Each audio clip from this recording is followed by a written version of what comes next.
Are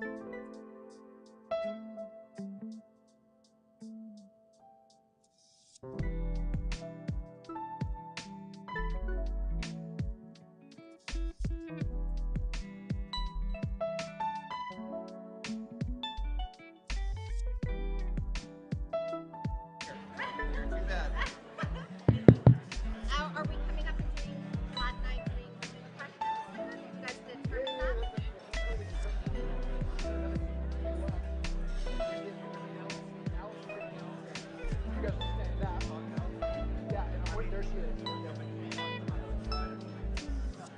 We might need a.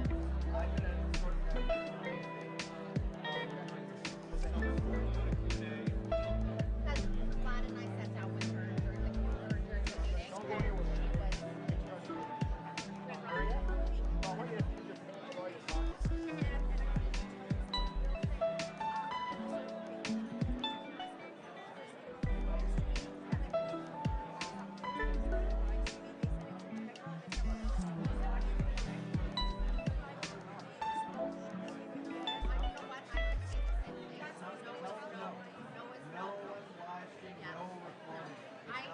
What I did is I recorded for content for later. I'm not going to take away from Hey, what up? It's Preston Pablo. Make sure you go check out my new song, Four Keeps, on Spotify right now.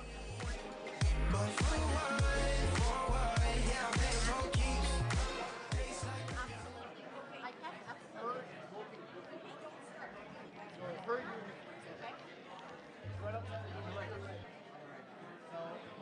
How are you? Good to see you. I recognize you. We've met before. Have we? I used to see you at the Legend Victoria. I've seen you there many a times. Yeah. And what's your name? Norm. Nice to meet you, Norm. I'm Serena. Nice to meet you.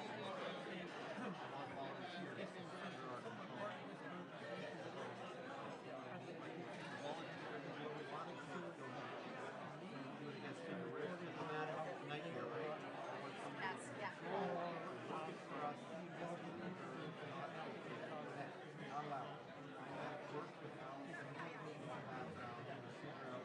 Yeah, absolutely. I think that's a great idea. That's what we're doing. I'm gathering views, content, not live streaming it. I'm going to upload it later. I'll give you sometime in the next 2 hours.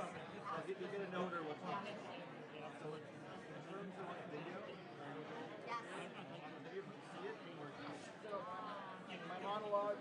absolutely. Thank you so much. Yeah, you need to see it or anything. It's just a lot of bad stuff. You know, like Justin Trudeau talking and stuff like that. Is this with? Basically, it's like get angry because this is what they're saying. You know. Okay, good. So other than that, yeah.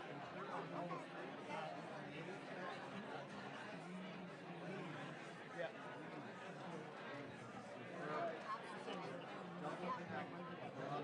I Make sure these are right. Because I get shit. Just speakers when it comes in, and I can't fix it because there's no conference tomorrow. Please back me up on that. I got so many things. you know what? I'm going to grab my notebook and I want to write that down right here.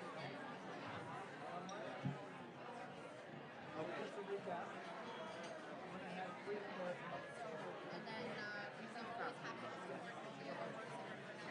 Hey, I like that.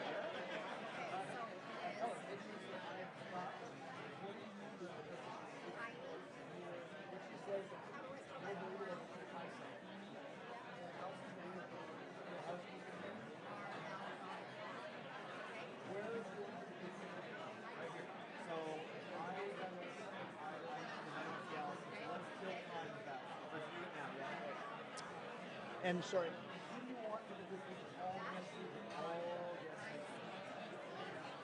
Could I get all the guest speakers for today to come up front for a group photo, please? If you're a guest speaker today, please come to the front. We will be doing a group photo.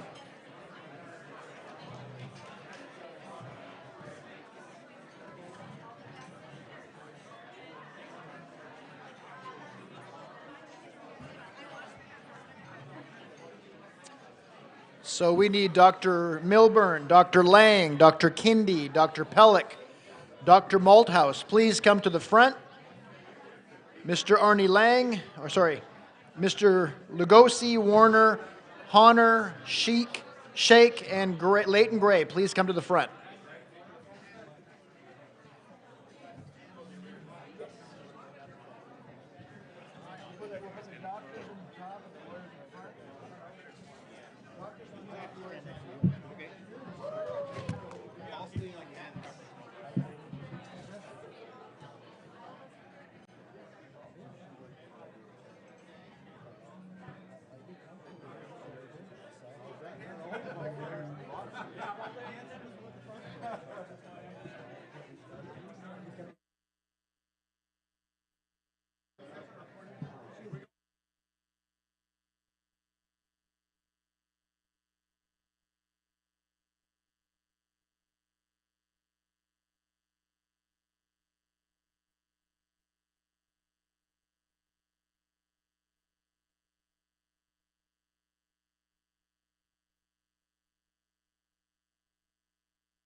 Is it on? Here we go.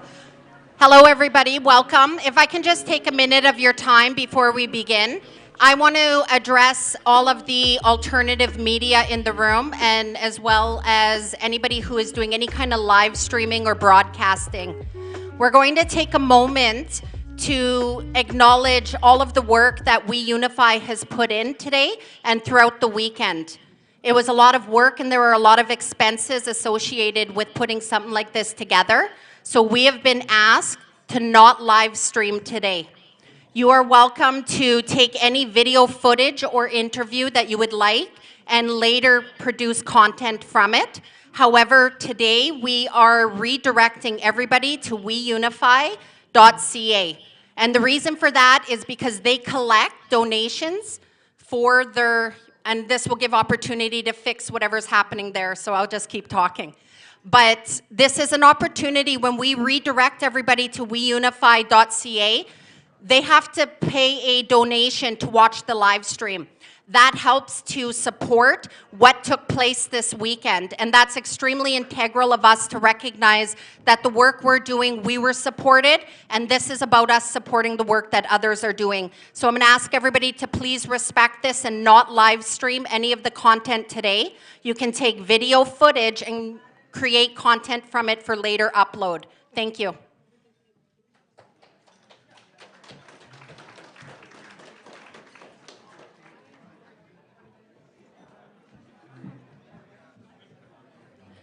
Good afternoon, everyone. My name is Allison. I'm with We Unify, and I just wanted to thank you all for coming and to tell you this is a really big conference. We hold it every year. It takes a lot of commitment and volunteers, and we just wanted to let you know that this isn't the only thing we do. We meet weekly every Tuesday at Oakland's Chapel, and it is for two reasons. Not only is it to get volunteers to work together to try and make change, but it's also to form a sense of community. The first Tuesdays of every month are a potluck as well.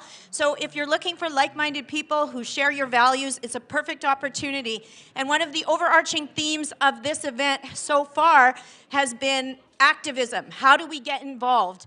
And one of the ways that you can get involved is by coming on Tuesdays. And even if you think that there's not much you can do, you would be surprised. Everything helps. And even if you can't come every week, you can come some of the time. So we would love to see you all out, and everybody makes a difference. I mean, I don't want to say misquote, but they do say that, never underestimate what a small group of concerned citizens can do. So please never feel that you can't play a part, because you absolutely can. So thank you for coming. I also wanted to just mention that we will have the panel speaking, and there's going to be a Q&A after if we have time. So if everybody could please be just a bit quieter talking right now. There's going to be a Q&A for the panel, so everybody's been given a pad of paper and a pen. If you didn't get one, you could go to the back table where John Carpe is from the Justice Center, and he will give you a pen and paper, and you can write down any questions you might have for the panel, take them to the back, and then someone from the back will bring them up to the front, and we will read your questions if there's time. Thank you. Thank you. Thank you, Allison. Well, let's start off with a little energy builder. Can we just get a round of applause for everyone involved on the tech side, which you can't see behind the curtain there, the speakers and the organizers, the kitchen staff.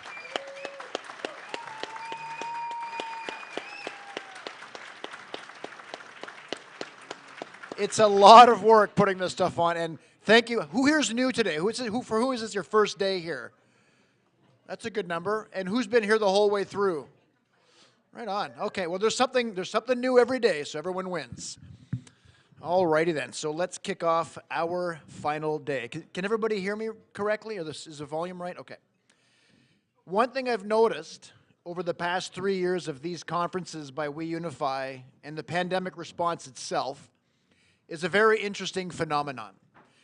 The speakers this year, specifically, ranging from media personalities, legal experts, and political operators, have been more explicitly willing to tip their hand regarding their Christian faith. This is not a Christian conference. We're all welcome. But the obvious element of spiritual war, specifically following biblical predictions, is becoming less ignorable. And the fact that those who saw clearly and early what was happening overwhelmingly seem to have been those of the Christian faith. So in order to pay homage to that aspect, I've been given permission to invite Leighton Gray up here to open this third and final day with a prayer.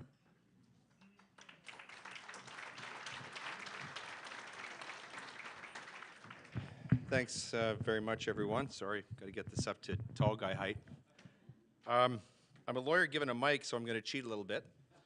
I'm going to start. I want to share just a little poem. This is written by a man named Paul Lawrence Dunbar, this was written in 1896. It's called We Wear the Mask. It reads, we wear the mask that grins and lies. It hides our cheeks and shades our eyes. This debt we pay to human guile. With torn and bleeding hearts we smile. And mouth with myriad subtleties. Why should the world be overwise in counting all our tears and sighs? Nay, let them only see us while we wear the mask. We smile, but O great Christ, our cries to thee from tortured souls arise. We sing, but oh, the clay is vile beneath our feet and long the mile. But let the world dream otherwise, we wear the mask. The prayer I'd like to share with you is from 2 Corinthians chapter 4, verse 18. It reads as follows. So we do not look at the troubles we can see now. Rather, we fix our gaze on things that cannot be seen. For the things we see now will soon be gone, but the things we cannot see shall last forever. Okay, that's very solemn, but if I may, I want to insert a little levity. There's something called the liberal prayer. Feel free to laugh. Trudeau is my shepherd.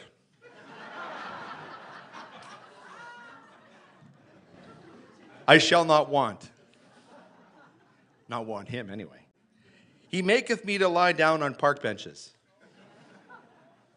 He leadeth me beside still factories. He restoreth my faith in the Conservative Party. He guideth me in the path of unemployment. And yea, though I walk through the valley of soup kitchens, I shall be hungry. He hath anointed my income with taxes. My expense runneth over. Surely poverty and hardship shall follow me all the days of my life, and I shall live in a rented house forever. I am glad I am a Canadian and glad that I am free. I wish I were a little dog and Trudeau were a tree. Have a wonderful day.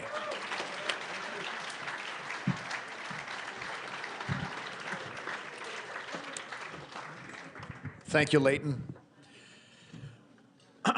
One day we will be older and less energetic. The cars we drove, the houses we lived in, the professional and athletic milestones we accomplished will not keep us joyful or secure. Doesn't their warmth fade quickly anyhow? The legacy we leave behind for our children and grandchildren will stand out as the most important thing we accomplished on this earth. The character and integrity with which we lived our lives will live on in our family lines. Will we be able to look our progeny in the eye and tell them that we did everything we could to give them the inheritance of a free society? I don't care what you've done up until now or what you haven't done. You can start today to be a part of the resistance. It's never too late, and we need you more than ever.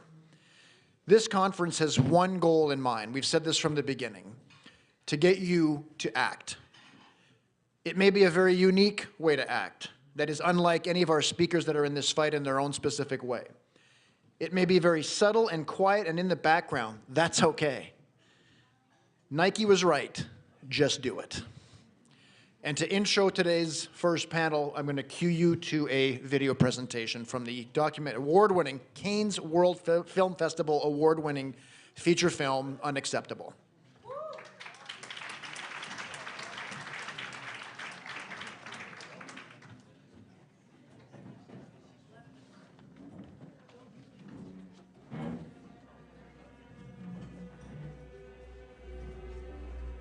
It's important to underline that close to 90% of truckers in this country are vaccinated, like close to 90% of Canadians. Over the past many months and years now, Canadians have stepped up to protect each other, to protect our frontline workers, to protect our elders, to protect our young people, to protect people like truckers who are putting food on our grocery store shelves. Canadians have stepped up to do the right thing to protect the freedoms and the rights of Canadians to get back to the things we love to do. We know the way through this pandemic is by getting everyone vaccinated. And the overwhelming majority, close to 90% of Canadians, have done exactly that.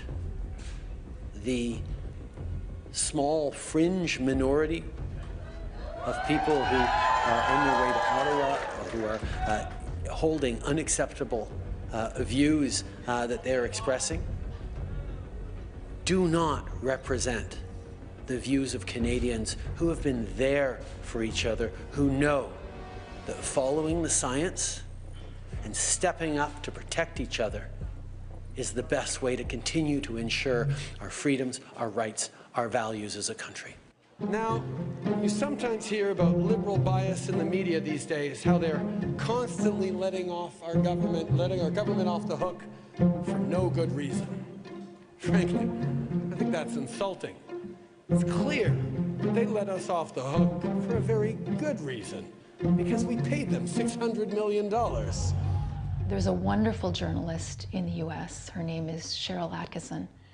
She's a former CBS reporter, and she has an amazing TED Talk about astroturfing and what it is. And the hallmarks of astroturfing are you look for name calling. People are, quacks and kooks and nuts, and anytime you see someone being smeared or slagged in that manner, stop and think about, should I maybe go looking on the internet for more information about this?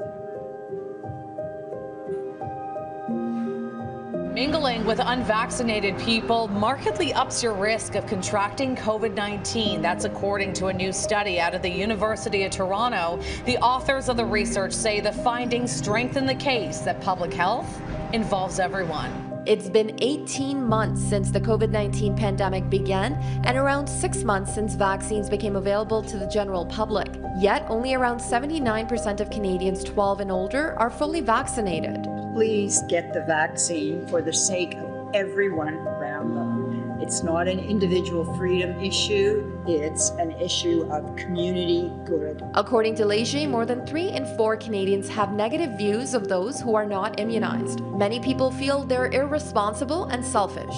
But it turns out the vaccine passport may have been one of the most effective tools to prevent the spread of COVID-19. By excluding non-vaccinated people from indoor spaces, the risk to everyone likely went down. An Angus Reid study finds nearly 70% of Canadians support the idea of firing onboard airline staff, school teachers, police officers, paramedics, firefighters, and medical professionals who aren't vaccinated.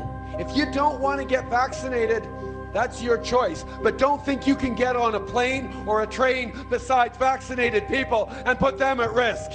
By the end of October, everyone 12 or older on a plane or train within Canada should be fully vaccinated. Every single traveler will know that they will be sitting in the plane or in the train or on a ship next to somebody who is also vaccinated. So with this, I'm hoping that it will give people confidence to travel again. It will be up to rail companies, cruise lines, and air carriers to verify and turn the unvaccinated away. Scrolling through social media, it's not hard to find misinformation about COVID, but it is harder to spot a lie from someone in a position of trust, your doctor. They could bring particular harm to the public and to individuals. It's very hard to quantify how much harm that they could produce. A Global News investigation found a web of physicians, mostly in Ontario and BC, have been sharing unverified information about vaccine side effects, specifically blood clots and heart inflammation. Some even claimed the shots killed children. Others were accused of issuing falsified medical exemptions for masks and vaccines. All of the doctors except one have an active medical license. On Wednesday, Ontario's Health Minister Christine Elliott urged the province's College of Physicians and Surgeons, the CPSO, to crack down, including reviewing the licenses of physicians found to be spreading misinformation. People need to eat. So it's very paternalistic to suggest that people who might not be following restrictions are doing so from a place of just sort of like bourgeois contempt for the law. Those people at those anti-mask protests, let's not kid ourselves, they're not people who need to eat. They are people who are marching in thinly veiled white nationalist, supremacist, anti-government protests, and they don't deserve that kind of sympathy.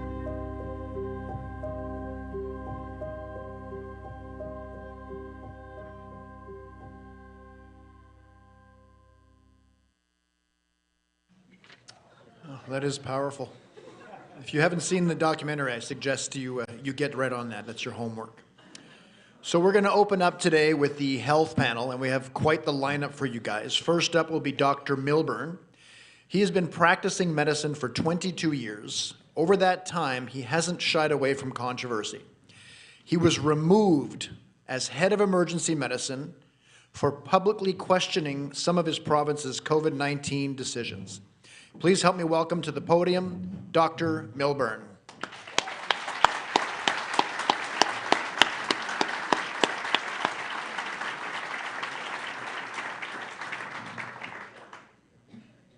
You're on, Doctor. Hi, everybody.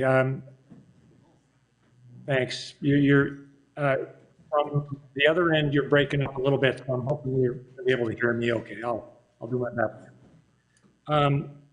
I want to start with a little specific story, and then I'll sort of branch into the larger point I'm trying to make. I was told that I have about 10 minutes, and it's actually much easier to talk for an hour than 10 minutes.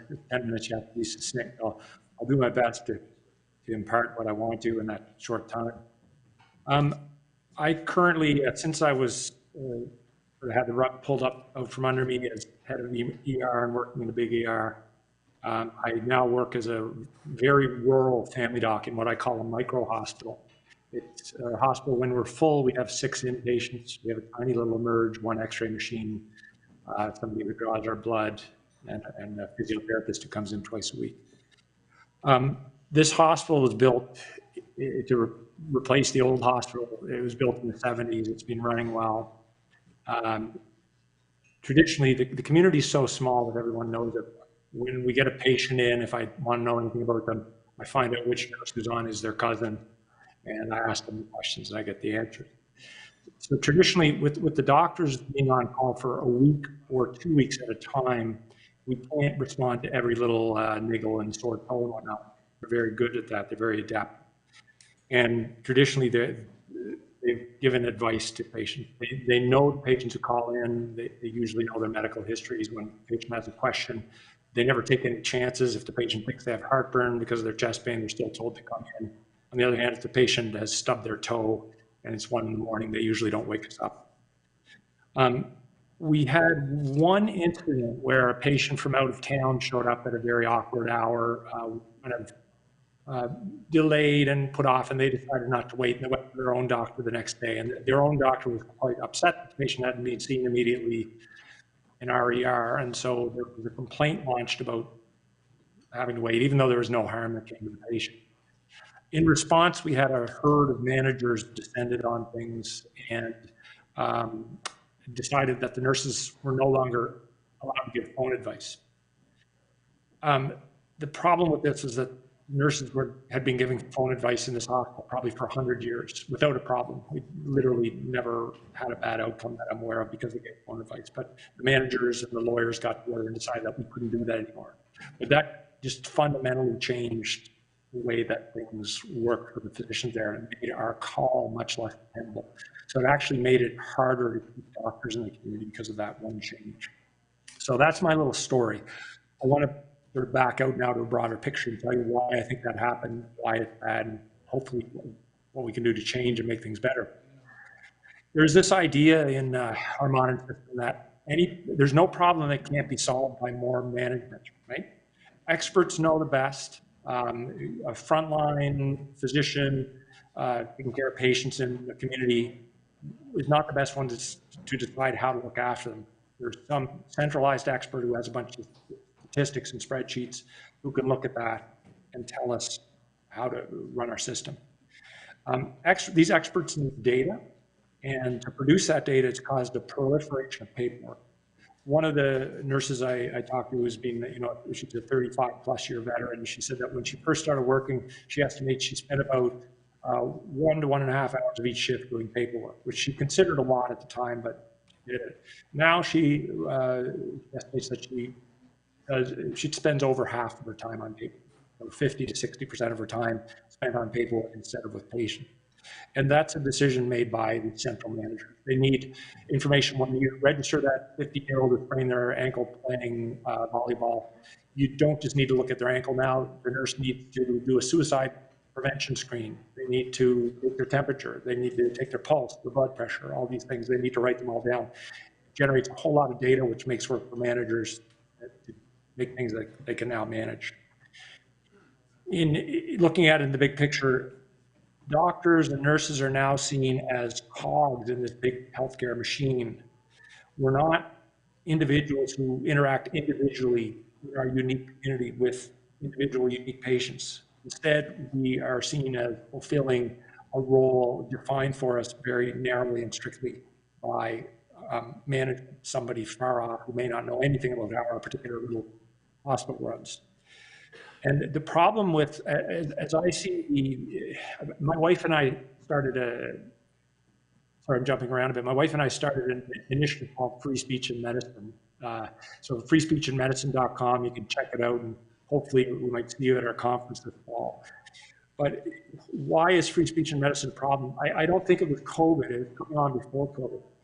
The problem is when you're a cog in a large machine, if you try to think or act independently, you screw up the machine, at least according to the way the managers think it should be run. So as the system has gotten more and more managerial, more and more disconnected from the front lines, it makes sense to me that doctors and nurses and other healthcare practitioners have had their free speech curtailed, because we really don't need it when we're cog. Canada, as many of you know, Canada has now, it has the most socialist healthcare system in the world. Probably other than Cuba or North Korea, we have the most restrictive healthcare environment with the least independence for doctors, nurses, and other healthcare practitioners. And not surprisingly, we have become the most dysfunctional. And I would say that's either in spite of or more likely because of all this management. If you go home with one stat from what I say, we have 10 times as many healthcare managers per capita as Germany, 10 times per capita. The founders of the USA knew, they had this concept that every decision should be made as locally as possible. So it's sort of the antithesis of Canada's healthcare system, which has become more and more and more centralized. So I do believe that until we devolve control back to physicians and to nurses and to communities who know best how their particular little nation healthcare system should run, we're going to get more and more of this problem developing in Canada. Many people feel that during COVID, the problem was we got the science wrong. If only the people in charge knew that the IFR was low. If only we knew the risks of, if only they knew the risks of the COVID vaccine versus the danger, they would have gotten things right. I don't think that's true. I think the problem wasn't that we got the science wrong. We've gotten science wrong forever. Think of thalidomide and Vioxx and all these things. We always get science wrong. Science is evolving. Richard Feynman, a famous physicist, said, "Science is the belief in the ignorance of experts." We can't run a system through deference to experts and somehow think that if we get the science right, then they can run it. The problem is managerialism and this uber hyper centralized system that we have in the first place that doesn't leave any local control. So my final comment, I don't think we're going to fix the problems of Canada's healthcare system by doing more or by doing better. We need to do different. We need to devolve control back to communities, back to individuals, let them run healthcare in their communities. Until we trust individuals to know what's best for them and leave them control to run their lives, not only healthcare, but the rest of Canadian society is in big trouble. Thanks very much.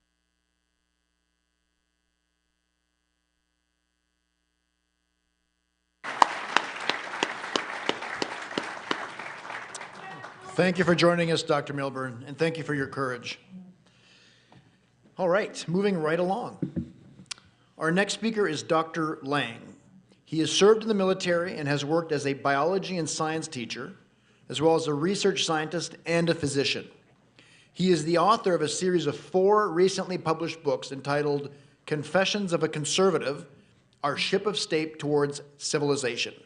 Please help me warmly invite up to the stage Dr. Lang.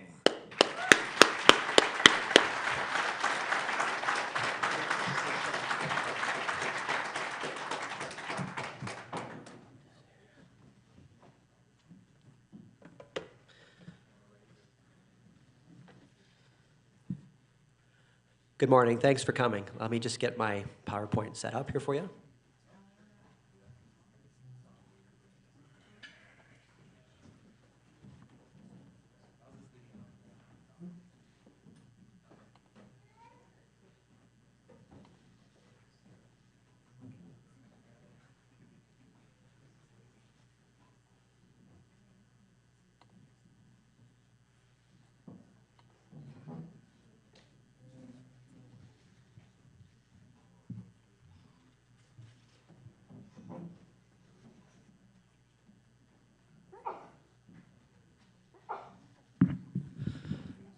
Thank you. So, so I'm a general internist.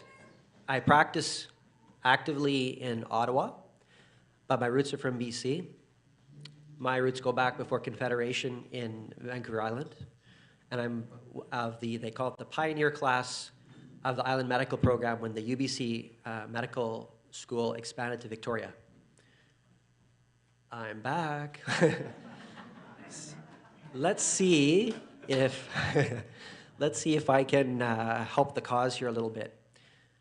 Mostly, what I would like to do to help out the conference is think about solutions that are going to link Canadian healthcare reform to some of the politics we have to face, where the theme, of course, of the conference is freedom. So, let me go with some slides here. I have to click on this first. Let's try this. Do I have to ask you to change to click the next slide? Or?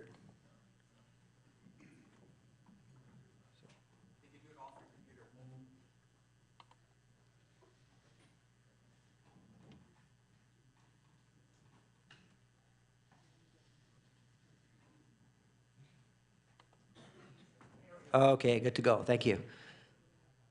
I've divided this into 3 different parts. First part applies generally to us as sovereign individuals. Individuals, let's not lump ourselves into groups. We're unique individuals.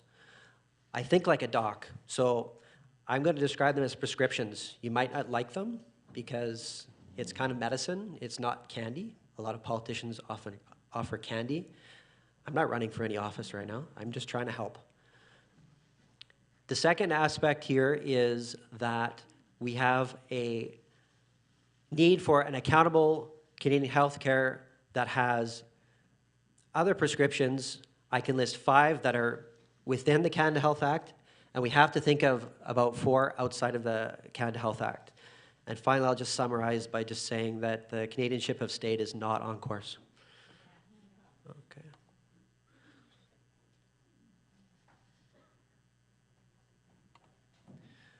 Okay, so first section. Let's just review a few things here. We must develop constructive ways to have a complete and mature Canada where Canadian citizens live up to their potential. And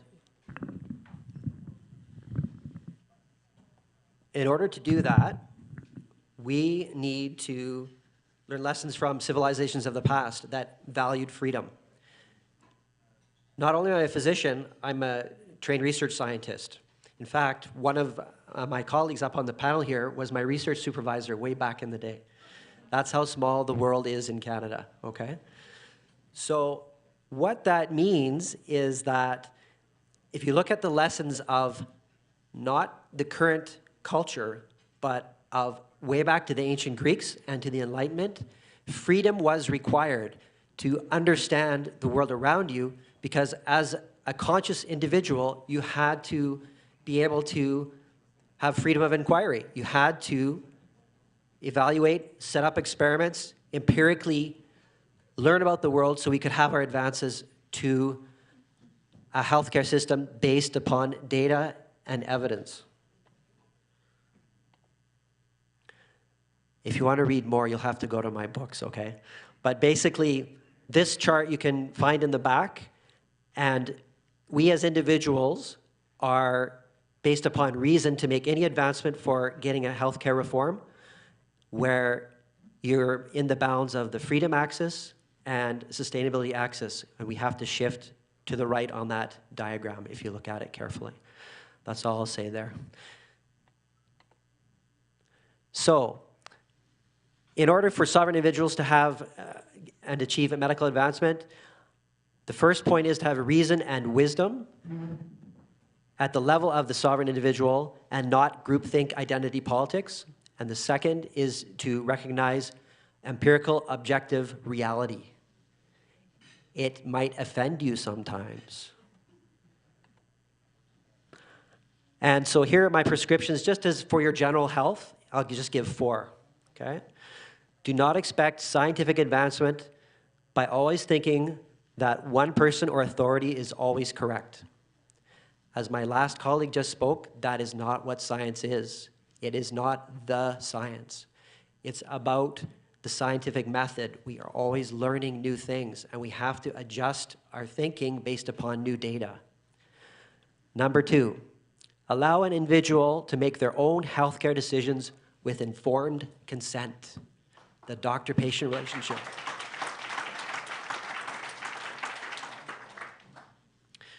Number 3, citizens must strive to be adults who are free to be left alone and responsible. We are not children of a nanny state. Number 4, irrational fear and alarmism must not overrule objective empirical data from that scientific method. All right, so that's where I'm coming from. I'm research trained in cancer research before I even was a physician, okay? So let's get into, we have to cross over now into a little bit of politics here, unfortunately. Guys like me are the last people you would hear talking about politics to survive academia, okay? You have to think about that. We're the guys who would be in the labs or just running around the wards looking after people. So if I am standing up here, there must be a good reason that there's a problem, okay? So let's just summarize here. I know my kids are here, so it's kind of, I'm not sure what they'll make of this. Okay, so, so we have basically a healthcare system that should be as close as possible to the people it's meant to serve. The general theme I'm going to say for the prescriptions here, whether they're within the healthcare, the Canada Health Act or outside of it, is something called the principle of subsidiarity, okay? So it's a fancy political term. Basically what it means is to have democratic accountability and freedom for the individual citizen, you have to have whatever is there serve you as close to those citizens as possible, including your healthcare system. As my last colleague just said, if you have a centralization, everything from on high, it loses touch with the accountability of your individual patient or citizen. So, this is a fundamental respect for original Confederation. If you actually read the documents, healthcare delivery is not any business of the federal government. It is provincial jurisdiction. We also have a situation where we have to have more healthcare autonomy for the provinces, and that allows them to be more creative and cost-effective with solutions. We have an aging population. We witness stories all the time, even in the mainstream media, about failings with our healthcare system. And in fact, some of the proposals here that I'll get into actually go to suggesting a local authority under the level of the provinces. Get it more local. Okay. I got to get moving. I know it's only 10 minutes. Okay, so I'll just do the headlines, and maybe in the panels or the question and answer, you can ask more questions. 5 prescriptions within the Canada Health Act. Number 1, end authoritarian government interference in professional regulatory bodies, including for doctors. They're not just coming for doctors. What the concept here is to not have the ability for professionals to have freedom of expression to criticize whatever government's in power, their policy.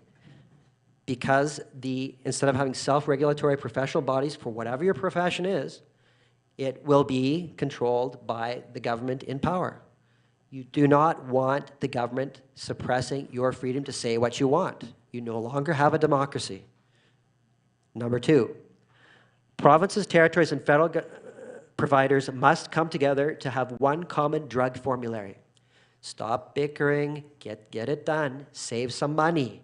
That's one of the most expensive things that's increasing in cost over our past 20 years. Prescription 3, train enough Canadian doctors to alleviate doctor shortages and to prevent brain drain.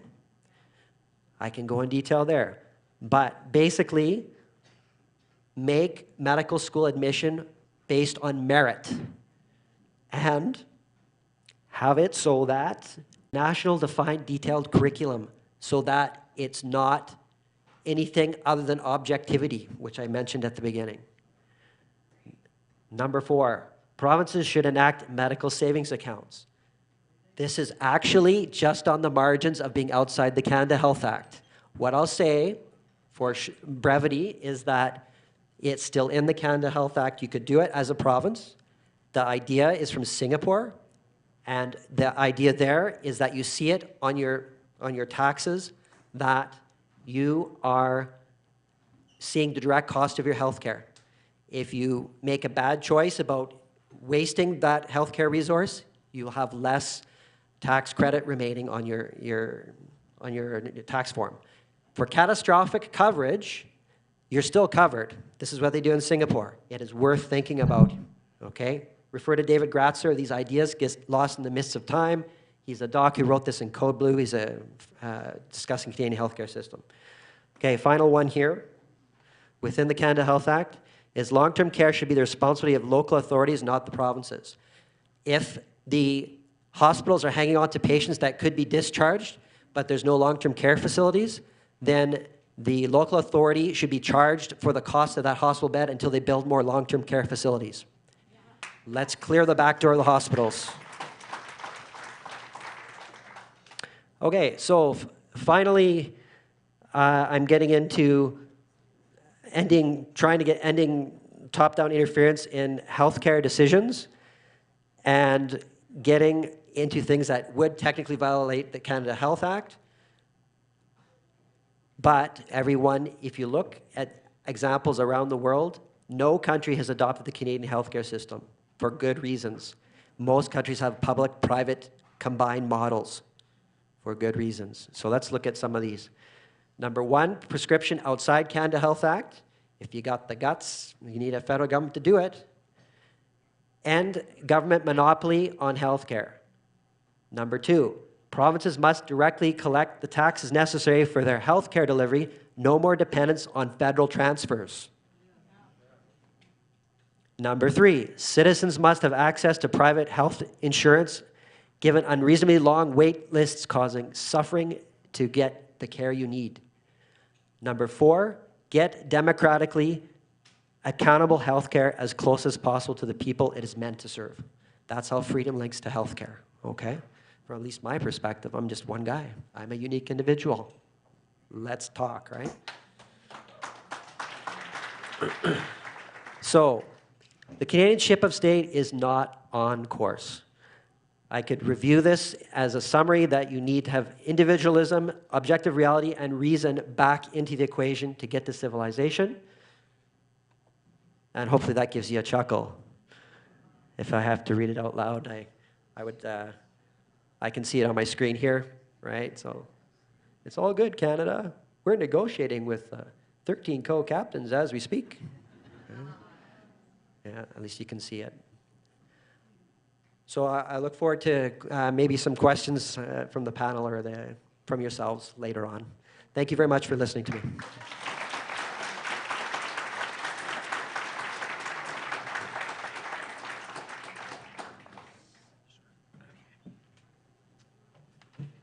Thank you, Dr. Lang. Yeah, I forgot to introduce you as the Squamish boy. You asked me to, a boy from Squamish.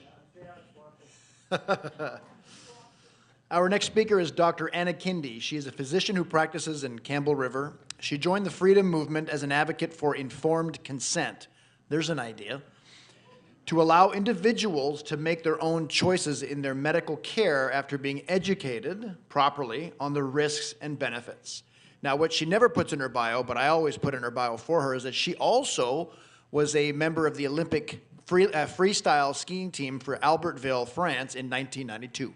Please help me welcome Dr. Anna Kindy.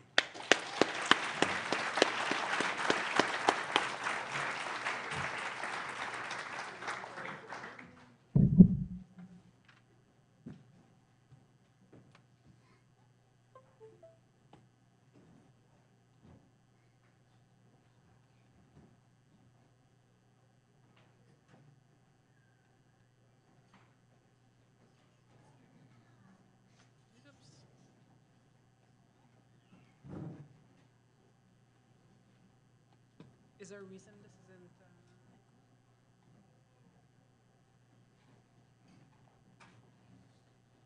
Okay, there we go. Put it into slideshow, yeah. Yeah, I'm doing it, but it's not.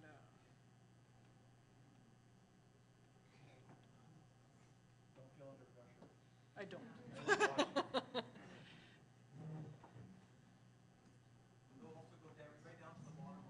Yeah.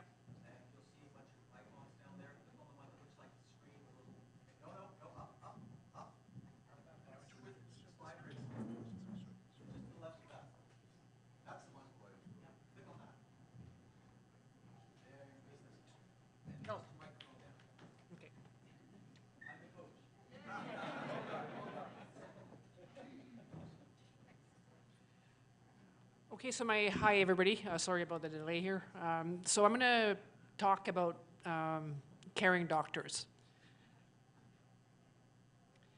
So what's happened in the last 3 years? It's exposed a lot of stuff to all of us. And is there a way of taking this? Yeah. Okay. It's exposed, vulnerabilities in our society, including the fragility of family units, our friendships, our work, and even our democracy. But I'm going to focus on the medical system today. So we're living under a one-tier medical system, and our system was on the brink of collapse prior to COVID. So what's happening is nothing new. It's just worse, and we're hearing more about it. Despite spending more on healthcare than most developed countries, we're near the bottom in terms of number of doctors, hospital beds, medical technologies, and wait times. Our system rewards volume, not excellence. So as a GP, if I see 30 patients versus 60, I'll make twice as much seeing 60, so I'm incentivized to see 60, which isn't necessarily good for the patient, but that's how our system works. Our system saves money by rationing. We have wait lists. It's difficult to access care.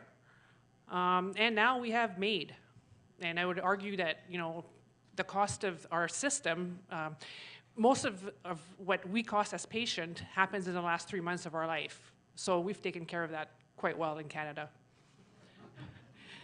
Canadians, citizens have the right to have their doctor end their life, but they don't have the right to pay for the care they might need to save their life. It's a bit, So the medical system needs an overhaul. But today I would like to focus on the fundamental patient-doctor relationship. So I've navigated both sides of the medical system, and it's given me insight of what it's like to be a patient. And to be honest with you, before doing that, I was a little bit blind as what a lot of you have gone through having to navigate the system. The system tends to dehumanize us, with the patient focusing on the disease. There's loss of balance between the biomedical and the psychosocial care of patients. Why isn't the doctor looking at me when I'm talking? Why is the doctor not listening to me? But you do find the pros out there, the doctors that everyone likes, the doc that seems to have empathy. So what is empathy? Empathy is the ability to sense, feel, or understand another's suffering. I can put myself in your shoe. What's compassion? It's the emotional response to your pain and the desire to help you. So empathy fuels compassion. True empathy and compassion aren't just empty words like safe and effective.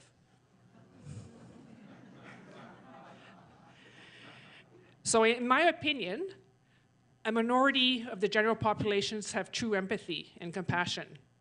COVID has shown me this, and I think it's shown us to all of society a lot of this. But it can be enhanced and taught. So in my opinion, our selection process and training in medicine does not prioritize true empathy or compassion.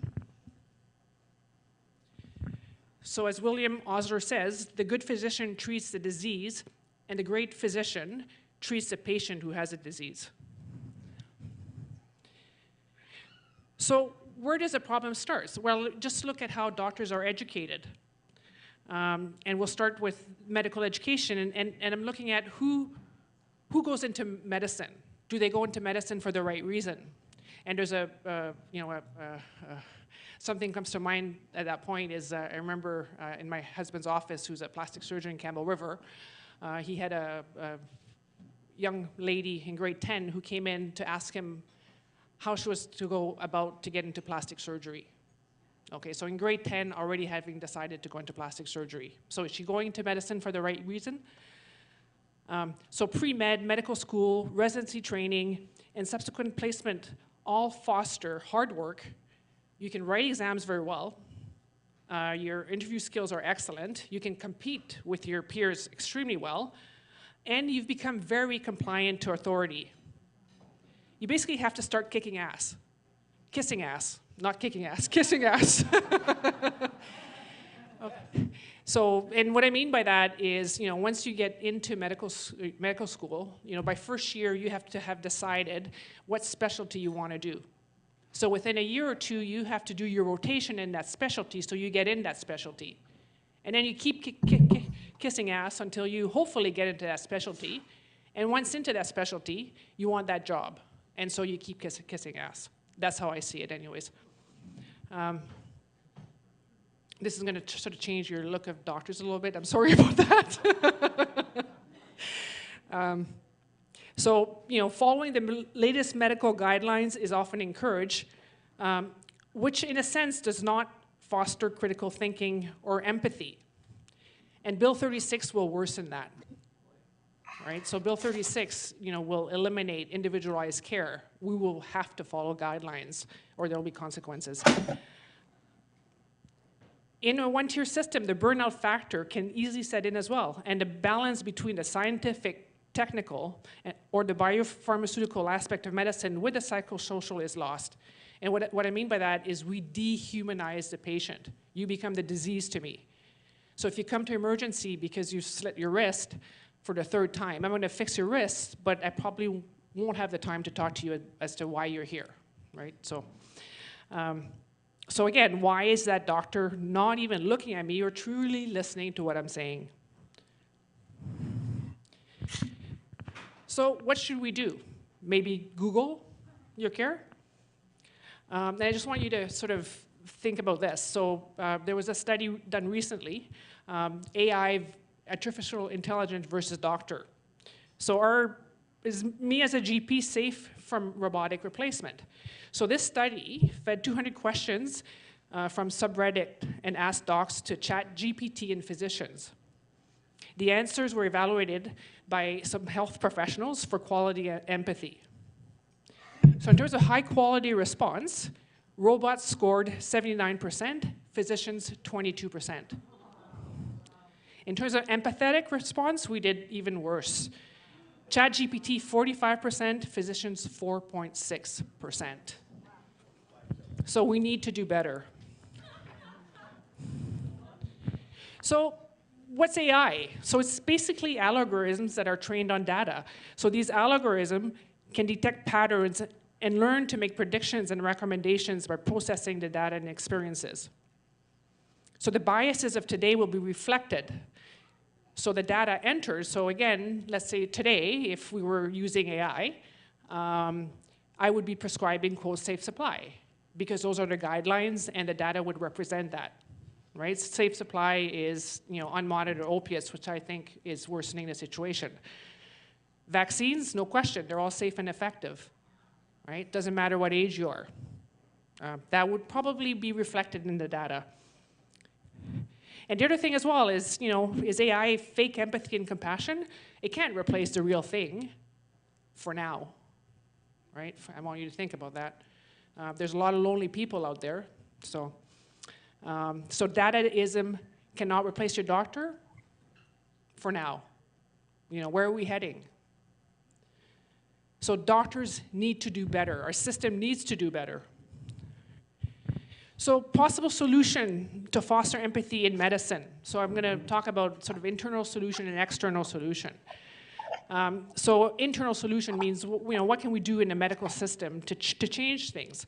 So when I graduated, which was many, many, many years ago, we had such a thing called a rotating internship, and that was eliminated in around 1990. And what rotating internship was if I wasn't in medical school, I didn't have to decide right away what specialty I wanted to do.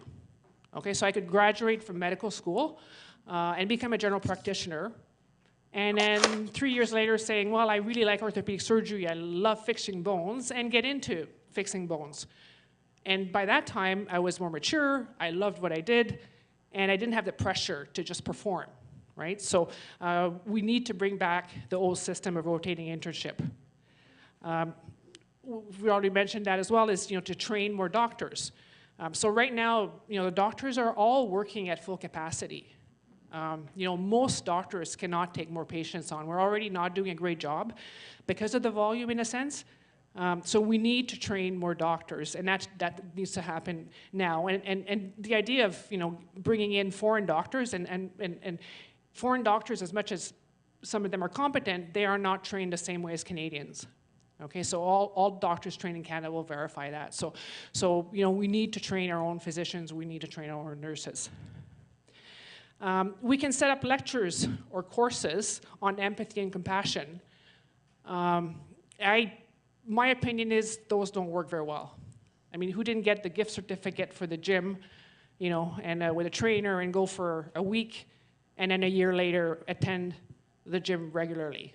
Right? I mean, so chances are things don't happen within a week or two. So I think these curriculum can be helpful, but I don't think they would make a huge difference. So let me suggest to you a revolutionary idea. So I think, we need to extinguish the arrogance in the medical field. Okay? And potentially encourage empathy and compassion in physicians. So rather than a year of research funded by Pfizer, how about if the future doctor works as a care aide in an understaffed facility?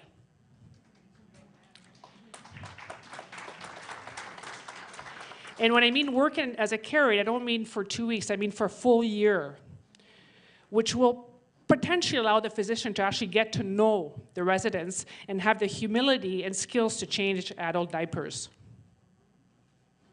Okay, and if the slots for care aide has been filled, the future doc can work as a cleaner in a facility. It will allow the doctor to have more empathy towards those coming in with back pain after 25 years of heavy lifting, and appreciate those working behind the scenes.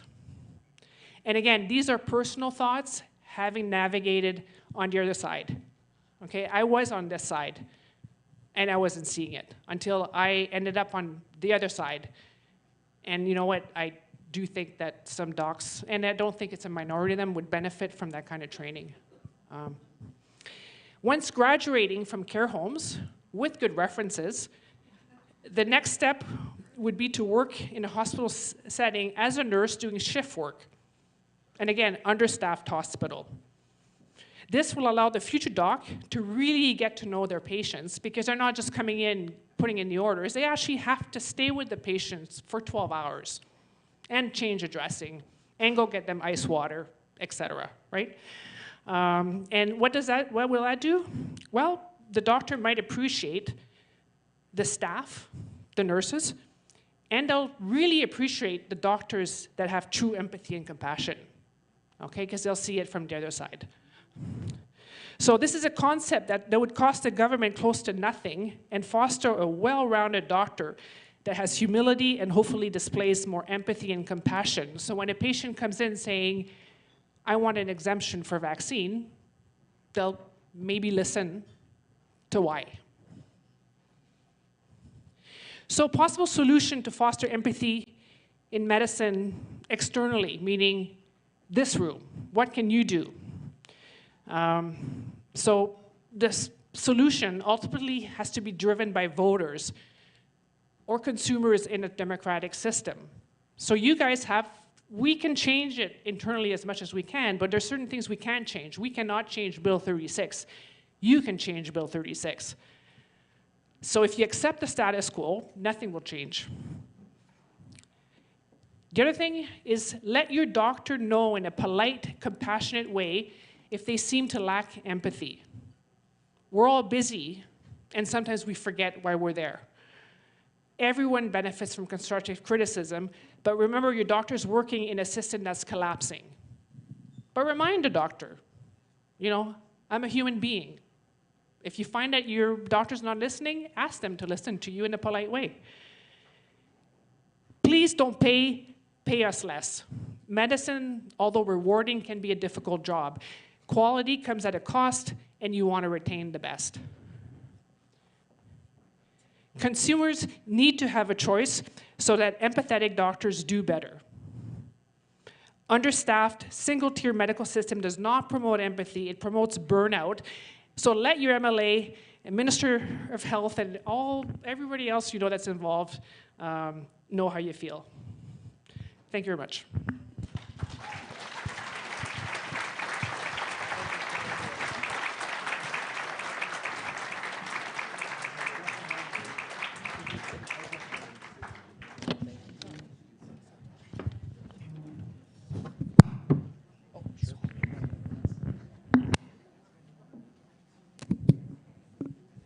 Thank you. Thank you, Dr. Kindy. Always a pleasure. And now we know that we can lower our view of doctors. They're a bunch of butt-kissing sissy boys.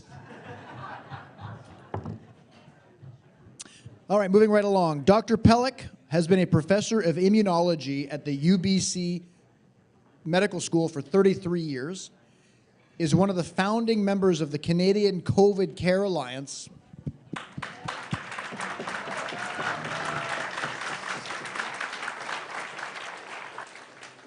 and the chair of Scientific and Medical Advisory Committee. Please give a warm welcome to Dr. Pellick.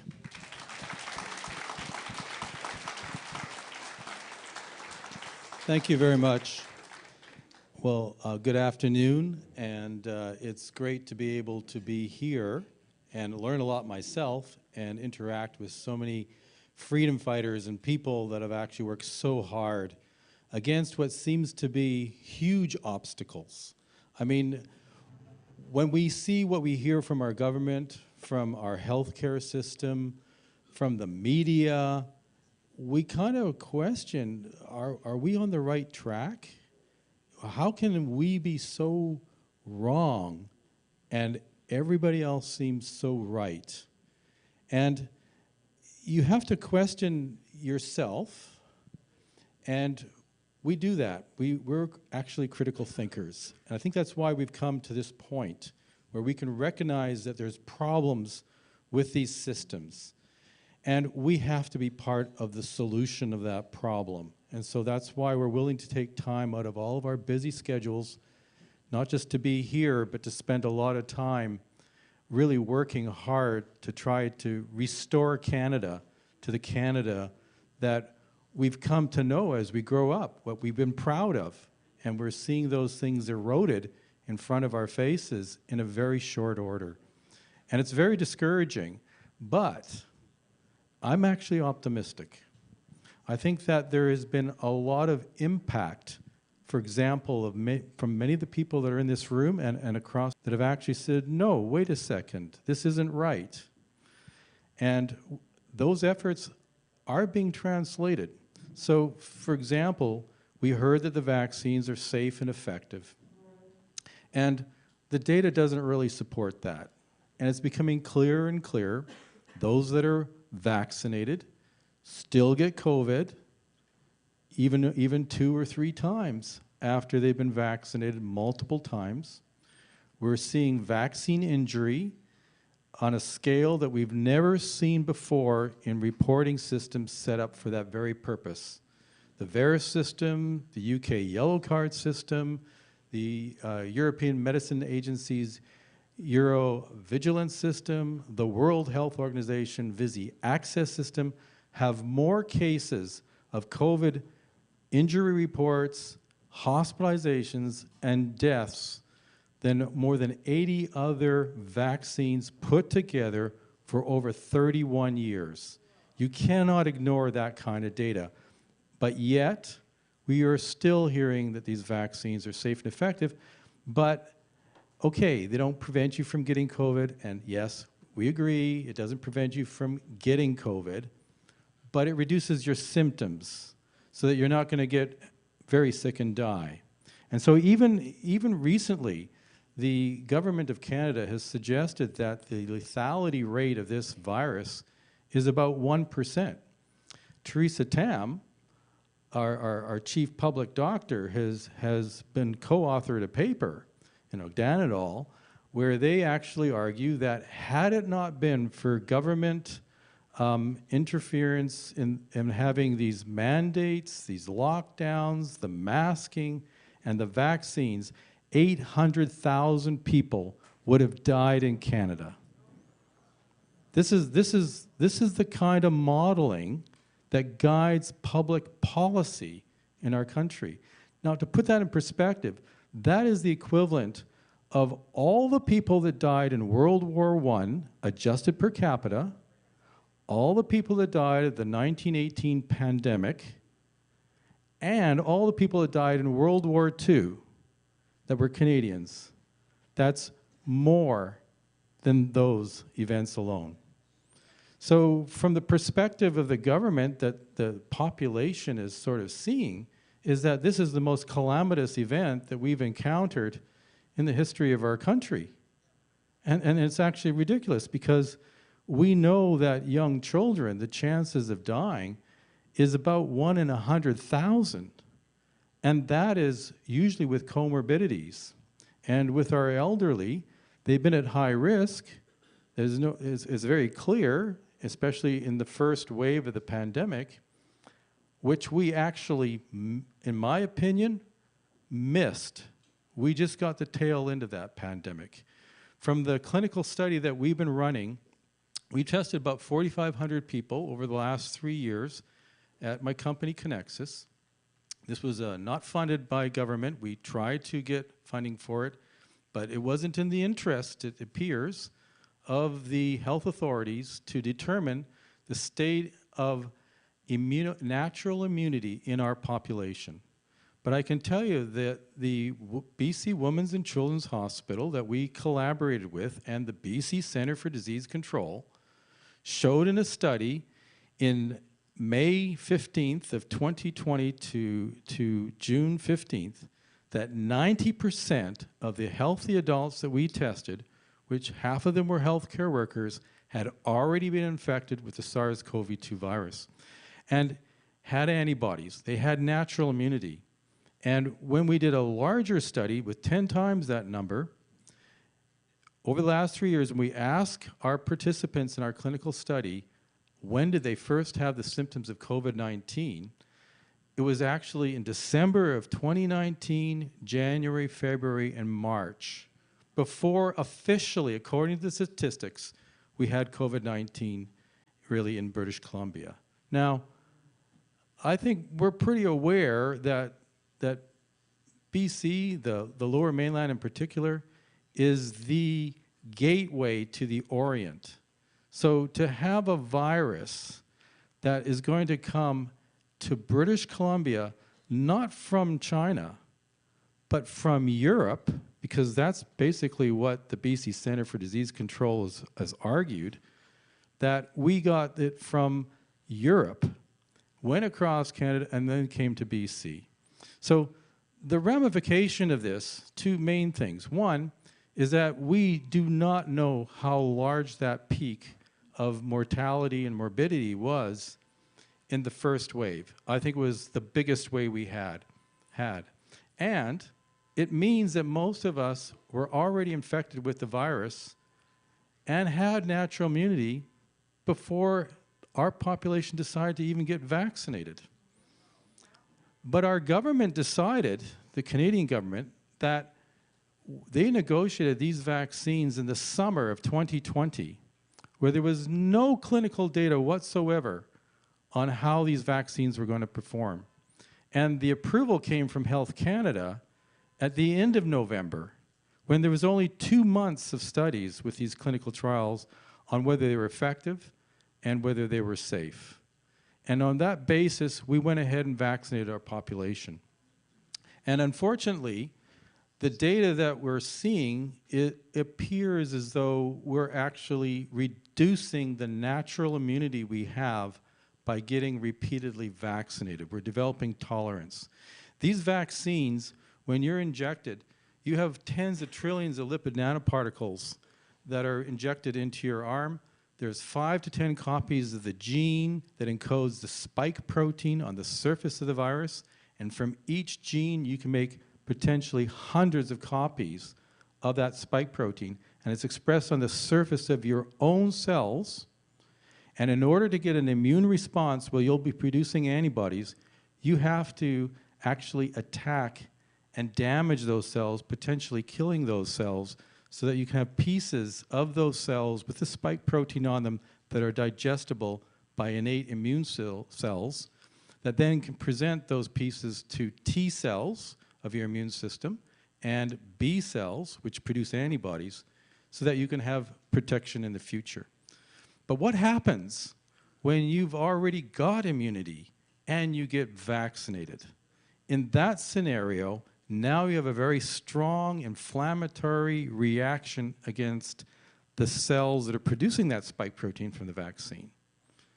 And the problem is that those vaccine lipid nanoparticles travel throughout your entire body within 2 days. They've traveled across the blood-brain barrier easily into your brain. It's gone to the liver, the spleen, the adrenals, and the ovaries, and the testes, and throughout your entire body. And so this probably means that you'll have much more severe symptoms, and if you have pre-existing comorbidities, it's going to be a problem. Now, we've heard a little bit about earlier from Dr. Lang and Dr. Kindy about the issues of our medical system. If in fact these the cure or prevention of the COVID-19 disease is via vaccination, and we are now taking there's two real important bills here, or one is the Bill 36, which you've heard about. Just to recap for those of you who aren't aware, it's the consolidation of 15 colleges into 6 colleges, which will dilute out basically the specialization within those colleges. The directors of those colleges will no longer be elected by the members of that college, but selected and appointed by the Minister of Health, basically on the basis of competency. And so they're going to be competent if they do what the minister wants. Of course, the minister in British Columbia has no science background. Doesn't even have, never mind a medical background. They're not even a science background, making decisions to tell what doctors should be doing in the province. They've upped the fines to $200,000, 6 months in prison. And we've seen now with the College of Physicians who they're going after. And they're going after the doctors, Dr. Hoff, basic Dr. Lugosi, and I think maybe Dr. Malthouse is getting some pressure for speaking out against these vaccines or proposing ivermectin, which there's been over 100 scientific papers that show that it has a benefit in the treatment of COVID-19. So that's the basis of what's required to actually take these physicians, which are faced in a situation, do I work for the college or do I work for my patient? And they're in a really dilemma here because they have to be, we talk about ethics and compassion, and so we want to encourage that, of course, in our doctors. I'm not sure that we can necessarily get that from training, per se. I think it's innate in the individuals that decide to pursue that career. And I think we can encourage it, and I agree with you completely, Dr. Kindy, that we have to have more exposure so that the doctors can be with the patients to listen to those patients, to develop that rapport, and then you have that kind of empathy. But everyone in this room has a degree of empathy, and that's partly why we're here. We're not just here for ourselves. We're here because we are concerned about our community, and we can see the way that it's going. So coming up with solutions for these problems, well, this is why I got involved, and many of my colleagues, in the Canadian COVID Care Alliance. We wanted to first evaluate to figure out what is the situation that's going on. Is the data correct from what we're being told? And are the methods to generate that data sound? And when we see that it's not working, the best that we can do is to empower everyone so that they're aware of how solid is that data. And is there a risk there? Are there theoretical reasons, even before we have actual data, to watch out? And that's what we've tried to do. So the Canadian COVID Care Alliance, we have many committees. I co-chair with Chris Shaw the Scientific and Medical Advisory Committee of the Canadian COVID Care Alliance. We meet for the last over 2 years now, every Tuesday by Zoom, and we correspond daily by emails. And we go over the scientific literature, and we argue amongst ourselves to make sure that we're right as best as we can possibly be. And if we're in error, then we'll be the first to admit it. But at this stage, we were correct early on. Now, the key point here is that even though our message seemed to be running counter to the narrative that was coming across from mainstream media, which was being pumped up by the health agencies, the various authorities, now in Denmark and Sweden and Finland and Norway and United Kingdom and Switzerland and Australia, they do not recommend vaccination of children with any COVID-19 vaccine.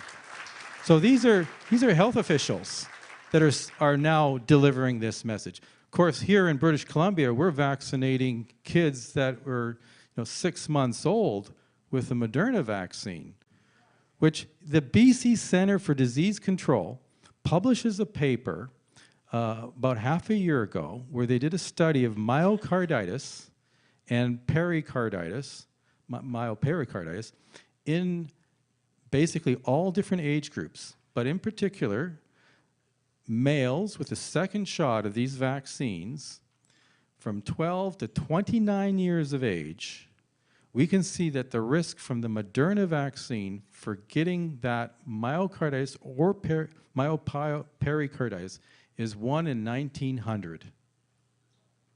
1 in 1,900. And for every case where it's symptomatic myocarditis, you probably have 3 or 4 cases that are asymptomatic myocarditis, which means that you have the same underlying damage to the heart. The heart muscle cells have been attacked by the immune system and killed, and scar tissue has replaced it, and the surrounding muscle cells have to get larger to take on that load, to keep pumping that blood through your heart. The heart gets bigger. That increased risk of higher blood pressure when you're exerting yourselves. And so we're seeing a lot of people that are dying unexpectedly of heart attacks throughout it could be arrhythmia that's happening with the myocarditis. But we know that the survival rate of typical myocarditis is about 20% lethality within 6 years. So we are only probably at the tip of the iceberg of what the actual damage is. So for me, the solutions going forward is we have to instruct people on what's actually happening, and we have to fight in the courts so that it's recognized that these damages occur. And this is where there's a very important kind of alliance happening. And we have a legal and ethics committee with the Canadian COVID Care Alliance, but we're working with our scientists with expert reports prepared and in courts with cross-exam to give the ammunition to those lawyers that are willing to go and battle for their clients to fight these injustices. And we have to continue that work. And at the same time, we have to educate the general public. The good news is we are succeeding, because apart from those other public health agencies in those other countries, which, by the way, in Switzerland and in Denmark and Australia and other places, they don't even recommend vaccination now for adults, never mind children. So we're winning on that front, and we're winning in Canada too, because the government is really stepping up the pressure to get people to continue to get vaccinated. They have a big investment. You know, they've already bought enough of these vaccines to inject everybody around 10 times in our country. And people aren't taking it. We have basically like $1 billion worth of vaccines that expired. Nobody wanted them last year. And now we have less than 5% vaccination under those that are 5 and under. Those that are actually 70 and older, it's about 34% of them. Only 34% have decided to get another shot in the last 6 months. And for those that are under 50, it's less than 8% of the population is getting vaccinated. So we are winning, and we are going to win because truth is on our side, and as long as that we adhere to the truth, we will prevail. So I think it's actually good news, but we can't stop the fight. So thank you very much, and keep going. Thank you very much, Dr. Pellick.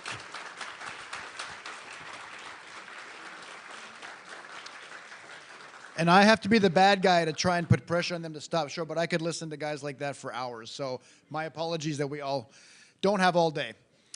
And by the way, I mean, it's information like that that makes you kind of mad, doesn't it? Knowing the extent to which people know better than what we're being put through. Our final speaker before we head to the panel will be Dr. Stephen Malthouse. Now, he is a physician who went viral when he urged his colleagues to stand up and speak out against COVID restrictions. He has been suspended from practicing medicine. Is that correct? Or is it just aspects of medicine? He'll clarify when he gets up here. Over allegations, nothing proven, allegations of spreading misinformation. That's a little stotsy for me. So please help me welcome Dr. Stephen Malthouse.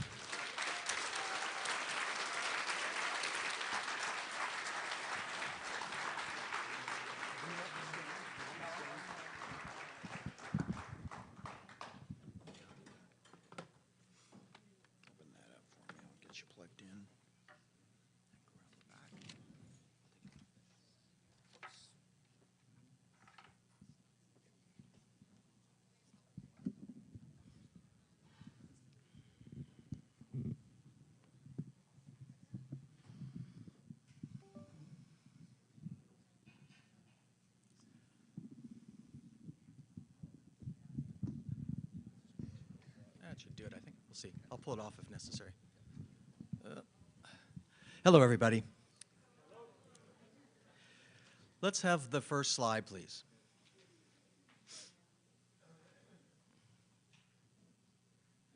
I had a little trouble thinking about what I was going to talk about today and coming up with even a title for my presentation.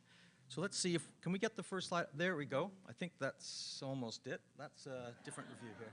Hang on, let's try something here.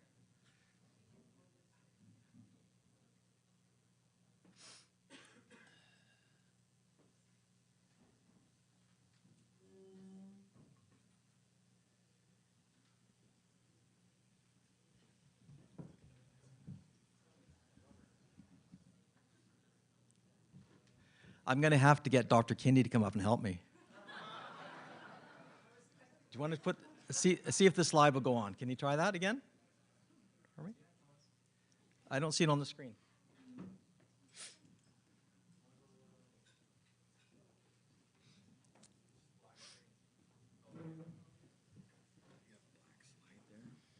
Yeah, I do. Oh. Okay, 10-4. Got it. Okay. So I'm in a black hole here, but so I tried to decide what to talk about today, and this I think is the topic. Healthcare in Canada is effed.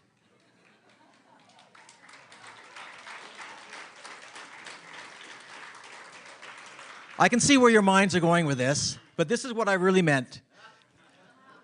That if we got a report card about healthcare in Canada, we would find that everything was an F. So I'm not sure what you were thinking. But you know, this is kind of what happened, right? The patient says, I've lost my taste and I have a runny nose. The doctor says, nothing to worry about. And which is why I'm prescribing harmful drugs, lockdowns, masks, vaccines, CBDCs, digital ID, social credit scoring, and the destruction of your sovereignty. And you've all seen this picture, right? This is a number of injuries that have been caused, the deaths that have been caused after people received the COVID shot. How all things on the right actually are more than the previous 30 years of deaths reported to VAERS. And VAERS may be 1% or maybe more that's reported, but this is underreporting. So you can imagine how disastrous this COVID shot was.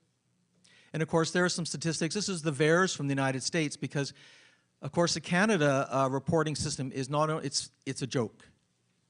Doctors I know who have sent reports in about patients who have been injured, obviously injured by the shots, have the reports sent back to them saying it was all coincidence. And then someone will call the patient behind the doctor's back and tell them to get the second shot. And then we had the National Citizens Inquiry. And what did that show?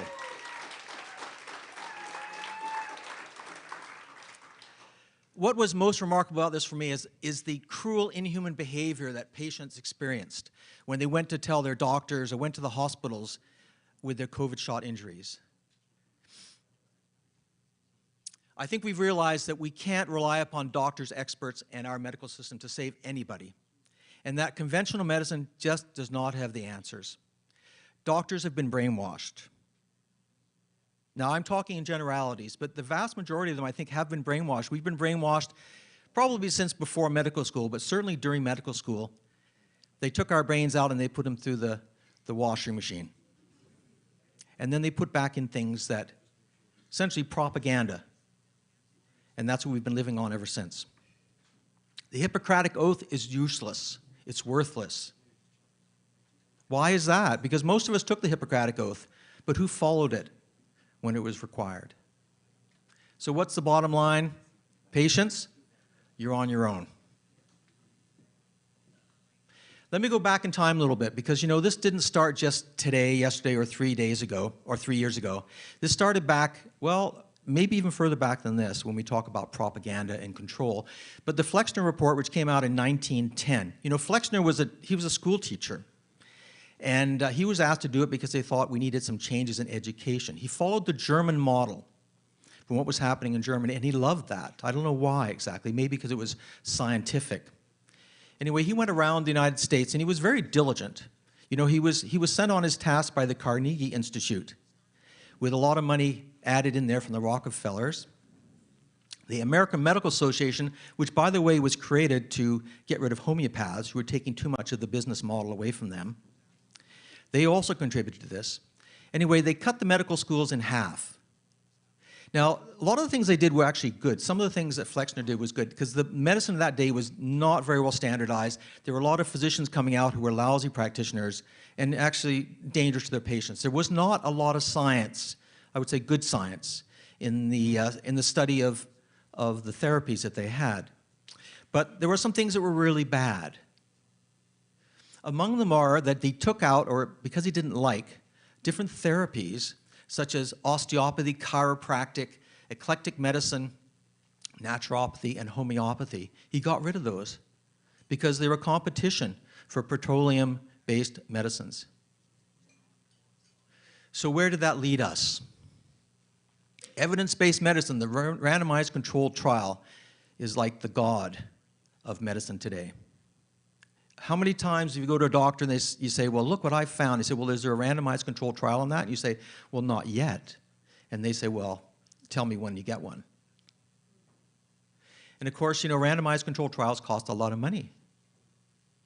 Patents on drugs, profit margins seem to be running the game here. Medical schools, teaching hospitals, they're all controlled. Journals are controlled by pharma. And the studies that come off like a paper mill, you know that editors-in-chiefs of, for example, the New England Journal of Medicine just said that, our journals are useless because they're so controlled, so captured by pharma, that that's what gets printed in these high-profile journals.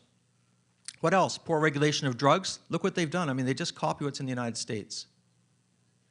Health Canada, 80% of their money comes from pharma when they apply to get their drug passed. And I think this is the worst. What has happened since the Flexner report is that we have a stifling of the imagination of practitioners, investigation, debate, and integration of therapies. So let me give you some solutions. Let's start with one. People have to start taking personal responsibility for their health. I think we've all recognized this.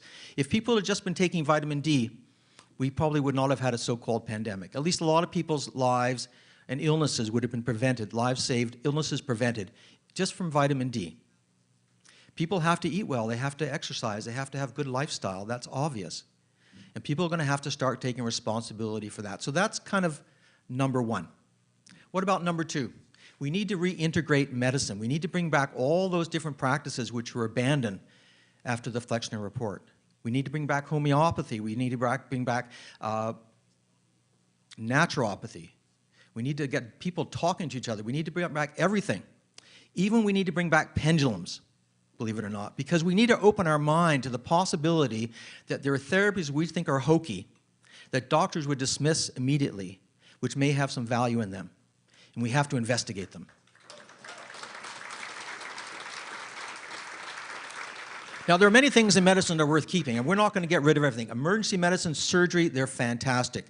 Regular medicine has the ability to stabilize illness. It will not cure anybody, but it will stabilize the process, and that's what's important.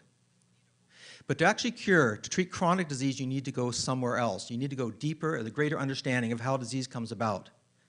Just blocking the symptoms with antihistamines, antihypertensives, antibiotics, that's not the way to go. That's a temporary holding pattern. And what we find is an idea which is very difficult for doctors to grasp, which is something called suppression. It means the longer you block the symptoms of the body without attention to the underlying cause, the more likely you are to drive that disease deeper into the system. A good example would be cortisone on eczema, right? Everybody knows about that. You go to the doctor with eczema, and they'll put cortisone on it, and it will disappear in most cases. But then it goes to the lung. It goes to a deeper organ system. The child then gets asthma or gets allergies. And we know that. It's called Herring's Law of Direction of Cure. And if we would just learn that, we would stop suppressing and creating all these chronic diseases. But let me put a word in here about vaccines. These are the people that are pushing vaccines. And I'm not just talking about the COVID-19 shot. I'm talking about all vaccines, particularly the childhood vaccines. You know, no childhood vaccine was ever tested against true placebo, which is a saline shot or a sugar pill. None of them. So we don't have any safety data. Having no safety data, we cannot do a risk safety measurement. We can't say, hey, the benefits outweigh the risks. Look at all these people. They started off with the FDA, and now where are they? Johnson & Johnson, Pfizer, and Moderna. Do you trust this guy? Oh, neither do I. And this is what Pfizer is paying. I mean, they're paying fines right, left, and center. And in fact, all the drug companies have been caught out and have had to pay huge fines.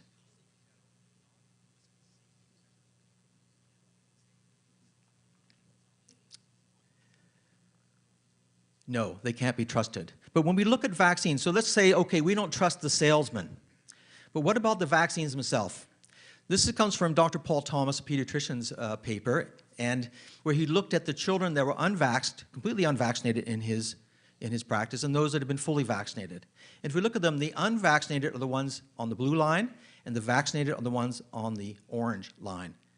Now, what you're seeing here is that the more times they came into the office with these conditions, the higher the line. And you can see eye disorders, eczema, urticaria, anemia, but there's many, many more. There's allergic rhinitis, ADHD, ear pain, infections of all types, respiratory infections, ear infections, behavioral issues, asthma. All of them do worse if the child is fully vaccinated. Now, this is a study which is very interesting. It's called the control group. And in the control group, they actually looked for adults in the United States who had never had any shots. And this is what they found, that chronic disease disappeared among those adults that had not had any shots, including vitamin K shots. So there you see, for example, on the left, chronic conditions in adults, 60%, and those that have been fully vaccinated, and only 55.71% in those that had not been vaccinated. That's pretty remarkable as a physician. If you see that, you really start to wonder, you know, are people getting sick as they get older because that's just the way it is? Is it genetic? Or could we take out one thing, childhood vaccinations, and change the health of the entire Canadian population?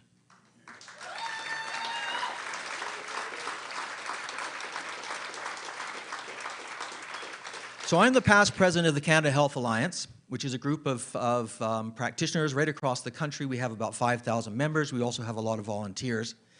And these are the three things that the Canada Health Alliance thinks were important. One is we need a new system of medicine. Two, we need to break down the silos. We need to share ideas between the chiropractors, the massage therapists, the pendulum testers, the naturopaths, the homeopaths, everybody. And thirdly, we need to create a resource library that's reliable and also can be checked. In other words, you can do searches there. So we've done that. I'll start with number 3, which is we've created a library which will allow you to search in this for just about any topic in medicine. Secondly, we've created, under My Health Directory, a directory for all of the practitioners across Canada to get together. And not just to get together, to know who we are, but also for patients to be able to access that information. And so we've created this thing called My Health Directory, which is at myhealthdirectory.org. And what we have there is listings of individuals. We have listings of different practitioner types, so whether it's acupuncture or anesthesia or aromatherapy. And when you click on a patient, it will, on a practitioner, it will go to a more in-depth coverage of what that person does. So what we feel is that this is buyer beware. We're going to soon be in a forest of practitioners, of alternative therapies, of integrative therapies.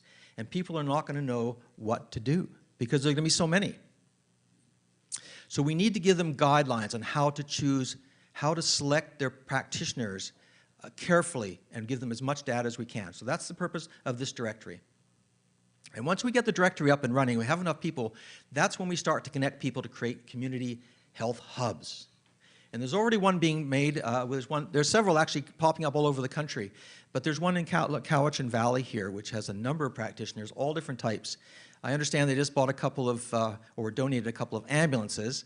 I'm not sure what they're going to use them for exactly. But this is what we need. This is the next step, is to get these practitioners together and get them a basic business model that will be successful and make it so that patients know how to navigate through this new type of healthcare. So we've got integrative therapy. That's, integrative therapy is sort of where we used to have alternative medicine, holistic medicine, and we used to think that they were different, separate from conventional medicine. But what we need to do is to bring them all together in a seamless fashion, take the best of all worlds. And the term integrative medicine, I think, is the best for that. We could call it integrative healthcare. I'm speaking pretty much from a doctor's perspective. But this would be solution number 2. How about solution number 3? Stop relying on pieces of paper for ethical behavior.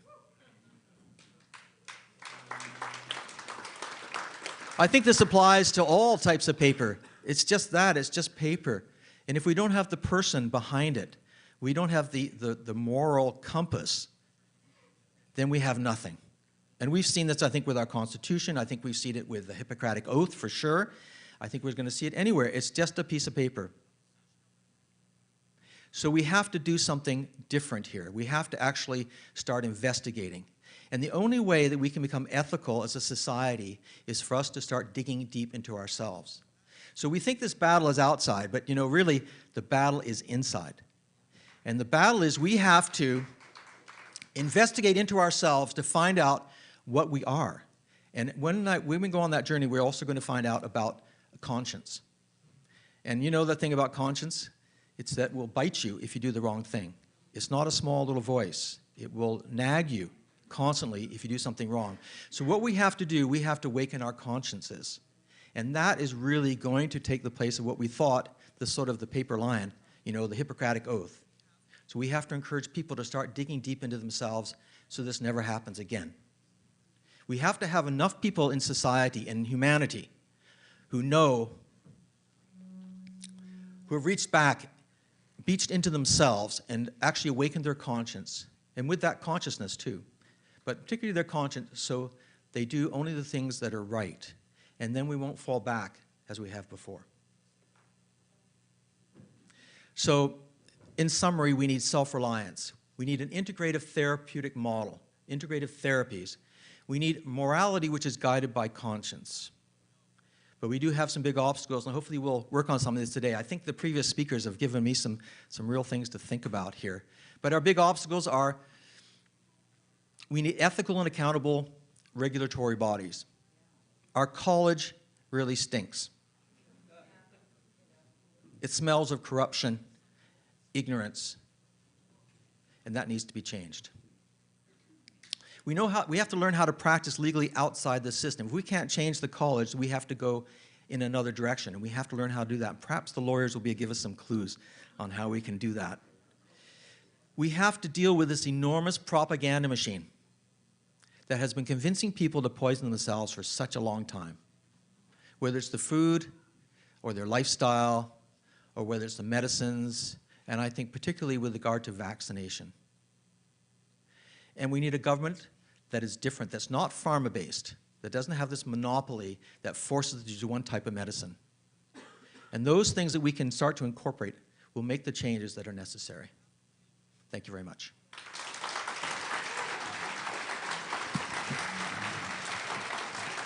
Thank you. Okay.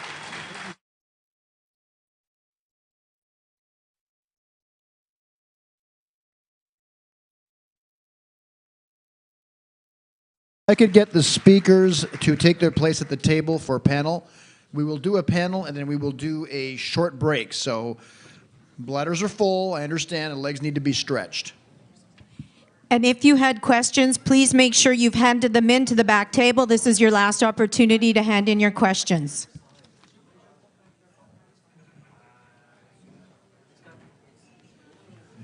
And if all of you could if you have your social media handy, just let people know on your Facebook, Twitter, whatever, that if you go to weunify.ca, they can live stream this event or watch the previous days. They'll have access to all the footage for all 3 days, including the live stream today, for a donation of their choice.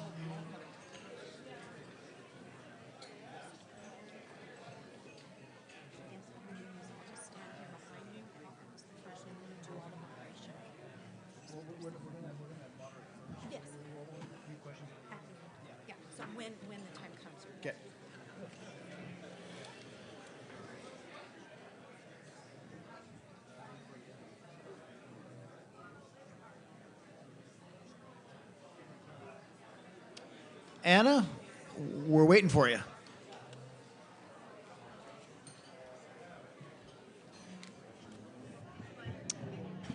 All right.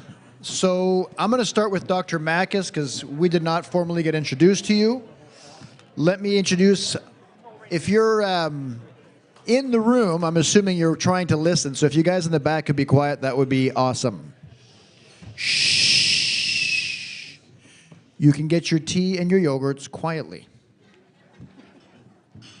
All right. Dr. Makis, could you please raise your hand, please? So we know who you are. Dr. Makis is an oncologist and cancer researcher who has been reporting on an alarming increase in cancer rates and sudden deaths of physicians, and possible connections of that to the mRNA vaccines. So my first question will be to Dr. Makis, and you guys can all piggyback and freestyle after that. Give me, Dr. Makis, two things I want to know. What is I think of all the healthcare healthcare fields, physicians have had the highest compliance rates for vaccination. Could you touch on that and then explain a little bit of what your research has shown? Canadian physicians really rolled over when the COVID vaccine mandates came through the provinces. I always say that Canadian nurses and other healthcare workers were much more bold, much more courageous to stand up and say no. I will not take these shots. I, respect my bodily autonomy, my body, my choice, right? Unfortunately, the doctors didn't show the same kind of courage. Of course, present company excluded. But if you think about it, there are 100,000 doctors in Canada. And the doctors who stood up and have been warning about the dangers of the COVID-19 vaccines, you can count them on 2 hands, maybe 3 hands, out of 100,000. Alberta Health Services, which is the largest healthcare provider in Canada, boasts that they have an over 99% vaccination rate for their doctors. So, for doctors who've wanted to stay compliant with the COVID-19 vaccines, according to Health Canada, they would have had to have had 5 COVID vaccines by now, including the bivalent shot in the past 6 months. When you compare that to the Canadian public, only 13% of Canadians are still compliant with the COVID vaccines, having taken a shot in the past 6 months. 87% of Canadians have stopped taking these shots, and yet doctors are continuing to take the shots. I started investigating sudden deaths of Canadian doctors when I saw that doctors in their 40s and 50s would take their booster shot, and then a few days later or a couple of weeks later, they'd be dead. They would die in their sleep. These were young, healthy people. And the more I dug, the more deaths I found. And I realized that these deaths were starting to happen ever since the shots were rolled out back in December of 2020. It's just that no one was talking about it. No one was noticing it. And we're at a point where 160 Canadian doctors have died suddenly or unexpectedly since the rollout of the vaccines, since 2021. And overall physician mortality last year was up 53% compared to 2019. That means 53% more doctors died in 2022 than in 2019. The Canadian Medical Association calls this misinformation and disinformation. They said, don't pay attention. There's no evidence that doctors are being harmed. And meanwhile, they are putting full-page Pfizer ads in the Canadian Medical Association Journal on the back page. So they're literally making money off the deaths of their own physician members. This is the state of our healthcare leadership in Canada today. Could I ask you something? People always ask, well, why do some people take the shot and some people not take the shot? Like, what is it? And some people in the public, we say it's because you didn't have a TV set. But I think it goes a little bit deeper than that. In my opinion, it's because those people that are inquisitive by nature tend to be less likely to take the shot. Is it the doctors are not inquisitive anymore? That's a tough question. And I've always wondered, why did the doctors roll over when the nurses didn't? Nurses... Because they kiss ass. There you go. Exactly. That may show you that there's a serious problem in our medical schools because the nurses, the paramedics, the pharmacists, a lot of them stood up and they paid the price. They lost their careers, they lost their livelihoods, Doctors, no, doctors rolled over. Doctors are well paid in Canada. I can tell you, there's no denying doctors are extremely well paid. And unfortunately, our doctors failed us in this pandemic. They absolutely failed us. I just want to add to that. So one of the things I didn't mention was Bonnie Henry's April 6th public health order, which basically requires that all members of the health profession, not just the doctors and the nurses, but naturopaths, acupuncturists, psychologists, massage therapists, and so on, must be vaccinated within a 6-month period to continue to practice. So there is this incredible pressure on them, but I also would make you aware that it also applies to students, people that are looking to go into careers in medicine and all of these other disciplines, dentistry. They will not be accepted into these professional schools unless they get vaccinated at University of British Columbia and I think in Nova Scotia.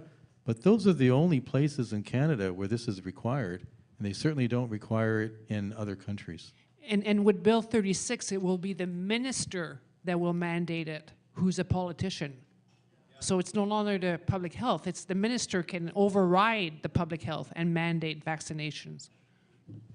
What is new about Bill 36 and why it's so draconian and why it's so toxic for the healthcare system here in British Columbia is that vaccination will be made mandatory as a condition of your medical license, as a condition of your nursing license. If you don't take the vaccines mandated by the provincial government, by the politicians, you can lose your license. That affects your ability to practice anywhere else in Canada or even North America. That affects your career. That damages your career.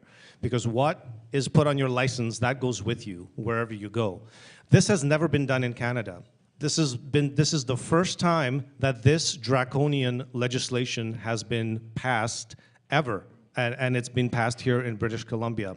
And I truly believe that it's going to be extremely toxic for the healthcare system, and that we may see an exodus of healthcare workers. Even those who were initially compliant with the vaccines are now realizing, wait a minute, I'm going to have to take the influenza mRNA shot. I'm going to have to take the RSV mRNA shot. I might have to take the HIV mRNA shot. Whatever the provincial government mandates, they will have to take it. And the government's going to say safe and effective, regardless of the side effects, injuries, and deaths. You want to keep your license, you're going to have to keep taking these shots. And that's absolutely unconscionable, in my opinion. Yeah. And when our healthcare workers have to take these shots, which are dangerous for at least a portion of them, that's our healthcare system that's at risk. And that puts every person in British Columbia at risk.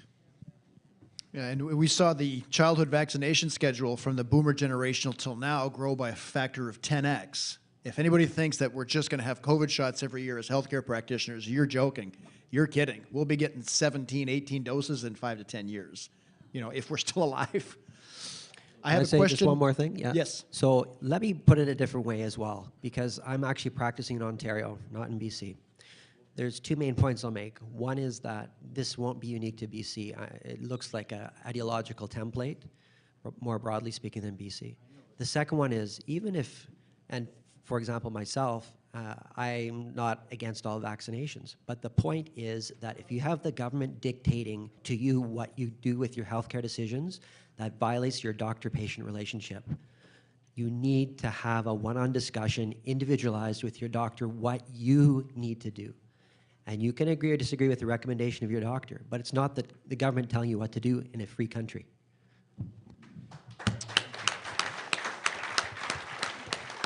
Bill 36 also essentially kills informed consent, because if the government says, well, wait a minute, you know, these vaccines are safe and effective, as a physician, you're no longer allowed to say otherwise. You're no longer allowed to inform your patient of the risks of these particular vaccines if the government has decided that they're safe and effective. That essentially kills informed consent. We no longer will have informed consent in British Columbia. You know, they're labeling this as misinformation or misleading information in the bill. And it carries penalties up to $200,000 or 6 months imprisonment. So you can be certain that doctors are going to stay quiet, and they're going to say, okay, if I want to keep my license and if I don't want to face these penalties or 6 months imprisonment, I'm just going to repeat what the government says. If the government says safe and effective, then that's what I'm going to tell my patients. It's actually more. It's actually up to 2 years imprisonment and up to $500,000 if you're a corporation. And most doctors are incorporated. It also destroys the patient-doctor confidentiality as well. Beyond Bill 36, we also have Bill S-233 that's rolling up, and this is looking at entire society. So this is the bill that is looking at encompassing old age pensions, so Canada Pension Plan, EI benefits, disability benefits under the Universal Basic Income. And with that, what they are saying is that you can be eligible for this benefit if you follow the Canada Health standards. Beyond Bill 36, we also have Bill S-233 that's rolling up, and this is looking at entire society. So this is the bill that is looking at encompassing old age pensions, so Canada Pension Plan. Is that your EI conscience speaking? Must be under the Universal Basic. It sounds like it's income consistent. And with I didn't know you were a ventriloquist, Michelle. you don't know the powers I have. Dr. Kindy, what is your estimate of how many of your colleagues, meaning the physicians of BC, are completely unaware of Bill 36, what it entails, and what can we do about that? Dr. Kindy, yes. I think it's getting less. If you would have asked me 2 or 3 months ago, I would have said probably conservatively 60 to 70%. In terms of doctors that have read it and know the details of it, I would say people on this panel and maybe a few extra, to be honest. I think most politicians that voted for it have not read it either. So is this a losing battle? No. And the reason I'm saying that is that the Doctors of BC, which is the negotiating body for physicians, which were not consulted for this bill whatsoever, had an impromptu discussion of the bill for physicians. It was on a Wednesday afternoon, and 400 doctors signed in online, which for doctors is a lot. And I would say that the majority were, extremely concerned about this bill. One thing that I want people to realize here as well is that this bill has been passed but not implemented. Okay, meaning that potentially they'll implement it after the election. So now is the time to sign on to have it repealed. Doctors of BC is going into this saying that they can negotiate parts of this bill away, but if you've actually read this bill, the entire bill is problematic. And there's 2 petitions going around. One is, Mr. John Rustad, who's the MLA who's helping us with this. He brought it to the legislature, and this has been signed by, I think, over 17,000 BCites so far. And there's a second bill in the process of being done, which will be only physicians signing. And this bill is asking for this, or this petition is asking for this bill to be repealed. And John Rustad is taking it on. Thank you, John, wherever you are. And that petition is at the back of the room. What's that? I think that petition's at the back of the room so people can sign it. There should be some there's on one your petition tables for as regular well. people, one for, yeah, exactly. Check your tables, you might have a copy. Yeah, so I did a little bit of homework on this, and I thought it'd be useful to compare how healthcare actually relates to the freedom, the reason that you're here to have this conference. So flip it around. Think about what the opposite of freedom is. It's totalitarianism. So I did a bit of reading on that. And the philosophers on that basically were pretty dominant after the Second World War for obvious reasons. And you can cite that kind of study. There's Frederick Brzezinski in the 50s, and there's a guy named Raymond Aron in the early 60s. Basically, they summarized the qualities of totalitarianism as 5 or 6 features, and you're starting to see that in our country. So let me just list off, I'll try to distill it down to the 5 here, okay? So 1, a state ideology. So it looks like some variation on this leftist authoritarianism, identity politics. Number 2, attempt at state control of the economy. I'm thinking broadly here now, but you think about lockdowns and you think about vaccine mandates, or even more broadly, like issues with pipelines and so on. Number 3, a one-party state for practical purposes. I'm coming from Ontario, so let's say from the federal level, it's sort of a sad joke, but what's the difference between the federal Liberal and a federal NDP is the spelling right now. Okay, number 4, control of mass media for official truth. So, I mean, you already have the CBC, you've got subsidies for mass media, you've got Bill C-11 about regulating the internet, and you have number 5, employment of ideological terror for dissenters. So they'll go picking off one profession after another, and right now, look what we're talking about, Bill 36 in BC for docs and coming to a home near you.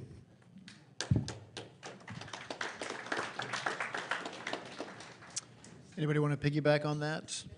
I want to just add to the totalitarian aspect of this bill. I escaped communist Czechoslovakia in 1988, lived in a refugee camp for a year before I came to Canada. And I can tell you, I still remember communism, even as a kid, standing in bread lines and parents telling me, don't talk in school what we talk at home, because your daddy might be sent to prison. And I look at this bill and I look at things like anonymous complaints. Now you can file anonymous complaints against doctors. Doctors can have their licenses suspended before a complaint is even investigated. No due process, just straight up suspension. There's also portions in the bill where doctors and nurses are strongly encouraged to report other doctors and other nurses for misinformation. This takes us straight to communism. This is what the communists did. The communists were pitting brothers against brothers, sisters against sisters, neighbors against each other. If you ratted out your neighbor and saying, hey, my neighbor listens to Radio Free Europe, or my neighbor has a few dollars saved, stashed away somewhere, the secret police would come in the middle of the night and then take that person away, put them in prison or put them in the gulags. That culture was encouraged. That culture is here in this Bill 36, this encouragement of professionals to snitch on each other, report each other, so that their colleagues could have their licenses suspended. This is an absolutely atrocious aspect of the bill. Yes. With that atrocious component, we want to stand up against it, but we don't know if it will go through or not. And there are chances that it will. So what are we going to do? Well, I was trained as an occupational therapist, and that job is looking at function. So can we walk around it? What do we do going forward? Stephen talked about the health hubs, and in a couple of small communities that I've been involved in, we're bringing those forward. And this is a component where local people, the average citizen, is getting trained in the skills that they need to stay out of the hospital. They're getting trained in lifestyle medicine. They're getting trained in nutrition, how to grow food. Where do they go if they need help with building things? How do they deal with each other in terms of a gifting economy? What do we do with basic first aid? I have a story where I was with some friends. She slipped, she cut her thumb right down to the bone. You could see the bone, but she still had some movement in her thumb. And she didn't want to go to the hospital. So we stopped the bleeding, we closed it up. I've seen her, it's now 5 weeks later. She has full range of motion, she can do whatever she wants. She never went to the hospital. And so learning those basic first aid skills will give us a lot to take care of ourselves within ourselves. And so getting the proper training to our communities, to our neighbors, is something that's going to be super important. And these small health hubs, if they register as a business and go through the private membership association, they can circumvent some of Bill 36. If they go completely underground, and I know somebody who knows somebody who knows somebody, and my neighbor down the street may be able to help you with this, and you go and visit them for a cup of tea, maybe for services, you get delivered a bunch of firewood, which is what you exactly need. And we're doing that in our community of Powell River. We have, I think, 6 practitioners now who are completely on a donation and barter system, and they don't provide health care anymore. They exchange knowledge with their friends. And this is working. Interesting. My next question is for Dr. Stephen Malthouse. Am I pronouncing your name right? Yeah. Okay. It looks easy on paper, then it comes out of my mouth, feels weird. So you had your license suspended for taking a stance that you've taken. Part of the solution going forward, I think, is obviously garnering more and more support from like-minded physicians and healthcare practitioners. Whether it's a physician, a chiropractor, a physio, dentist, in the next year, you're going to have young doctors who have a family to support coming to people like you and saying, listen, I can't end up like you. So I'm either going to comply or I'm going to go out of province. We need to build an army of resistance. How would you handle, what's your solution to that inevitable phenomenon? I think that there's never really been change without suffering. And that there will come a point where the suffering gets to the level where people will start to wake up because they'll have no other choice. It's a bit like they'll recognize their house is on fire. Some of us saw the smoldering of the house in the early stages and we decided to get out, but also we saw a light in the distance that we wanted to go to. And that that describes probably most people in this room, I would think. But for many of those people, their house is going to have to be blazing before they'll actually run out of it. And then they'll get out, they'll start looking for solutions.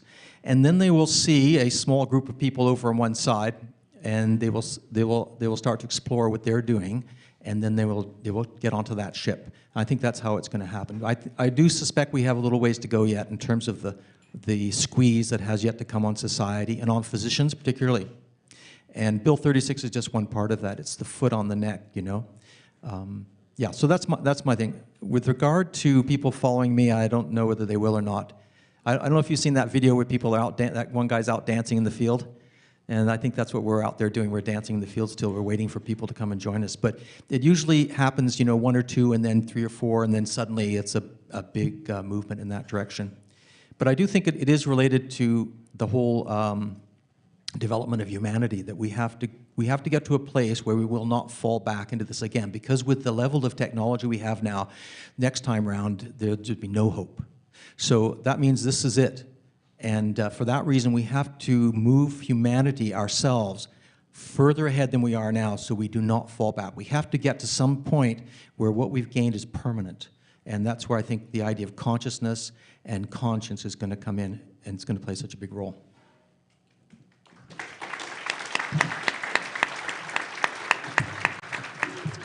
I want to ask 2 open-ended questions before we end the panel. I get this asked all the time.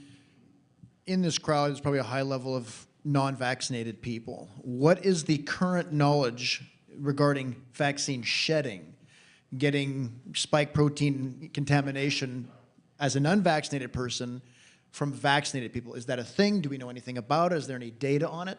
I'll leave that open-ended.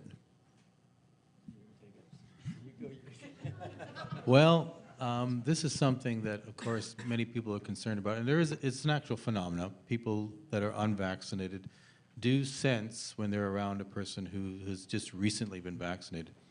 It could be the increased risk of actually getting COVID right after you got vaccinated, so you may in fact be spreading it to someone else asymptomatically initially. It could be the destruction of the cells that are expressing the spike protein. They produce what we call exosomes. These exosomes are about the size of a virus, and they can be shed from the body as well, so they'll be coated with spike protein. And many people that already have immunity, their bodies will sense it and will react to it, like an allergy. It could be also the lipid nanoparticles themselves are being shed from people. And I don't think it really presents a health risk to people. It's like a little natural booster shot for most people. But I do see a scenario where someone who has got immunity already and they're being forced to, because of they need a medical treatment like a transplant, and then they're being told that they must get vaccinated, and now they're producing these large amounts of spike protein. And in that scenario, where they'll have a very strong inflammatory response that could cause tissue damage. So maybe it could be from a donor who's just recently been vaccinated and giving a blood transfusion. That could be dangerous to people. But I think in general, it gets diluted quite a bit, the lipid nanoparticles in the blood. So I don't think no it's generally a significant problem. risk of contamination. Yeah, I think it's so diluted that I don't think people are at really a great health risk from shedding. Thank you. Yeah. I think we should try to keep our minds open about this, though, that, how people wearing clothing outdoors or in a supermarket, how do they actually spread that much to cause someone who's in the aisles with them or hanging out with them at a beach party? How do they get sick so easily? And of course, individual susceptibility will play a role, but I just wonder whether we need to keep our mind on the possibility that there could be an EMF, electromagnetic field sensitivity for certain people, and that there will be some kind of a receiver, a sort of transmitter thing going on, a little bit like radiation sickness. And although there's not much evidence in how this, despite the fact that it's such a well-known phenomenon, the shedding, we really don't know the mechanism of it. So we better keep the possibilities open as to what could be causing this. And, is it occurred in people who are carrying a cell phone around with them? Are they more likely to have it than someone who's not? We don't even know that. So we need to do a little bit more research. And also going back to what Stephen said earlier, it's self-responsibility. So building our own immune system, keeping ourselves healthy, doing things like grounding, walking barefoot on the ground, eating the good whole food, breathing the fresh air, getting out in the sun, getting the vitamin D. Those are the basic things we can do to protect ourselves from all of these things that we're being exposed to all of the time. Shedding is a question that I get asked most frequently of any questions. I've done dozens and dozens of speaking engagements. It's always the number one question. And there's always a fear attached to it. Can I get vaccinated by exposure to shedding, being around someone who's unvaccinated? And I wanted to alleviate that fear that, at least from what we know right now, there shouldn't be a risk to the unvaccinated from the vaccinated. There's been a lot of fear-mongering, paranoia, that's divided society, and I think, we shouldn't be, fearful where there isn't strong evidence that there's any kind of danger. The way I, describe it is that you are being exposed to a toxin in the environment. And again, it could come out through exosomes, when you're breathing, it could come out, in sweat and so on. And your body will react to it. Your body will deal with it as an external toxin. So you might have a little bit of an immune reaction. There shouldn't be a mechanism of you becoming vaccinated simply through shedding or through that kind of exposure. No mass production of the spike protein. No, Okay. exactly. And so at least, that's what we know about it to this point, that there really shouldn't be a fear. You shouldn't have a fear if you're unvaccinated that you're suddenly going to get vaccinated, through a mechanism of some kind that doesn't seem to be there. Thank you. Final question, and this is, if you each had to give your number one, what can the average person, what can we do collectively regarding fighting Bill 36? In a nutshell, what's your number one takeaway, Dr. Lang? I'm so glad you asked me that question, as well as the rest, because I actually was thinking about a poem you may have heard of that came out when I was studying about the history of totalitarianism as it relates to, as an example, Bill 36. You may have heard of, there's a pastor named Martin Niemöller. That's just after the Second World War. He wrote something very specific, what happened during the fascist regime in Germany. And I'm just going to change it up a little bit for modern times here. So bear with me here. First, they came for the trucker, and you did not speak out because you are not a trucker. Then they came for the doctor, and you did not speak out because you are not a doctor. Then they came for the lawyer, and you do not speak out because you're not a lawyer, then this empowers the totalitarian. So you cannot speak out. So the one thing to do here is speak out, because there will be no one else to speak for you. Thanks.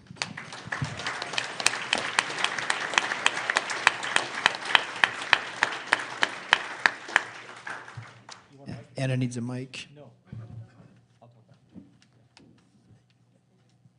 Please share. Oh, you got a mic right there, don't you?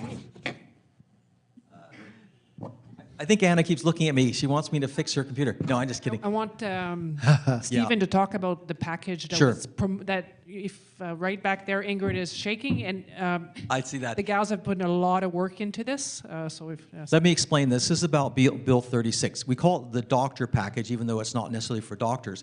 And it is in a manila envelope just like this. At the back, at the table at the back there, you'll see there are lots of them. And what's in that package? Well, what we tried to do is we tried to find out a way of, we know that everything is going to be grassroots, it's going to be from the bottom up, right? So it has to be the patient or the general populace making demands. And that hopefully will change the minds of their MLAs or perhaps their physicians, who will push it up and ask their next people up, which be their associations, to make a change. So this is what we came up with. We put together a package, and in that package, we tried to make something which looks like it's from the ministry, and that doctors actually read this, and it has an easy way of them looking at the risks to the physician, in other words, or the practitioner. What will happen to you, and it has them listed, so it's very easy to read. There's also a poster, and we asked them to put it up in their office, and then to get their patients to do something with postcards. In the packets there are these postcards, and you'll see there's some on your tables there. There are two types. There's a blue one, which is for the general population, and what they do is they just sign it, put their postal code on the back, and then they send it to the address here, and they'll be collected and then delivered based on the postal code to their MLA. So we felt that calling people on the telephone, sending them emails is a waste of time. We need to get some paper on the desk, because that's what we're doing with this. There is a white one, which is for the physician, which he or she can then send up to their association, ask them, why aren't you doing something about this? This is a big problem. So what I recommend, and then we also have a couple of things like a little brochure, that type of thing, and a few more items in that package. But I would recommend that this is what I would say if I was to say one thing. I would like everybody in this room to go and pick up one package per person and give that package to the healthcare practitioner you like the best that you go to, whether it's a massage therapist, whether it's a chiropractor, whether it's a ear candler, I don't think ear candling is a covered profession yet, but it could be anybody, and it could be your doctor, although they'll probably be the last on the list, to tell you the truth, because they don't receive information very graciously. But if you would do that, I think that would be a big step. And if they like it, they want to learn what to do next, and they will start to disseminate it. If you're someone who has a good rapport with multiple practitioners, then take more than one package. Now, the packages do cost about $5 to put in, so if you have extra cash and you want to put it in as a deposit, we can then make some more up for the next people who are going to press them. So I think this is important. This is a grassroots activity. It includes the general population. You can just stand on these and give them out at the health food store if you like. But it also starts to work upward from the bottom through the various tiers. So that would be my recommendation. Thank you. Just to add that, Bill 36 isn't about health. It's about politics and control. And once politicians have that power, they will never give it back. So Trudeau with his Bill C-11, if you think that, my thoughts, again, my opinion, I think the next government will probably not repeal it unless the population wants it repealed, because it's about polling and getting back in as a government. So the more people are aware of Bill 36, the more people, including physicians, but the general population, and I would argue the general population is as important, because they do polls, and if they find that the population is against this bill, they're not going to implement it, and maybe the next government is just going to scrap it. So it's up to us. We've got time, but we don't have that much time, so it's really important to take action.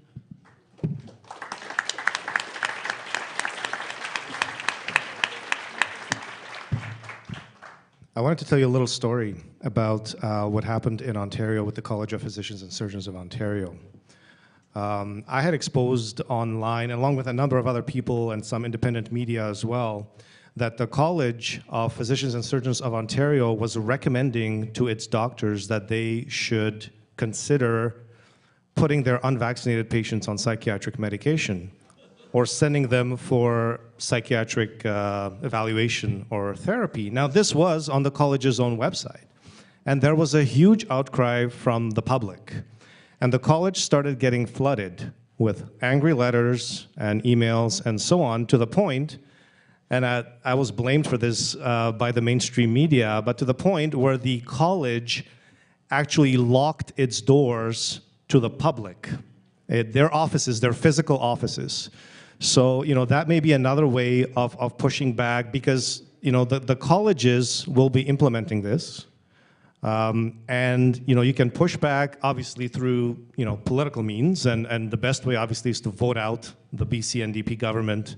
That's the quickest way, because the provincial government has the power to scrap this. Right? Now, the BC NDP will not. They're going all in, and they know the damage it'll do to the healthcare system. They don't care. It's not about health, as we've said. It's about power. It's about control. It's about keeping doctors and other healthcare professionals in line, because they want to push other mRNA products on the rest of the population. So you can push not just through the political system, you can actually push on the individual colleges, and believe me, they pay attention when the population is upset, and that may bring some changes about as well. You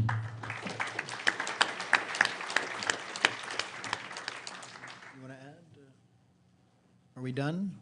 Well, we have to try to get out to the general public in addition to the healthcare providers. One of the things that we did recently, Gail Davidson and Matthew McConnell and myself, we got a paper, basically an article published in Epoch News just the other day about Bill 36. But we need to get to more mainstream media. And so people just have to keep asking questions to those media providers so they realize really what this is all about. And at least the media isn't quite as bought by the provincial government as it is the federal government control. So that's what we have to do as well. The other thing that we can do is we can send this stuff in the mail. So our BC Postal Service will send out bulk mailings, and we've been doing that in Powell River with the Druthers and different publications that we put together, and it goes to every single person's mailbox. So it costs a couple $100. You have a local group that fundraises, and then bring these things forward, send them out so that people get them in their actual mailboxes. Thank you. Right before I dismiss first of all, a hand for our panel, please.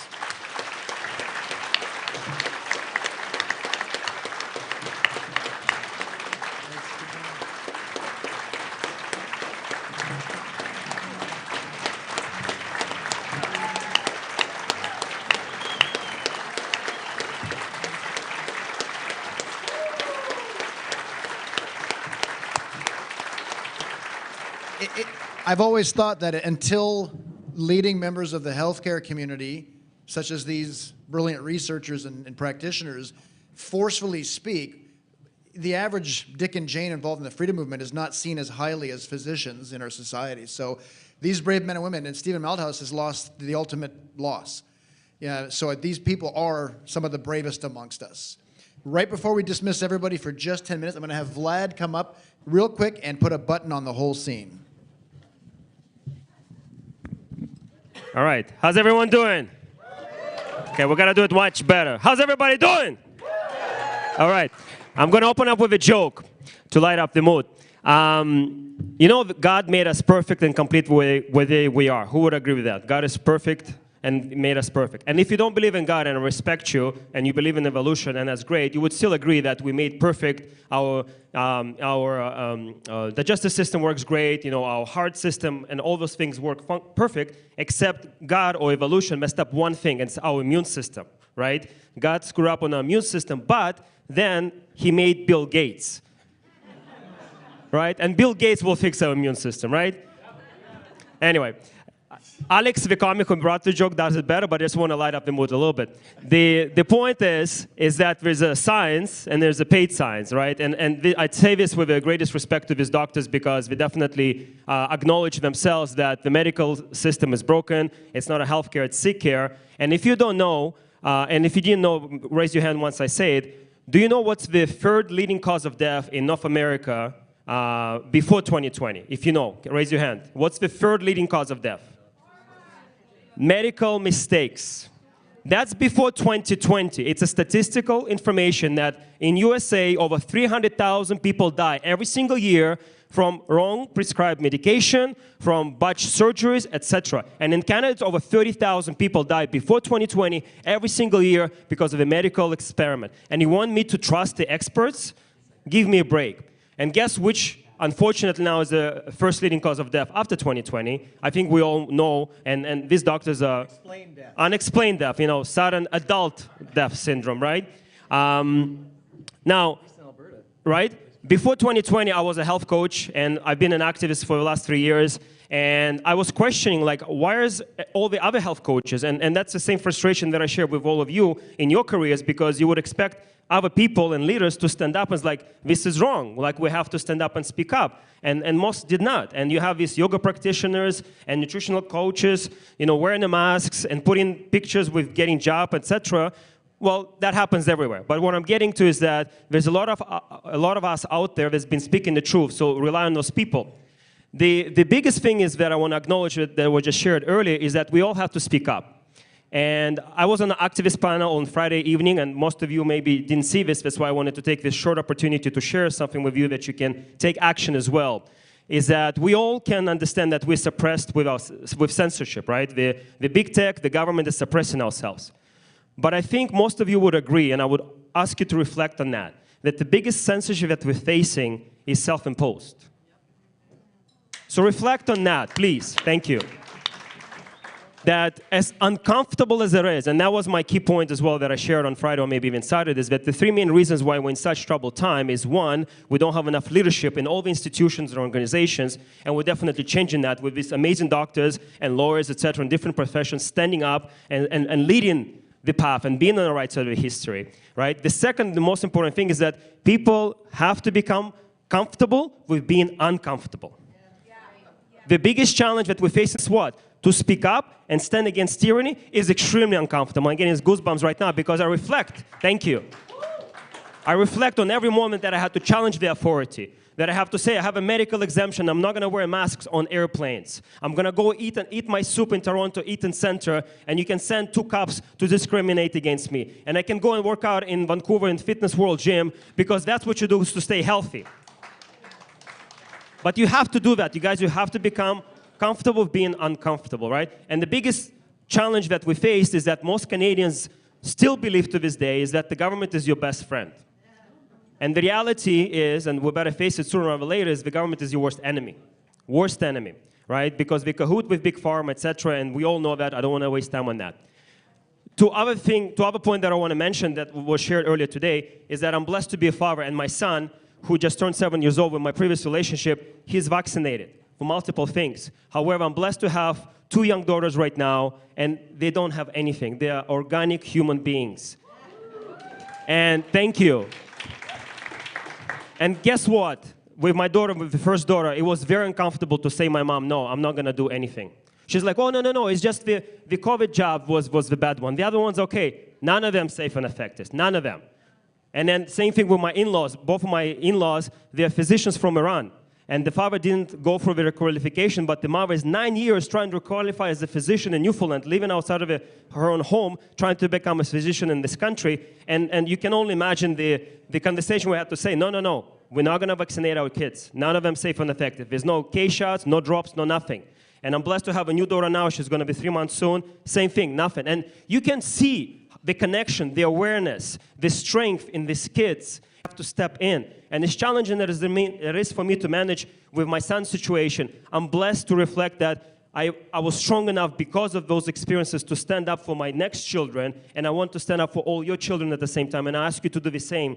because that's what it's going to take, all of us standing together, protecting the future, and make sure that we can prevail above all. The last thing I want to say, thank you. The last thing I want to say is that the best way you can make Canada free again is getting healthier every single day yourself. Yourself. Did you do push-up this morning? Whatever you can. Can you do one? Do one. Can you do 10? Do 10. Can you do body squats? Those two movements, push-ups and body squats, is essential for you to be vibrant and independent in your later years. Because if you cannot get off the floor if you fall, or you cannot get off your toilet when you're older, you're going to be dependable. So if you truly want to stay free and vital till the rest of your life, you have to take responsibility personally for being stronger in your body, in your mind, and in your spirit. And that's how, together, increasing those numbers and working together, we will make Canada free again and healthy again. Thank you. Thank you, Vlad. Yes. Okay. 10 minutes, ladies and gentlemen. Take advantage of it. Yes, thank you. We didn't get the live streaming, so we're depending on you guys.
I've had a discussion with Dr.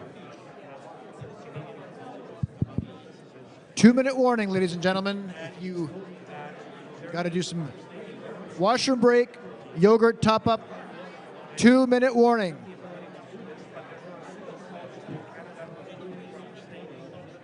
detect was there a spike, and you can actually detect whether that spike comes from the vaccine or if it comes from the virus. So the virus, you can detect other ingredients and it causes the same thing. So those proteins are not there. You don't see the vaccine. Canadian pathologists have the ability, they're refusing to do it.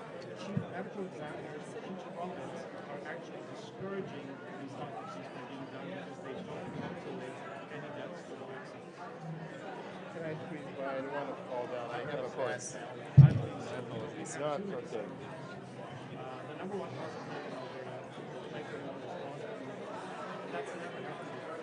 And we've never had 3,000 Albertans hospitalized, and again, it's because the problem pathologists are aware of it, the health authorities are aware of it, they're discouraging autopsies from being done. And I mean, when you have persecution of doctors by pathologists or physicians and surgeons who are telling doctors they cannot raise concerns about this vaccine, vaccinations, hospital vaccine cats, because they might be facing, they might be causing vaccine hesitancy. And so they're working doctors who might be zero.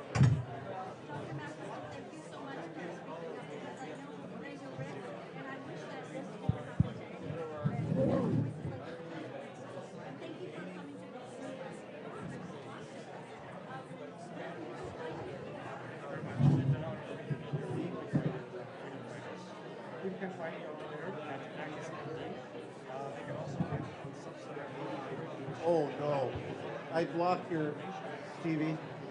Sorry. Ah.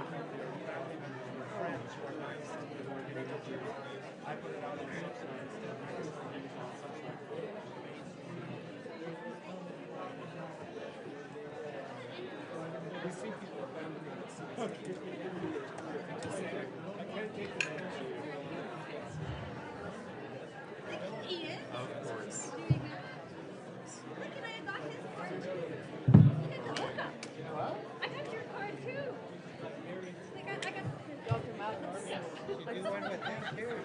Sorry. I'm in my own space. Okay, you focus on what you're doing. It was nice to get your card and meet you. Yeah, and you didn't know. I'm vaccinated. Now you know. Don't forget me. Well, Don't forget, you're gonna forget all this. so I don't forget. Getting to that stage in life. No, you already forgot. No, I remember you. I love your personality. Sparkle. Oh, Very nice. I know Sparkle. Just out of curiosity, I want to know your story.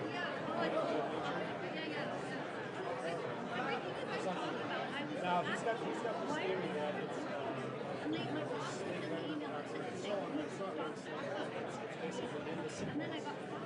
sounds like pepper pearl.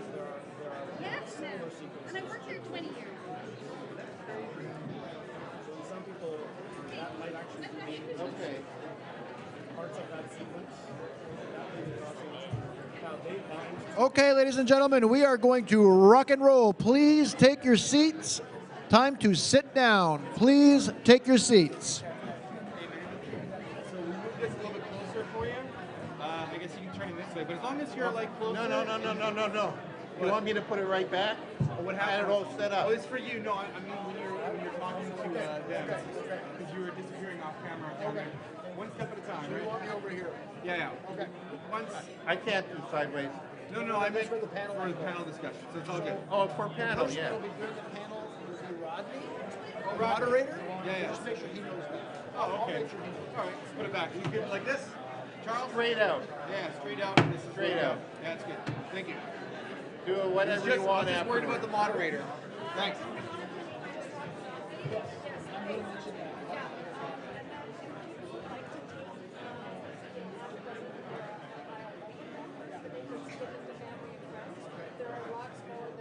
Get your parking spot.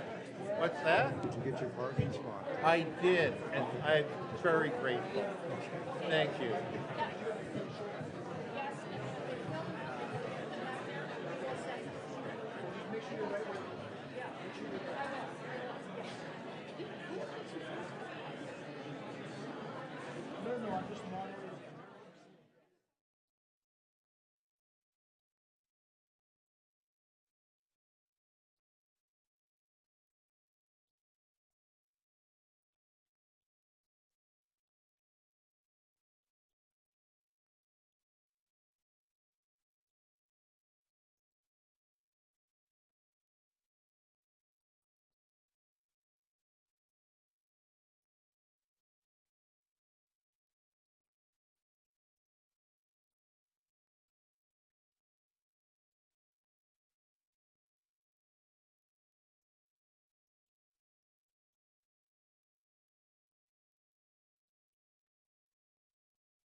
Okay, everybody, time to sit down.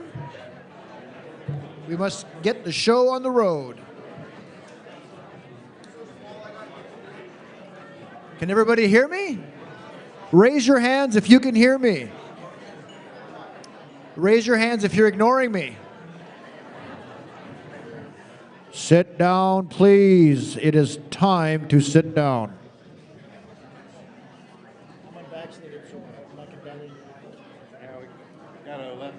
Okay.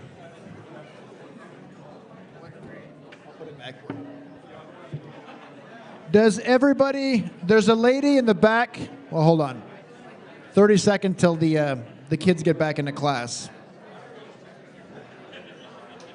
It was nice to start the day off acknowledging the elephant, like David said, the elephant in the room. Did you notice how many speakers? What's the elephant in the room? Well, more speakers this year.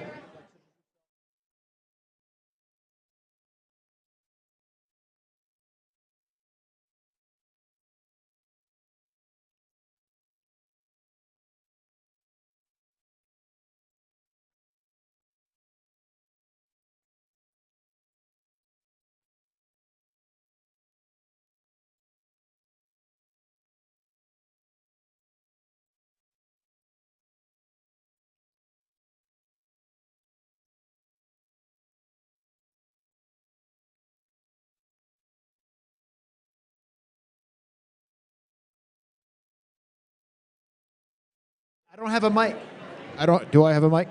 Okay, ladies and gentlemen, I'm going to start personally running around the room, tackling people. If you don't, sit down and be quiet.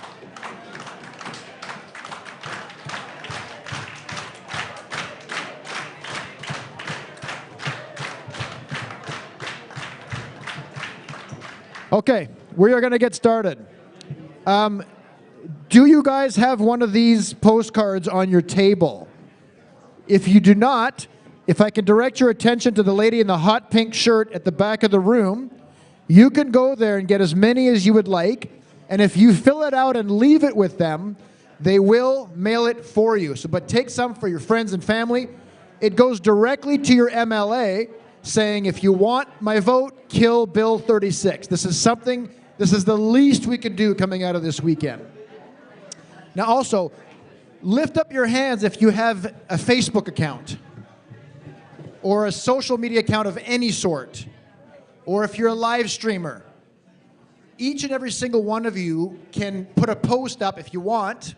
I'm urging you to do it now, to tell your friends, family, followers that if they go to weunify.ca for a donation of their choice, no matter how big or small, they can have access to the whole weekend's worth of media and can join the live stream right now, as well as have access in perpetuity to all the content. So let us continue, and we're going to finish off this weekend with the all-important legal panel.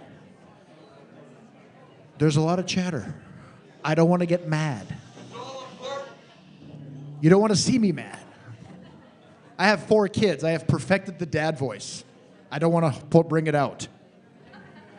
Our first speaker, and he's not the first time up this weekend, is the Dr. Lugosi. He was admitted to law practice in 1981 and has been licensed to practice for almost 40 years. He's appeared as lead counsel in several important cases in the Supreme Courts of both Canada, and the U.S. Please help me welcome Dr. Lugosi.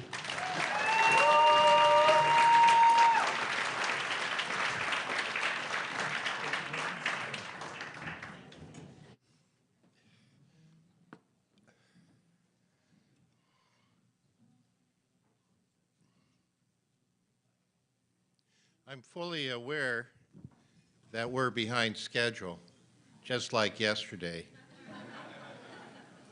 But I make careful notes, I observe people, and I realize the way to get enough time to give you my message is to wear a red hat. So I'm going to put on this red hat to make sure I don't get hauled off the stage. So, but I have to tell you, I love the message on this hat because it is uncensored. So let me tell you what I want to talk to you about. Reclaiming our original, unlimited constitutional freedoms, and to do that, I need to teach you about the correct interpretation of Section 1 of the Charter. You see, the Constitution is the supreme law of the land, and it includes an unwritten Constitution. Now, in a 1953 decision, the Supreme Court of Canada, through Justice Rand, stated this: freedom of speech, religion, and the inviolability of the person are original freedoms. In other words, they are inalienable, God-given, and without which we cannot live in a free and democratic society.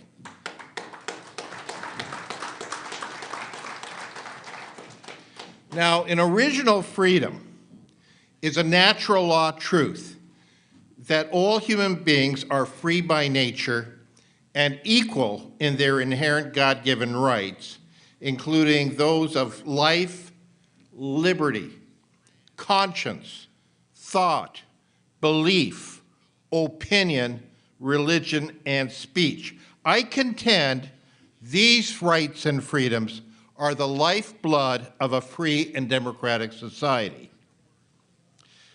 Today, I will focus on the original freedom of speech, without which a free and democratic society cannot exist. So what is a free society? A free society is one which aims at the absence of coercion or constraint. Freedom embraces the right to manifest individual beliefs. Significantly, in the Big M drug mart case in 1985, the Supreme Court approved limitations on even guaranteed freedoms.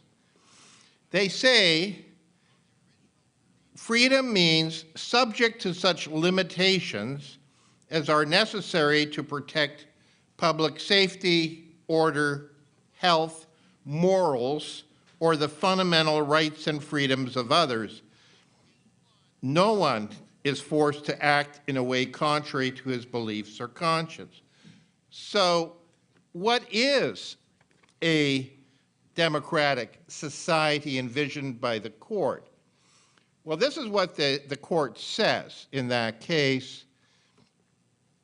Individual conscience, individual judgment lie at the heart of our democratic political tradition. The ability of each student to make free and informed decisions is the absolute prerequisite for the legitimacy, acceptability, and efficiency of our system of self-government.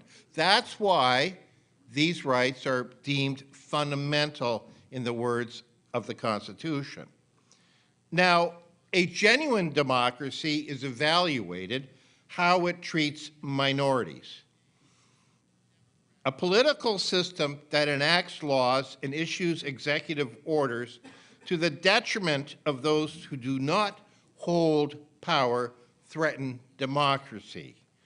The Constitution acts as a check and balance against the power of those who are elected to public office, for it is the Constitution which is our shield against the tyranny of the majority.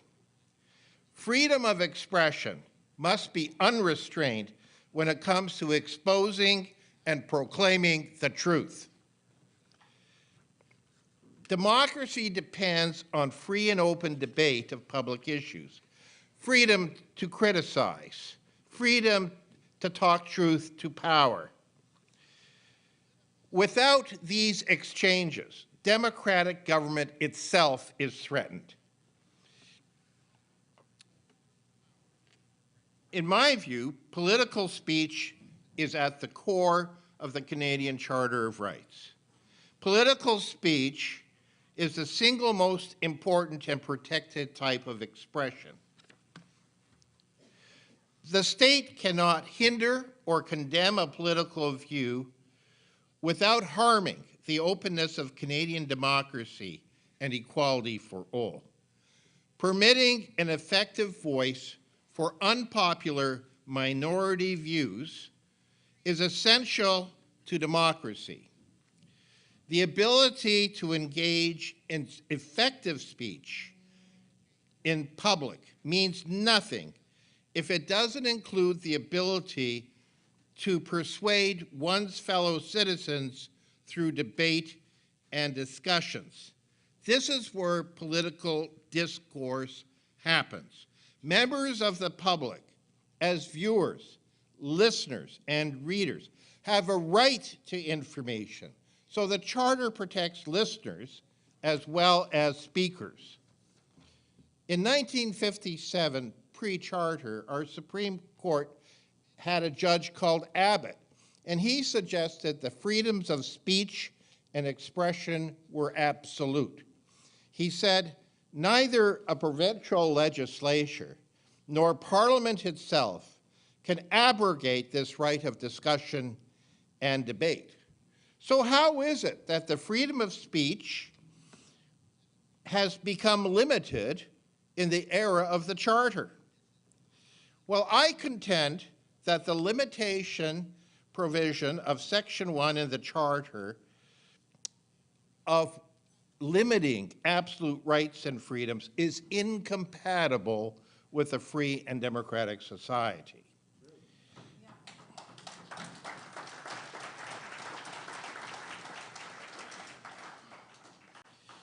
In my view, freedom of speech includes freedom of your conscience, your beliefs, opinions, and expressions. Who would think that the government can limit your conscience, your thoughts, your beliefs, your opinions? Mind control is not in the Constitution. I would say we have a right to freedom of association, peaceful assembly. Again, any limitation of those rights and freedoms are incompatible with a free and democratic society. So, there are other rights which are limited because they're subjected to internal limits in the text and are not absolute. For example, search and seizure is allowed as long as it's reasonable. And also, you can have government continue if you can't have an election during times of war, invasion, or insurrection. These are some limits to governance. But the principles of fundamental justice include the principles at the foundation, such as impartiality, fairness, the opportunity to present your case. Now, these principles include the genuine rule of law, which I spoke about, equality, and the presumption of innocence. In my view, legislation or executive action that weakens these principles of fundamental justice cannot be saved or justified in any circumstance by Section 1 of the Charter, must be declared to be of no force and effect. My views diverge from decades of established jurisprudence that has used the text of Section 1 of the Charter as a one-size-fits-all test to save or justify legislation or executive action that limits your rights and freedom. The Supreme Court has said there are no absolute charter rights and freedoms, even though the text of the Charter says which rights and freedoms are guaranteed.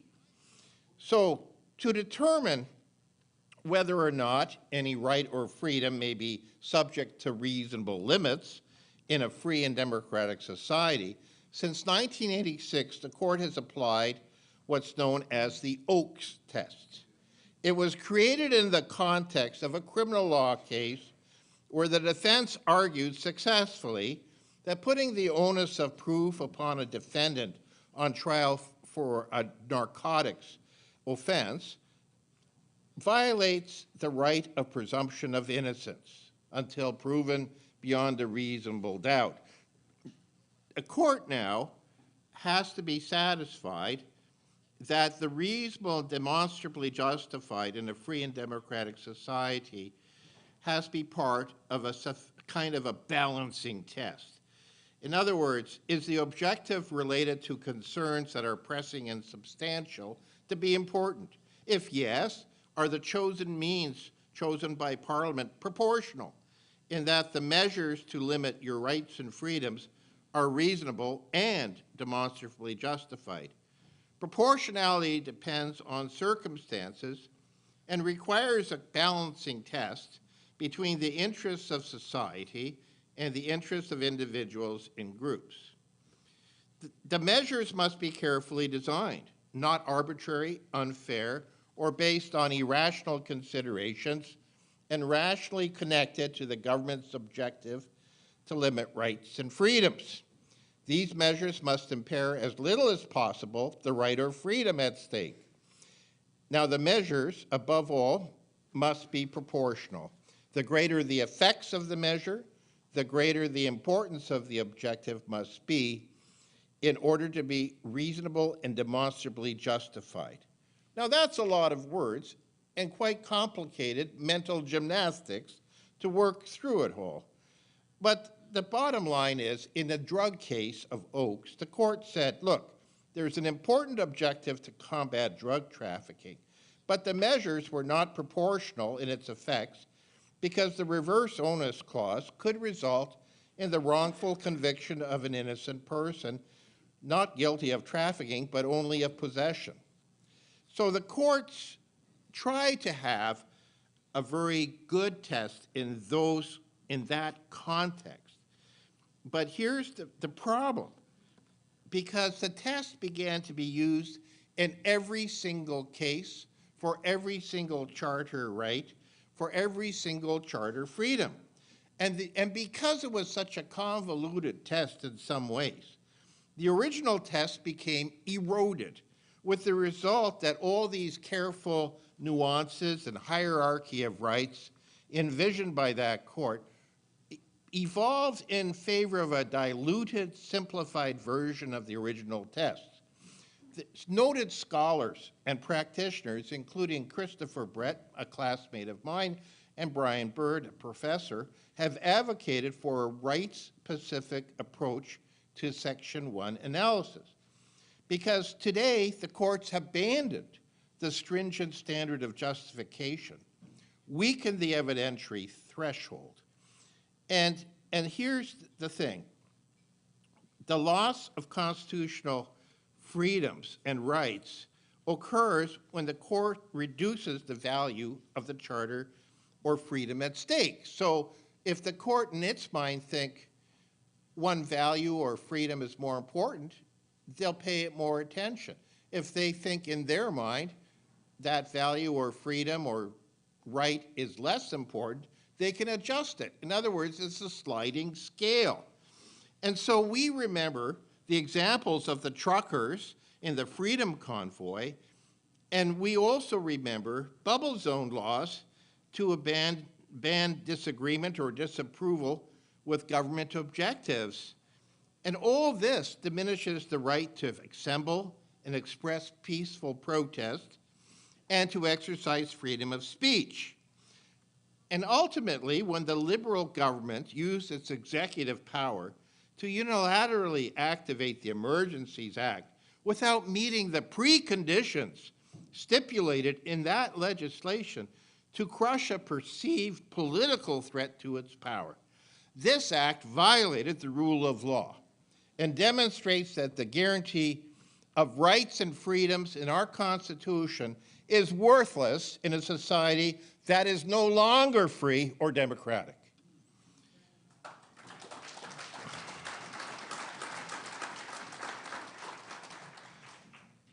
A new element was introduced into the Section 1 test, deference to the government's reasonable apprehension of harm test, which presumably extends to any political threat to the ruling party. Let me talk to you about the Online Streaming Act that was passed this year. It limits freedom of speech and expression on the internet in social media and broadcasting. This legislation is incompatible with a free and democratic society. The CRTC, Canadian Radio and Television Commission, has been vested with the authority to prevent dissemination of content that may be truthful, but labeled disinformation. The CRTC must ensure that the information that is allowed to be accessed by you, the people of Canada, reflects Canadian attitudes, opinions, ideas, and values. Well, who decides what these attitudes, opinions, and ideas and values are? Well, it's the government in power. How many times have we seen on television Prime Minister Trudeau addressing international leaders and saying, well, Canadians think you should allow this or that in your country? Well, he's not speaking for me. Is he speaking for you? No. Okay, well, that's what's going on with the CRT. And who appoints the 9 commissioners to the CRT to decide what you're allowed to know about? It is the federal government through the executive office led by the Prime Minister. Okay. Same group that appoints judges. Okay. Now, the programming, according to this new law, must, quote, serve the needs and interests of racialized communities and Canadians of diverse ethno-cultural backgrounds, and so on, reflect their aspirations, their circumstances, equal rights. I could go on, but the bottom line is this. We no longer will have a free and open internet. Canadian content only means a propaganda platform for the political agenda of special interest groups. One example would be LGBTQ activists. The nanny state wants to control your thoughts, your views, your opinions, and your attitudes, who, as Canadians, deserve to have access to all information, so you can have the entire marketplace of ideas to discern the truth. Unfortunately, the commissioners of the CRTC will decide what information is to be purged and blocked from public access. Now the CRT can shape public opinion and eliminate opposing viewpoints that don't serve the interests of the ruling political party. In its decision of 2022-68, CRTC banned Russia Today. This is what the CRT said. Non-Canadian services do not have a right to be distributed in Canada. The Commission can deauthorize services when it's of the view that the distribution of a service is no longer consistent with policy objectives and therefore no longer serves the public interest. And the law states this: a licensee shall not broadcast any abusive comment or abusive pictorial representation that is likely or will expose an individual or group or class to hatred or contempt. That, I suppose, would include the Liberal Party. And the other thing that's banned is any false or misleading news. This is what they said about banning Russia today. In addition to concerns about programming targeting Ukrainians, the record of this proceedings indicate programming has historically targeted LGBTQ2+ communities, clearly constitutes abusive comment because they are likely to expose gay men to hatred or contempt based on their sexual orientation, coupled with the negative impact on public perception of Ukrainians. That too would be abusive comment. So now we don't get Russia today, unless you get a VPN, of course, and there's other ways to get around. And at this point, I have to change hats. I don't want to be, put before the government, so this is my message. I have to be in compliance with the law. So I tell you right now, there are invitations as to whether or not CRTC should ban Fox News. What was the problem with Fox News? Well, you may have seen that program on transgenderism and violence by transgender criminals in the United States through Fox News. And myself, I would have never known that the child killer at the Nashville Convent Christian School was transgender. I didn't know. I didn't get it on Canadian news. I only got it on Fox News. Wow. Do I have to go to foreign media to find out what's going on?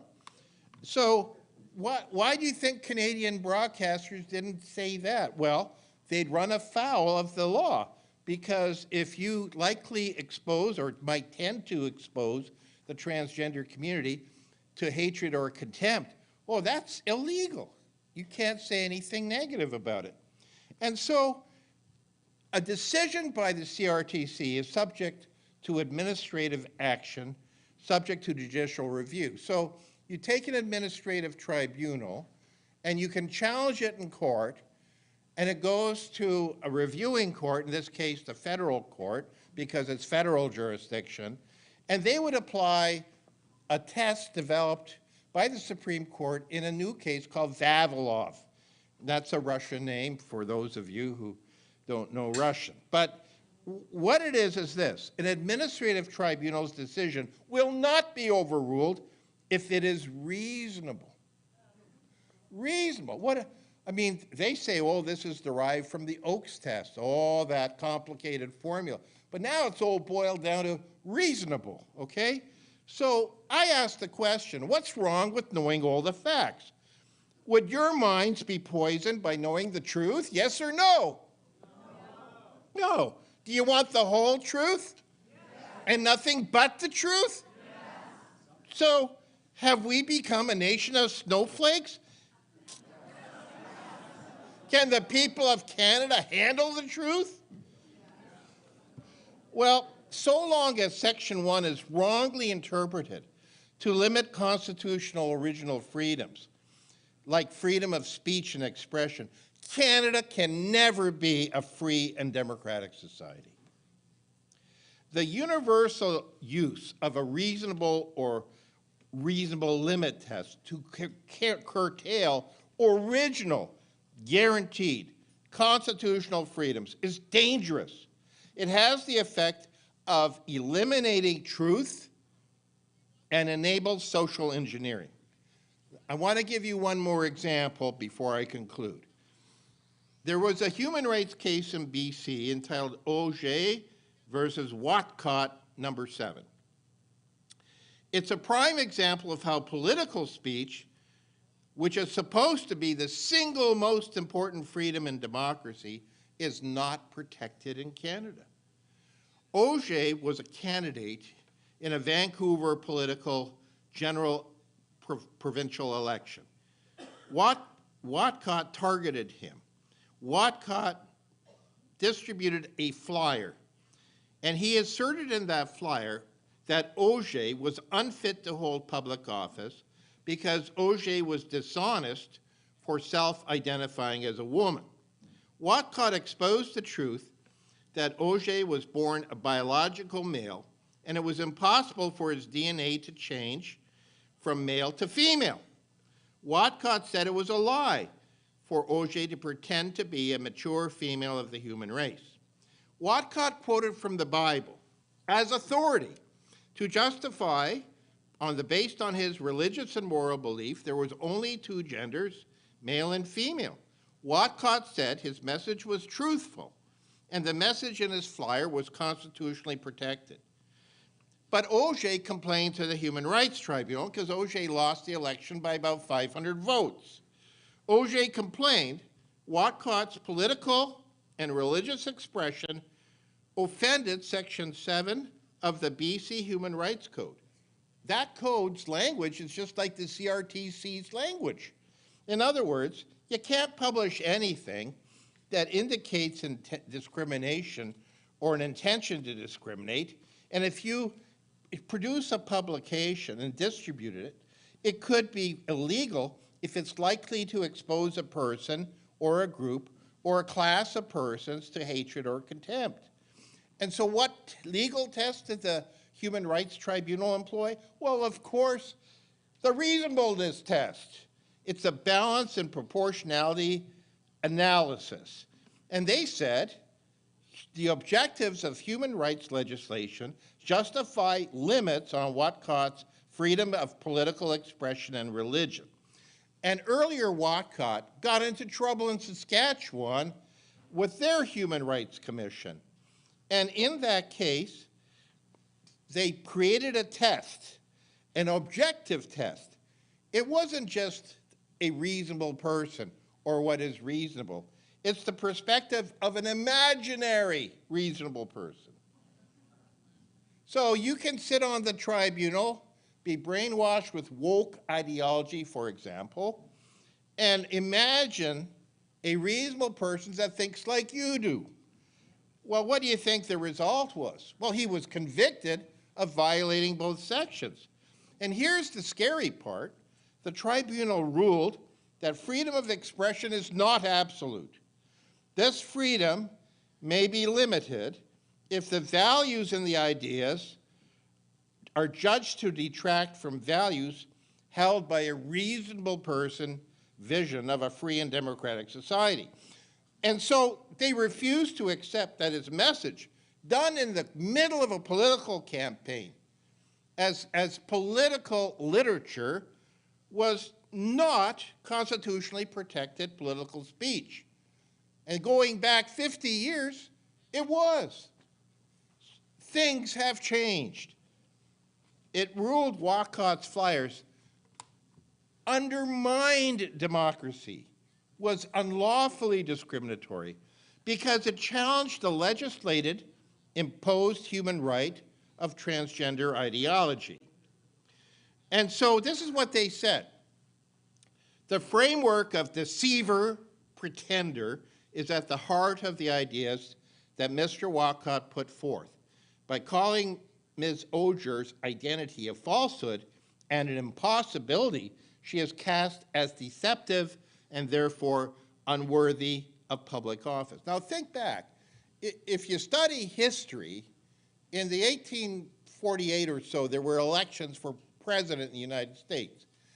And somebody was caught cheating on his wife, and they called that individual a deceiver, immoral, and unfit for public office. And that was allowed in the United States. Now, fast forward to Canada, you know, we cannot criticize freely in political debate that somebody is morally unfit for office. And so here you have an attempt to challenge somebody's moral integrity and fitness to hold public interest office. And he wanted to encourage people vote for other candidates.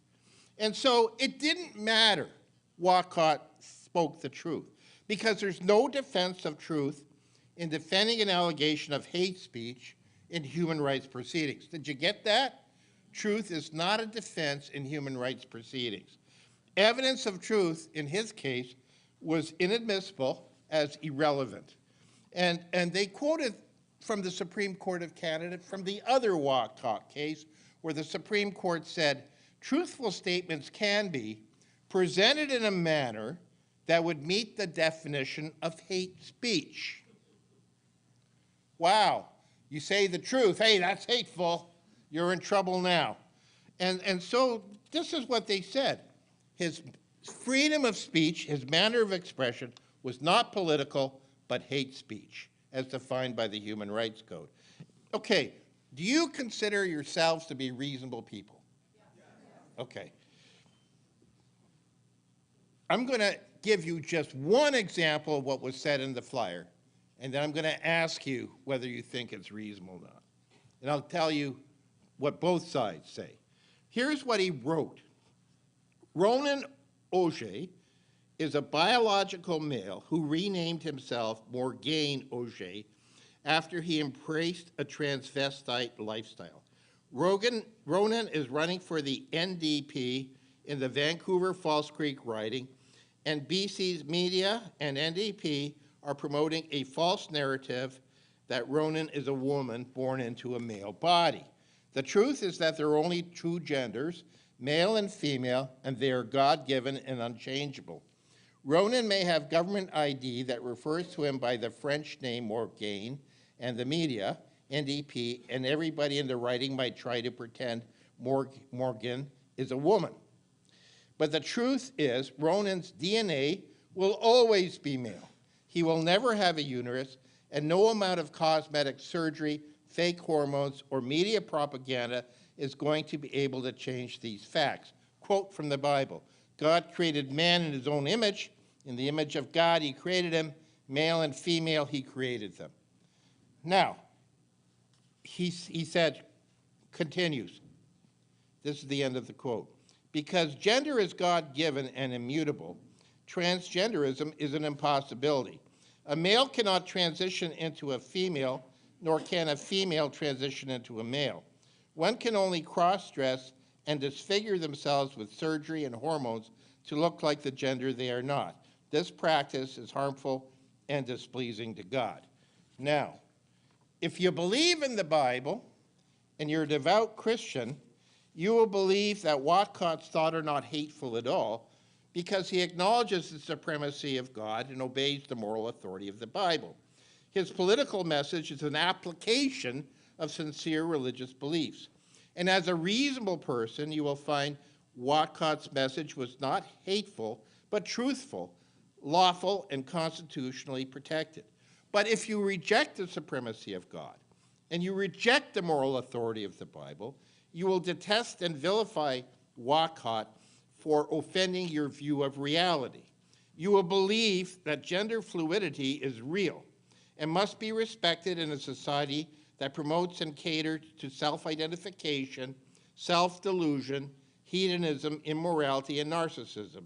You will view yourself as reasonable, tolerant, and accepting, and will oppose offensive expression that opposes inclusion, equity, and diversity. As a reasonable person, you will find Walcott's expression to be hateful and discriminatory. So, that being the case, how many of you would say Walcott's freedom of political expression was legitimate? How many would say he had a right to politically express his views? Okay? And how many of you would not? Well, if I was in a different audience, I'd have more response. Okay, all right. But here's the point of my entire talk. These extreme opposite views as to what is objectively reasonable illustrate why the Section 1 Oakes test, when diluted into an objective test of reasonableness, in reality imposes the personal views of the judges. The reasonable person does not exist. It's a legal fiction, and it allows rights and freedoms to be limited as the judges see fit. This defeats the intention of the authors of the Charter of Rights, who wanted to guarantee absolute fundamental rights and freedoms needed to sustain a free and democratic society. At this point, the Auger case marks the death of political free speech, indirectly labels the Bible as hate literature. Anyone who quotes from the Bible and tries to make biblical morality relevant to contemporary political and cultural issues in modern-day society risks not being prosecuted. Now, this was never the intent of the first ministers who signed the final version of the Charter. And I get this message from Brian Peckford. This is what Brian Peckford says. We worked together on this. The intent of Section 1 was to be operable in a war, insurrection, or a threat to the very existence of the states. The courts have mangled the concepts of demonstrably justified and free and democratic society and have saved unconstitutional legislation and executive orders by just emphasizing a reasonable test. This is wrong. Values and morality have just become tradable goods in a dark and unprincipled blob of jurisprudence. Thank you, Brian Peckford.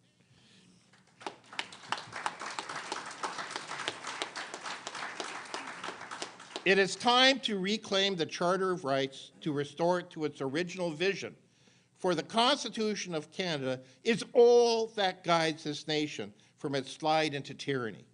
The judiciary must cast aside their assumptions, political bias, and personal values and properly defend the Constitution of Canada with courage by upholding the supremacy of God, the authentic rule of law, and enforce the guarantee of all rights and freedoms, especially those which are original, inalienable, and absolute.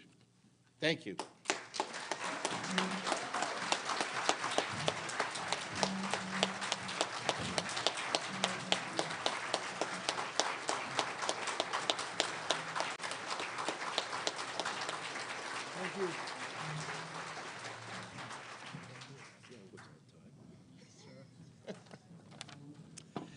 All right, moving right along.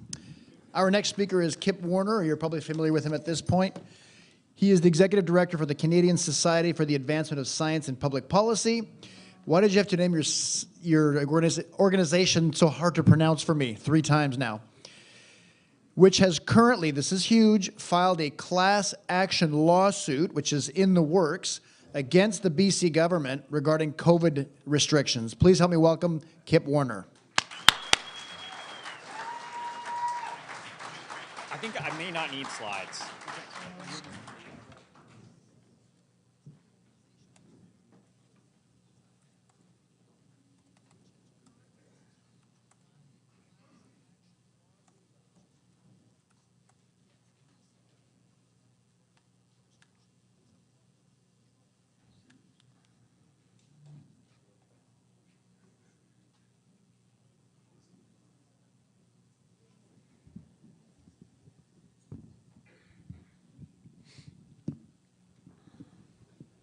Everyone can hear me okay?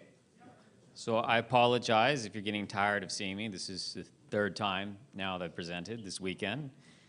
So my name is Kip Warner. I apologize again if this is not my first introduction to you, but I was asked to present on Friday and Saturday as well, but on separate topics. So for those of you who may not know, I'm the volunteer executive director behind the Canadian Society for the Advancement of Science and Public Policy. I suspect most of you probably are already quite familiar with our work, but if you're not, that's okay. That's why I'm here on behalf of our executive team. I was lobbied in the fall of 2020 during the mandates by members of our community. These discussions led to the creation of CSASP, a provincially incorporated nonprofit under the New Societies Act. CSASP's litigation mandate, our practical solution to securing the future from repeating the past, flows from its broader mandate to increase the role of science in the formation of public policy. That litigation mandate is to obtain any available civil remedy for the maximum number of British Columbians that, 1, revert in whole or in part any COVID-19 related statute, ministerial order, regulation, or other executive, regulatory, or legislative measure passed, extant, or proposed that constrain any activity of any person inadequately supported by either science or law, and that 2, may facilitate that person's subsequent pursuit of a civil remedy brought against, with preference towards the natural over the legal, any other person complicit in the consultation, enactment, or enforcement of said. So how are we going about implementing our solution? In January 2021, shortly after our organization was formally bootstrapped, we brought a civil action on your behalf in the Supreme Court of British Columbia under the Class Proceedings Act. The CPA is a provincial statute that allows any number of persons to collectively bring a claim before the courts. This is how class actions work here in BC. The CPA was first announced by the then provincial NDP government's Attorney General in 1994 and formally introduced into the legislature the following year. At the time, there was a large public concern regarding ladies' defective cosmetic breast implants, which were causing many injuries. The purpose of the legislation was to achieve three objectives. The first is access to justice. That meant that some of those affected plaintiffs who would not have had the financial means or knowledge to bring a claim are able to do so. The second is judicial economy. This means that rather than jamming up the courthouse with thousands of very similar suits, they are consolidated as one. The third is behavior modification.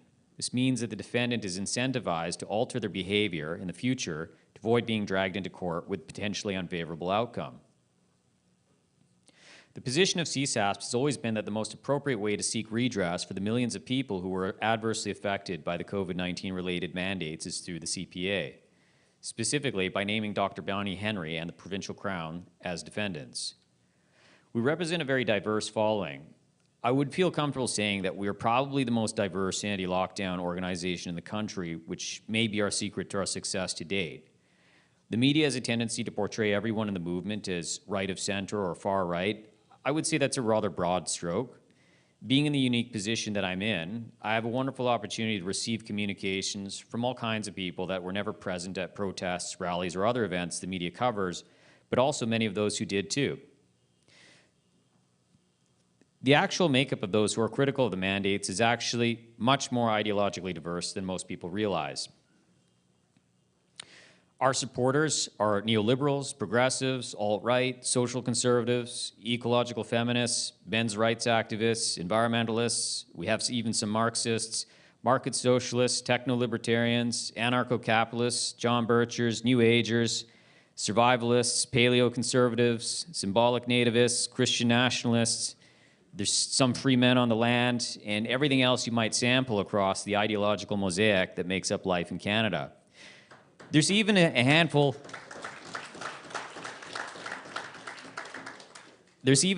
of flat earthers, but hey, we're an open tent to minorities too. It's a bold social experiment. At times, my journey has been a bit reminiscent of Gulliver's Travels. With all of the different tribes, factions, stock characters, or what have you, we sometimes joke internally as being an interstereotype organization. But we like it that way. We wouldn't have it any other. You cannot effectively advocate for several million people, as we currently are, any other way.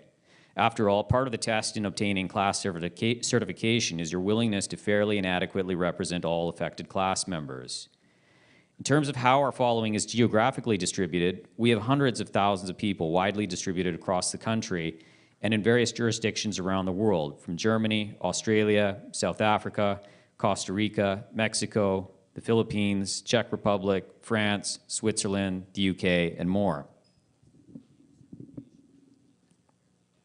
So our followers are ideologically diverse and distributed widely, but what about gender? Do you think our followers are mostly men, women, or roughly split down the middle? So how many of you think most of our followers are men? How many of you think it's mostly women? How many think it's roughly split down the middle? Our followers are actually 72% women across all age groups from 18 to over 65. I don't know why that is. That's for the sociologist. But this is important because it rebuffs the stereotype that women are not engaged in the political process or that those critical of the government's COVID-19 related policies are misogynistic. Our data clearly tells a different story. But that's who we are. What's also interesting is our unique approach to solving the problem of ensuring we never repeat another lockdown again. Our litigation activism campaign is unique in at least three important ways. One, we're nonpartisan. We do not limit our advocacy to evangelical groups, business owners, the left, the right, or any other demographic. We advocate for everyone, resist all efforts to expand our mandate that would otherwise tether it to irrelevant, divisive, or partisan issues. Number 2, no emergency axiom.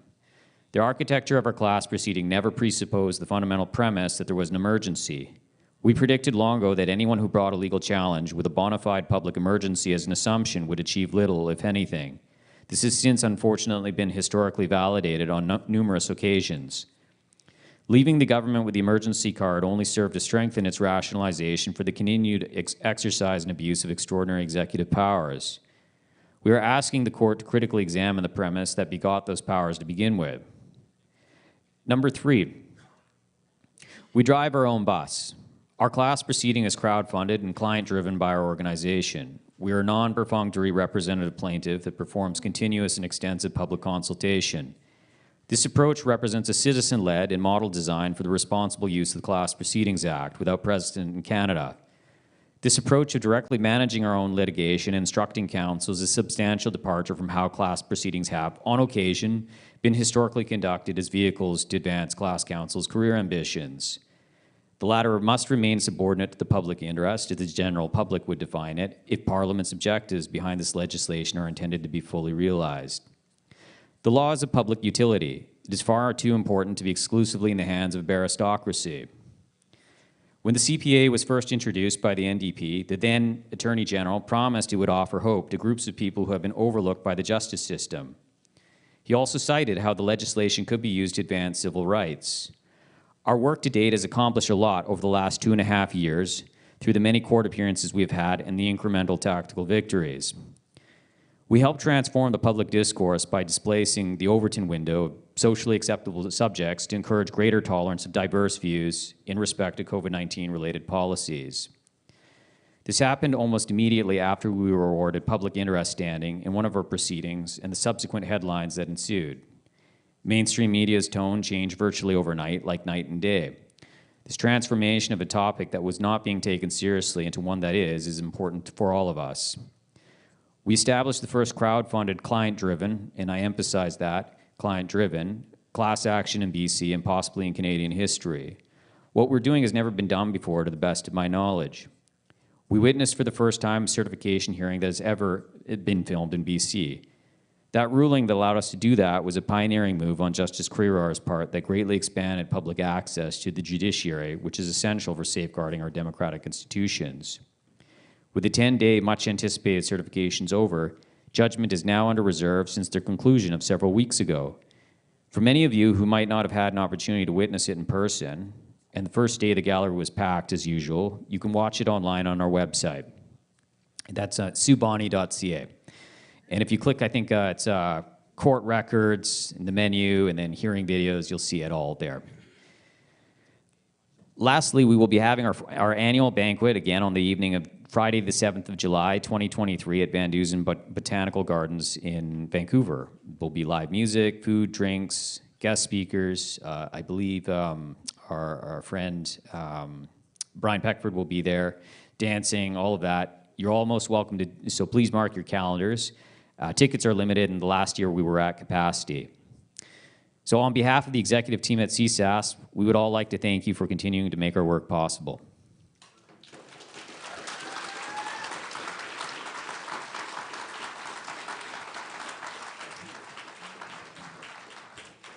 Thank you, Kip. Okay, Alan Honner, you are on deck. Mr. Honner is a lawyer based in Ontario and is a graduate of Osgoode Hall Law School and the University of Waterloo. He is former director at the Justice Center for Constitutional Freedoms from 2016 to 2022 and is a member of the Democracy Fund. Please help me welcome Mr. Honner.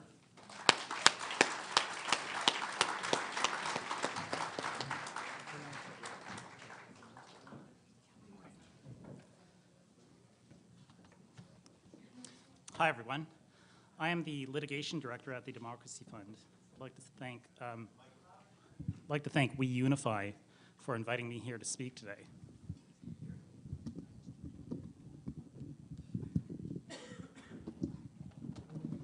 can just grab it too if you want. Sure.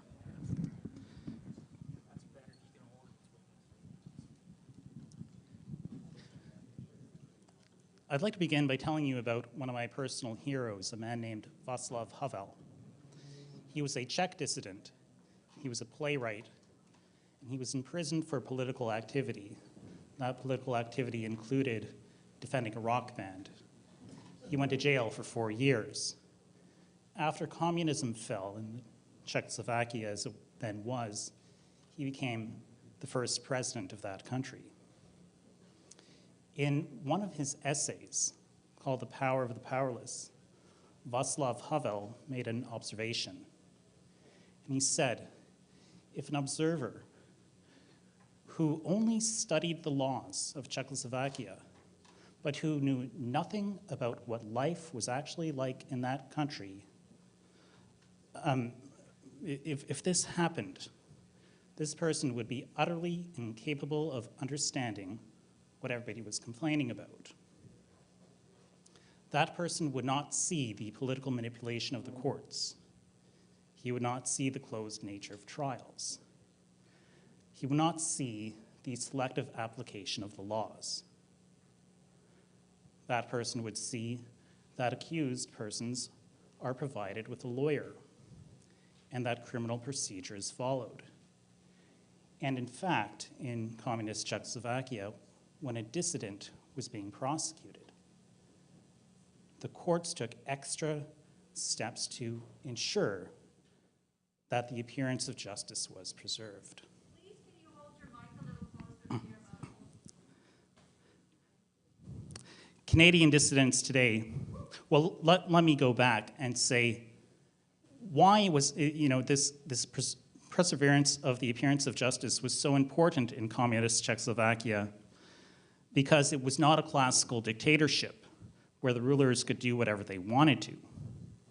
The government needed to legitimize their actions with the principle of legality.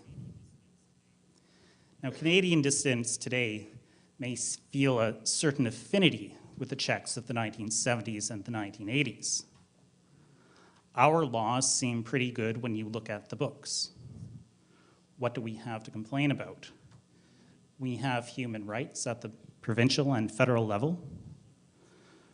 We have privacy rights, and we have a Charter of Rights and Freedoms that guarantees us fundamental freedoms, due process, and equality. We've even signed off on international conventions which protect civil and political rights. But in practice, we find that the protections offered by law are not as robust as they seem. In the past few years, we have discovered that discrimination against the unvaccinated is not merely tolerated, but is encouraged by major institutions such as government, media, and universities. The human rights accommodations have been few and far between. We also thought that we had strong privacy laws. But when the organization I'm a part of, the Democracy Fund, brought a legal case before the Ontario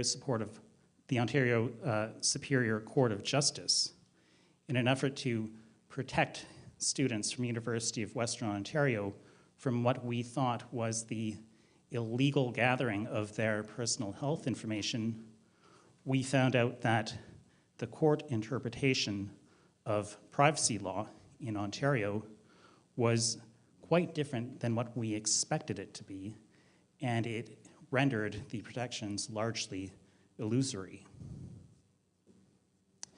Now, of course, the biggest limitation to our rights, our civil rights, is built right into the Charter of Rights and Freedoms itself. Before that document discusses anything about freedom of religion or freedom of expression or any other right, it makes a point of saying that those rights are not fully guaranteed. They are subject to reasonable limits prescribed by law, as can be demonstrably justified in a free and democratic country. Now, whether we like it or not, our rights in Canada are anything but absolute. And I'm not disagreeing with Mr. Lugosi here, Dr. Lugosi. The court may have mangled the test, but the fact is, the situation we're in right now is not one where we have rights which are absolute. And that brings me to the point that I want to make. Given the situation we're in, a situation in which our rights are seriously qualified, we have to exercise the right of dissent with a certain measure of responsibility. Because if we are not careful, we will exercise the right of dissent to our own detriment and to the detriment of future generations. And I'll explain what I mean in just a moment. But for now, I want to be clear. I'm not saying that we should be timid or that we should not dissent because there might be consequences. People like Chris Scott, Chris Barber, and Tamara Leach have taken stands for human rights, and they have paid a personal price. They should be celebrated, not discouraged. What they're doing is not the problem I'm talking about. But let me give you an example of how dissent can go wrong. When the government wants to pass a law that limits one of our charter rights, what they have to have is a pressing and substantial objective.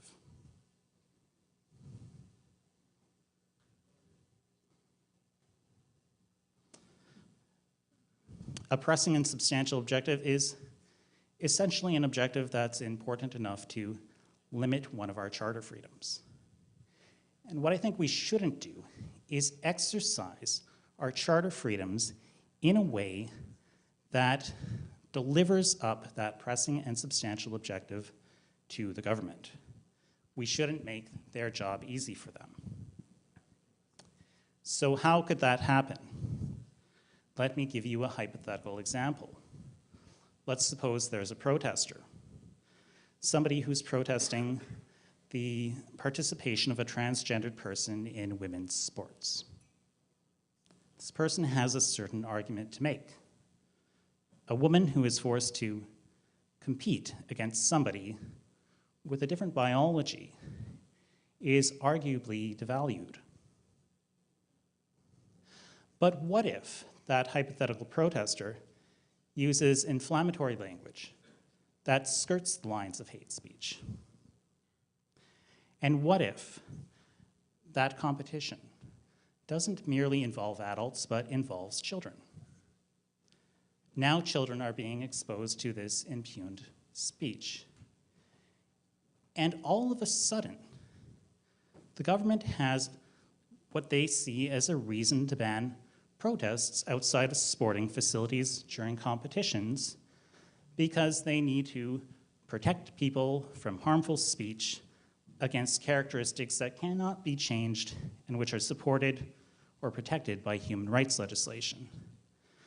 That is their pressing and substantial objective, and the protester has conveniently served it up to the government. The consequences are felt by all of us because our country is incrementally less free. And that's how we lose our freedoms. We lose them one at a time.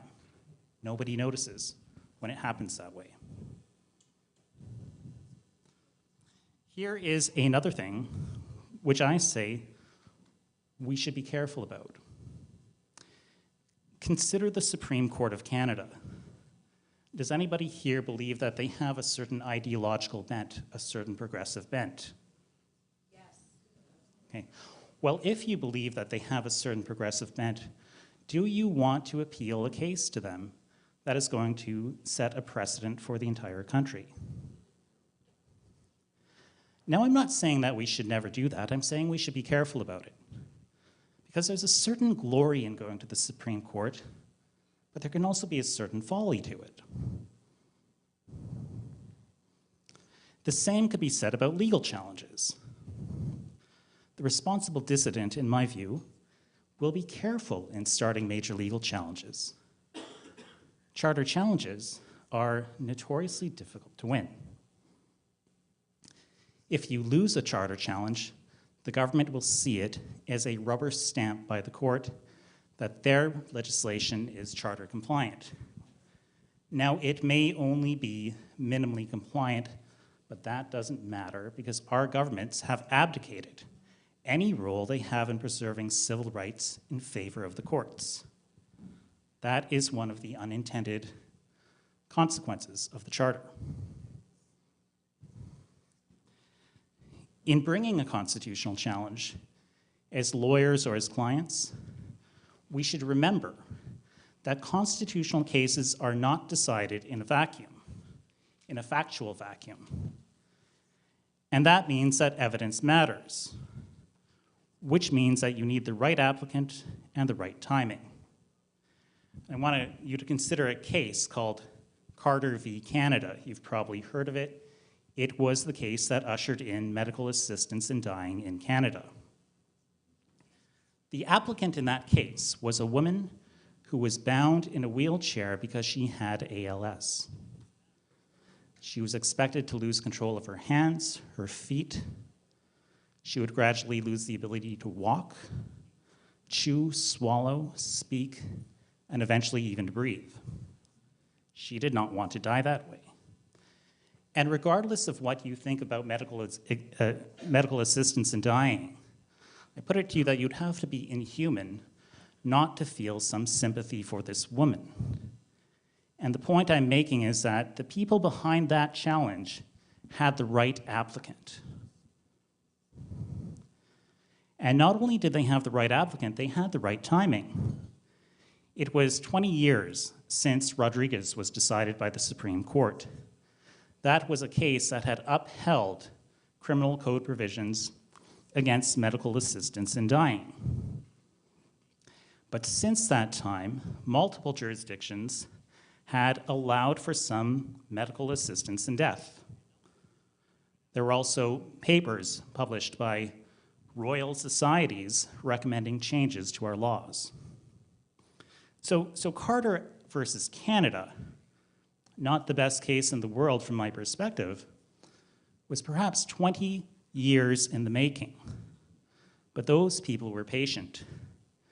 They had the right timing, they had the right applicant, and they won. And what I'm saying to you here today is that we have to emulate that type of patience if we want to win. At the very least, we cannot take the first case that comes through our doors. And we have to discourage other people from doing so. And now I'll talk more on the panel, but I want to end where I began, which is with communist Czechoslovakia. Challenging that state to uphold human rights must have seemed like it required a certain amount of self-delusion. The Czechs and the Slovaks did it. They paid a price, but they ultimately won. And the dissidents became the new government. We can win too. Our state does not wield absolute power. Let's hold the government to the law, change the things we can, but let's do it carefully so we don't make things worse before they eventually get better. Thank you very much, everyone. Thank you. Thank you, Alan. All right. Mr. Umar Sheikh, you are ready to roll. Mr. Sheikh worked for the British Columbia Ministry of Health in the role of Director of Labor Relations. He was also General Counsel and Director of Legal Services for the British Columbia Nurses Union. Please help me welcome Umar Sheikh.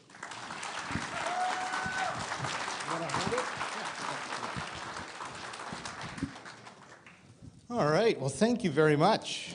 I will try and keep this in 10 minutes. I've got my speech carefully written out. That was a bit about my background, so I won't go too much into that. It's quite boring.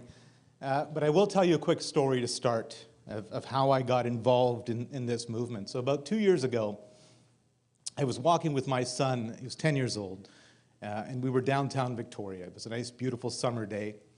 And there was this couple that was carrying a Canadian flag on their way to the legislature. And they were going there to protest and be in solidarity of the truckers.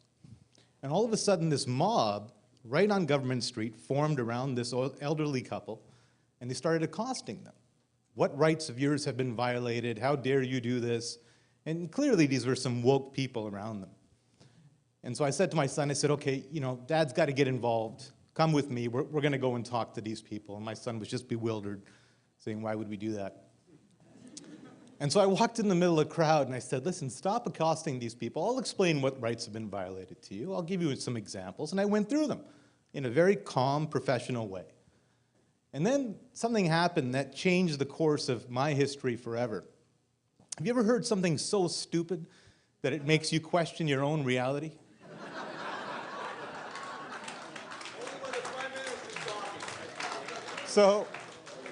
So I explained to these protesters, some of which were some very, let's call them flamboyant gentlemen. So I explained to them around what rights are being violated and why these people have a right to carry the Canadian flag and go to legislature. And they look right at me and one guy yells out, "You're a white supremacist."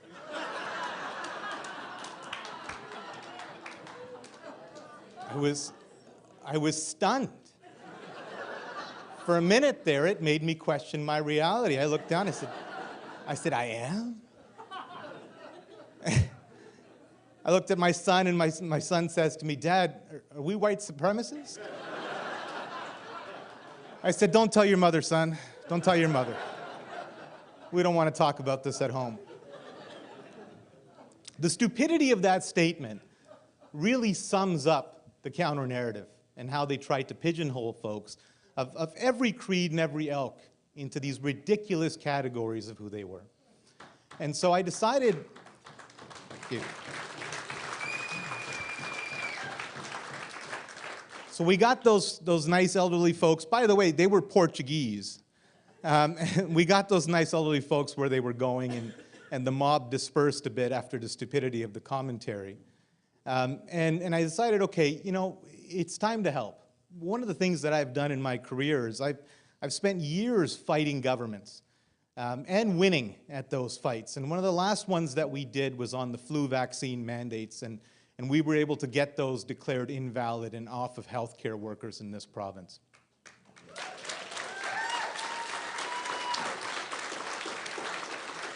So the phone starts ringing, as all the lawyers, the fantastic lawyers that are here will tell you, their phones were ringing off the hook when these mandates came down. People were desperate, begging for help. And so we're getting thousands of calls. I'm answering these calls, and I'm starting to understand how desperate people are. You see, when you take away everything from an employee, when you take their job, when you take their homes, when you take their ability to buy gifts for their children, you're not just damaging them temporarily. You're not just suspending a right. Taking a man or woman's livelihood away is akin to killing them. That is exactly what was happening. And so as we started signing up clients to start beginning this fight, and we had clients in government, we had clients who were police officers, clients in aviation, clients in healthcare, the first tragic events began to occur. We had 3 suicides in the groups that we represent. 3 people who had nothing left and everything taken away from them had taken their own lives, saying there was no other way. There was no other way when they were losing their house and they had to look their kids in the face. There was no other way when they couldn't put food on the table. And so we knew that there had to be a different way to practice law in this country. Lawyers are notoriously expensive, thank God. But they're notoriously expensive beasts, and access to legal is extremely expensive. When I get to the flu case, I'll tell you how we spent $2 million fighting that one mandatory vaccination order. So we said, okay, here's what we have to do. How do I deal with thousands of clients who are at the bottom of their lives in great despair and great mental health issues?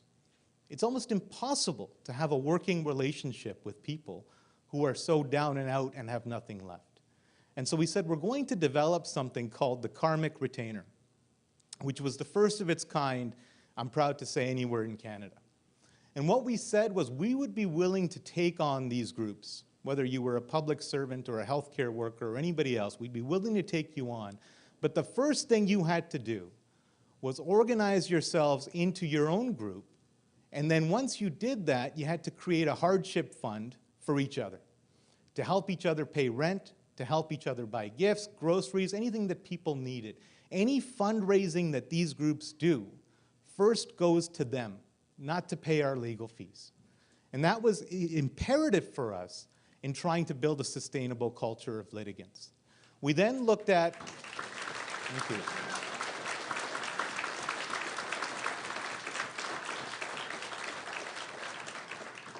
We then looked at counseling services. So we have groups in healthcare. We have, and there was a great doctor talking about trading out services, but we have groups in healthcare. And we said, you can provide mental health support. You guys can create communities where you guys meet every week and you can debrief, you can provide one-on-one counseling.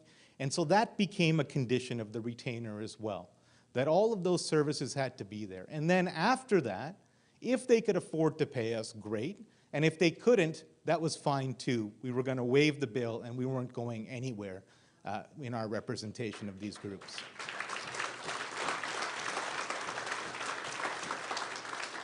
And so I want to introduce you to a few of the people, just real quick, that are the heroes that are living this karmic retainer every day. In the back, you have two healthcare workers, Jed and Terry, who have been fired from their jobs.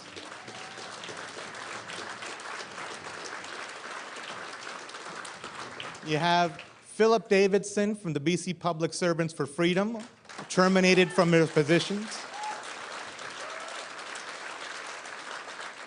There's my friend Faye in the back from Helijet, terminated from her position in aviation.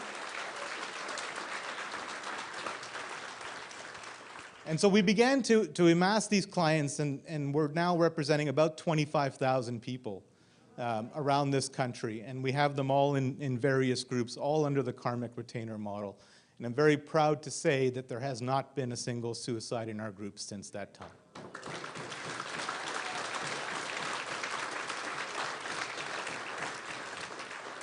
So let's talk about the flu vaccine case, just so people get that their victories are possible when it comes to this. So in 2009, the government of British Columbia introduced a mandatory flu vaccination program. We took it to court. I was CEO, not just general counsel, just to let you know, I was CEO of the nurses union at the time. And so we took it to court, and the court said, look, the evidence that's been presented by the government says that this thing is 99.9% effective. This flu vaccine. It was a complete match in 2009. And so because it's a complete match, and the patients that we're dealing with at the time, it was a care home in Kelowna, it was elderly patients with comorbidities. They said, look, this is a completely legitimate way to impose an employment condition, and so we're not going to let you win. So we lost that case. It's public, you can look it up right now, but we lost it in 2009. In 2012, different parties decided to challenge the flu vaccine mandate, and they took it all the way through arbitration, the number of unions in this country, and they lost those cases. Arbitrators said, look, you know, we're looking at 70% now efficacy, and between those effective numbers and the people who would get the flu, this makes sense and we're not going to let you win. We started another challenge in 2014. In 2015, the flu was a 0% match with the vaccine that was available. It was a complete mismatch year. In 2016, it was a complete mismatch year. And by the time 2018 rolled around, and we were still in this fight, we were still in the courts, we were still in arbitrations, the flu vaccine had a stated efficacy at the time of close to 48, 49%. And what we were able to show was that when you deal with a test in any employment situation, your objective in the policy that you're putting out must be proportionate and reasonable to what you want to accomplish. For example, if you don't want more accidents on the road and you say we're going to accomplish this by making everyone drive a red car, well, that's a pretty stupid objective. It doesn't actually make sense in stopping accidents on the road. And so we were able to show that because the efficacy of the vaccination wasn't there, it wasn't proportional or reasonable for individuals to go forward and be forced to vaccinate or lose their jobs. At the same time, we had a wonderful doctor who was, and doctors are always the solution to these things, I got to tell you. But we had a wonderful doctor who was a surgeon at BC Children's. He had a long wait list of children who needed these maxillofacial surgeries. And so these are kids with severe deformities. It's a huge wait list. It's 2 or 3 years before they get this surgery. And he said, I don't want to be vaccinated for the flu. Go ahead and shut down my surgeries. When you cannot consistently apply a policy throughout the entire healthcare system, that policy fails. This is part of the established legal test of how policies operate. And so when we took consistency of application, because of course they didn't shut down his surgeries, the minister needs his time on the news and media, et cetera. And so they didn't shut down the surgeries, and we were able to show it wasn't effective, and then we started working with Bonnie Henry. Then an individual who was working at the BC CDC, and her and I would spend a great deal of time talking on the phone and in person around what these vaccines did and didn't do. And so she gave this great testimony for us that said, masks don't work. This is on the record. This is on the record. This is on the record testimony. She was an expert. She came in, she said, look, these masks only work for about 20 minutes unless you change them. After that, they're as good as useless. And so we knew masks didn't work. And then Bonnie said, mandates don't work. This is Bonnie Henry, the Bonnie Henry I knew at the time anyway. Mandates don't work. And so she became public health officer, and we were able to finally get the flu vaccine mandates out for all of healthcare. And so today, no one has to get the flu vaccination in order to work in this province as a result of that. So we were very happy about that. But when we look at that case, that was 10 years. 10 years from inception to victory. This is a very slow-moving train. The harm that they caused was almost immediate in terms of what we deal with in timing as lawyers. I have a lot of clients who want to get the next gratification. When are we going to win? Well, let me explain this. You have to lose before you win in the legal system. There are a number of times where you need negative decisions to appeal, and appeal again, and appeal again, and then the time that goes between then, it really starts to benefit a case, and eventually you can make change, but it takes a great deal of time to do it. There's a story or a case I want to tell you about. I was a lawyer in the US before I was a lawyer in Canada. There's a gentleman, his name was Dred Scott. Now, Dred Scott, this is 1857. Dred Scott was a black man who said he wanted to be known as a person and have all the rights of the US Constitution. And in 1857, the Supreme Court of the United States said, you are not a human being, you are not a person, and you will have no rights. Now, fast forward 97 years to 1954. We have Brown versus Board of Education. The first decision that says you cannot segregate based on race and color, and that everyone should be treated equally under the law. 97 years, the exact same Constitution, the exact same language, interpreted in a very different way. And so I know that a lot of times people lose hope. I know you do. You say, we're not winning. We're not out there winning these cases. We're not getting the big headlines. What I'm here to tell you is that it takes time. Don't give up belief in your Constitution. Don't give up belief in your rights under this charter. It may be as imperfect as everyone else says it is, but it is the girl that brought us to the dance. And we dance with the girl we came with, at least hopefully. Anyways, those are my 10 minutes. Thank you so much for listening. My name's Omar Sheikh. That was great. Thank you. Thank you, Umar.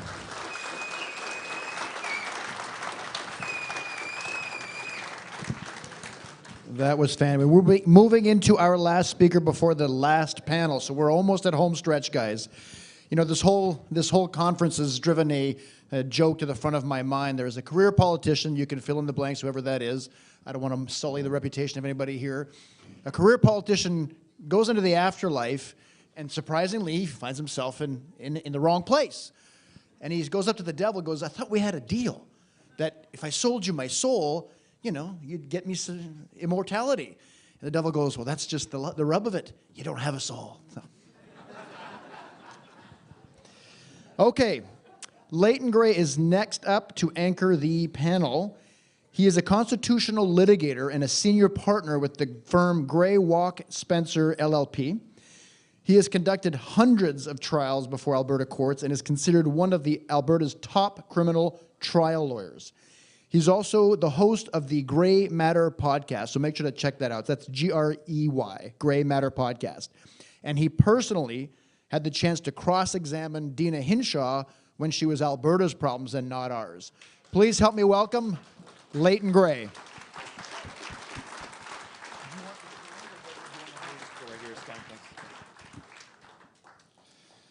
Guten Tag, wie geht es Ihnen heute? John Carpe knows what I just said. It's Edelweiss Club. I want to start by saying that you don't have to worry about me going over time because I actually timed this presentation. It'll tell you a lot about me. Benjamin Franklin said, failing to prepare is preparing to fail. Omar knows what I'm talking about. It's a lawyer problem. If you're doing it right, and hopefully we are most of the time. I want to start with just a couple of things. Thanks, actually. First of all, to Gott im Himmel, and also to the organizers of the event, my wife Jennifer, who's here, and all of you.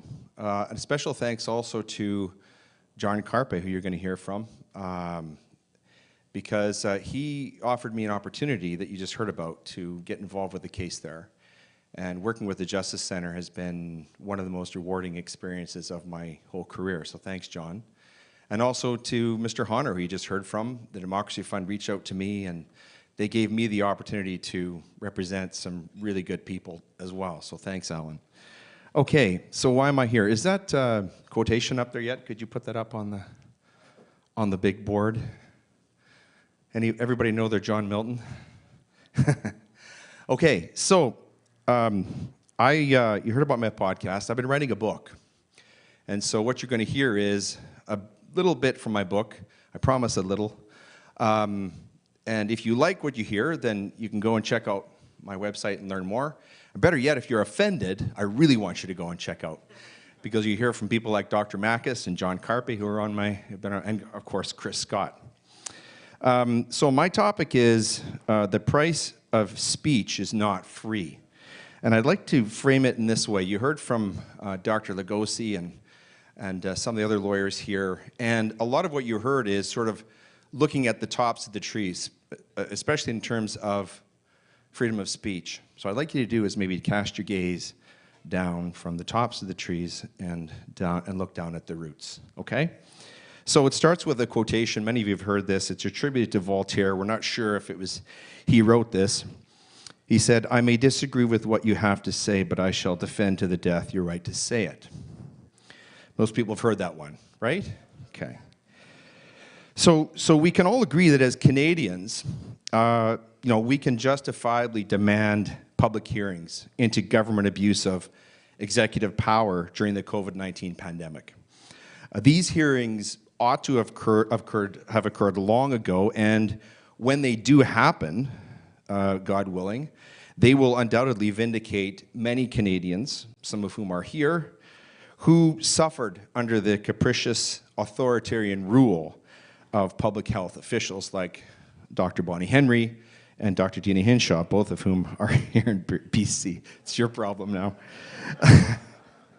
I can't say the person we have in Alberta is much better at the moment, though, I'm afraid. At the core of this investigation I'm talking about, which hasn't happened, must be an inquiry into government campaigns to manipulate public opinion. And you've heard a lot about that this weekend. So we know that public officials misrepresented opinion as fact and covertly suppressed contrary opinion, even those expressed by the eminent scientists who crafted the Great Barrington Declaration 6 months into the pandemic. And Dr. Mackis is here. He actually signed that. And maybe some of the other doctors here probably did as well. But the pronouncements of bureaucrats who cared more for their own celebrity and power than truth went largely unchallenged, and this represents an utter failure of charter guarantees to free speech. A failure which evidences a completely unbridled and expanding Canadian bureaucracy. And so it's tempting to think that tyrannical public officials are ultimately to blame for our embarrassing foray and descent into censorship. But if we accept this pat explanation readily, assign scorn, and then just move on, we risk ignoring entirely the cultural rot that is far more insidious and dangerous than any government overreach. It is we Canadians, not government bureaucrats, not Justin Trudeau, who must bear the lion's share of responsibility for censorship. And this is because we are the last line of defense against the suppression of speech. It is we who have lost sight of our appreciation for the essential right which defines a free and democratic society. And this is the freedom of speech, which is carved out of centuries of bloody conflict and civil discourse. The right, which John Milton wrote of in his 17th century treatise, Areopagitica, which is on the board. He said, "Give me the liberty to know, to utter, and to argue freely, according to conscience, above all liberties." And it's important to note the context of that speech. This is 1644. He's making a speech to Parliament in 1644. Guess what he's talking to them about? Censorship. Okay? Not a new problem. This is a story old as time. So here is one of the greatest crafters of in the English language ever, one of the greatest authors of his time, and he's in Parliament, and he's speaking out in favor of free speech. He's talking about the importance of it. And the rest of my talk is about what Milton was saying, which is just as relevant today. So it begs the question, why should we exalt free speech? Well, because a culture of free speech is a kind of essential public good. It attacks nascent tyranny by disseminating information. And since it is only controversial speech, which attracts the kind of limitation that Mr. Honner was talking about, exercising free speech often comes with notoriety. Talk to Chris Barber. Talk to Chris Scott. Talk to Dr. Mackus about this. This room is filled with people, John Carpe, who know the cost of free speech, the cost of speaking out. And even me, if you want some fun, you can go Google my name. CBC did a nice little hit piece on me, and actually I'm grateful now that they did, although it was not fun at the time. It's not fun to live through cancel culture. I wouldn't wish it on anyone except perhaps Justin.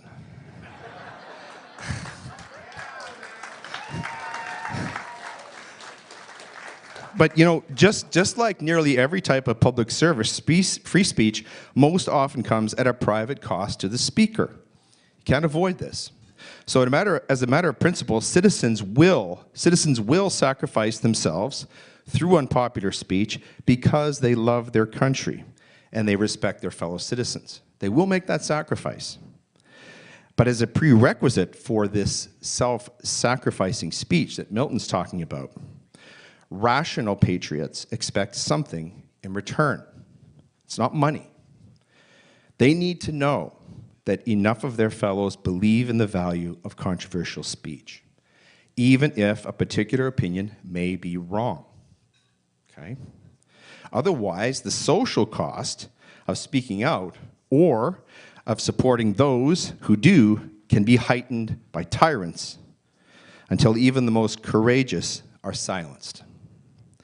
No institutional legal protections, no piece of paper, no Bill of Rights, no matter how well designed, can induce sacrificial speech when the social value of such speech is not precious.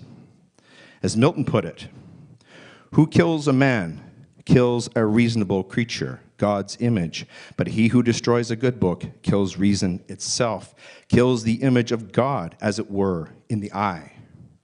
Many a man lives a burden to the earth, but a good book is the precious lifeblood of a master spirit, embalmed and treasured up on purpose to a life beyond life. So during the pandemic, too many Canadians stood idly by in the face of censorship. While some of this suppression came as social media meddling by public officials, most of it was actually perpetrated by our own neighbors. Busybodies who shamed skeptics until they simply ceased asking questions. People like the stupids that Omar met that day. Most of us did not protest either. We should have. But it was the brave and concerted effort of a group of truckers like Chris Barber who finally organized and executed the greatest public protest in our nation's history, the Freedom Convoy.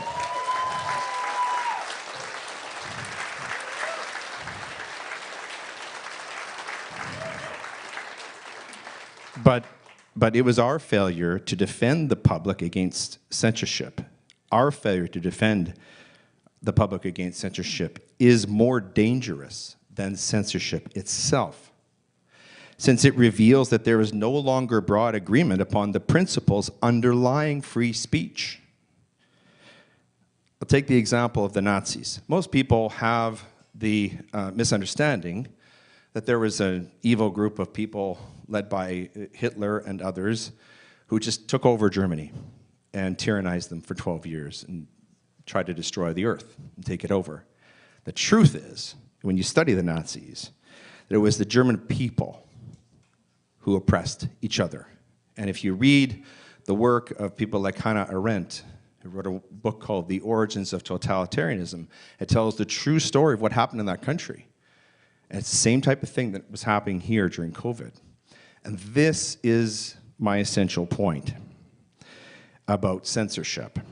So let's put this in the context of Bill C-11, which will control what Canadians can post online. It's now been passed. It's here. So in a familiar foray into ironic virtue signaling nonsense, Prime Minister Trudeau pronounced publicly last November that his focus has always been, wait for it folks, has always been upon being a bastion for individual rights and freedoms. He said this, I can't do the voice, and I won't. This government will never back down from standing up for people's rights and freedoms, end quote. Tell that to Tamara Leach. Tell that to Chris Barber. Tell that to Pastor James Coates, if you know about him in Alberta. Pastor Timothy Stevens. In his next breath, Trudeau then set out the limits to be placed upon our free speech. Not his speech. He can say anything he likes. And these limits really are the diametrical opposite of what giant intellects like Voltaire and Milton expressed. He said that we are free to express our opinions so long as they do not offend others. This is, of course, the radical perversion of liberalism, the liberal interpretation of what John Stuart Mill, his famous liberal maxim, the right of your fist ends where my nose begins. It's taken to a radical extreme. But did Mill actually mean to say that any speech which offends is prohibited? Indeed, this begs another question of whether any meaningful conversations are even possible if we must avoid giving offense. This is the very opposite of what Voltaire expressed, i.e. that it is intolerance of and respect for the opinions of others that we can best hope to arrive at truths about ourselves and about objective reality. Meanwhile, Trudeau brags of how Canada is leading the world in the application of artificial intelligence to cull the internet of all offensive speech. He says this, quote, while always ensuring and defending free speech, we, himself, must make it clear that it cannot be okay to bully and attack people online, because he's never done that, Governments and especially big technology companies need to did you hear that? Governments and especially big technology companies need to safeguard people's data and privacy and address online harassment and violence to ensure trust in technology. Talk to Kip Warner about that. He'll have a different story. So the translation of this confusing word salad is this. We, government and big tech, are your masters. We know best, and we will control what you plebeians can say online. We will define what terms like harassment and violence mean, but you can be certain that they will particularly apply to anything you say about us. Put simply, we are going to censor you. And as for that pesky constitutional protection of free speech, enshrined in Section 2B of the increasingly irrelevant and battered Canadian Charter of Rights and Freedoms, the Trudeau government has an answer for that too. Although quite ready to criticize the Ford government in Ontario for invoking it to quell labor unrest in Ontario, we have seen that Trudeau has no qualms about turning to the notwithstanding clause, or even declaring a faux public emergency in order to abrogate once inalienable charter rights. He says, our Prime Minister says this about our charter. The proactive use of the notwithstanding clause suspends people's rights and freedoms. So that's what's happening at the tops of the trees. So what's the point here? Limited speech can never be free. That's the point. Especially when such limits are prescribed by oppressive rulers for political ends, rather than pursuant to proper application of the rule of law. And this was so in 1215, when the autocratic power of a tyrannical English king was made subject to the will of Parliament. It was so when John Milton addressed his great cautionary essay on limited free speech, Areopagitica, to that same Parliament nearly 4 centuries ago. And it remains true today, right here, right now, in the benighted true north, strong and free. So I'll finish with this. The importance of words. Words, words, words. Anyone know that? Know their Hamlet? Words are really, really important. In law, in medicine, in health, in politics, media, religion, and tech. Think of AI, okay? That's code translated into words. It's chat GPT, right? Okay? Words are powerful. But they don't just belong to the people at the tops of the trees. They belong to us down here at the roots and all along the trunk. It's our tree. God spoke the universe into existence. Christ changed the world through his words in the gospel. And it is free speech, it is our speech, which makes us free and expresses the good. In this way, it is we, and not the state, who are most responsible and most capable of speaking our God-given, not state-given, rights into existence. But this is a duty. And it is this duty which Dietrich Bonhoeffer called the cost of discipleship. And it's this cost of discipleship, the willingness to speak out, the willingness to go, get in a truck, organize a convoy, the willingness to head up organizations that fund legal challenges, the willingness to be a doctor who speaks out when you know it's wrong, even though it's going to cost you your livelihood. It's that cost of discipleship, which is our only true antidote to tyranny. Thank you very much.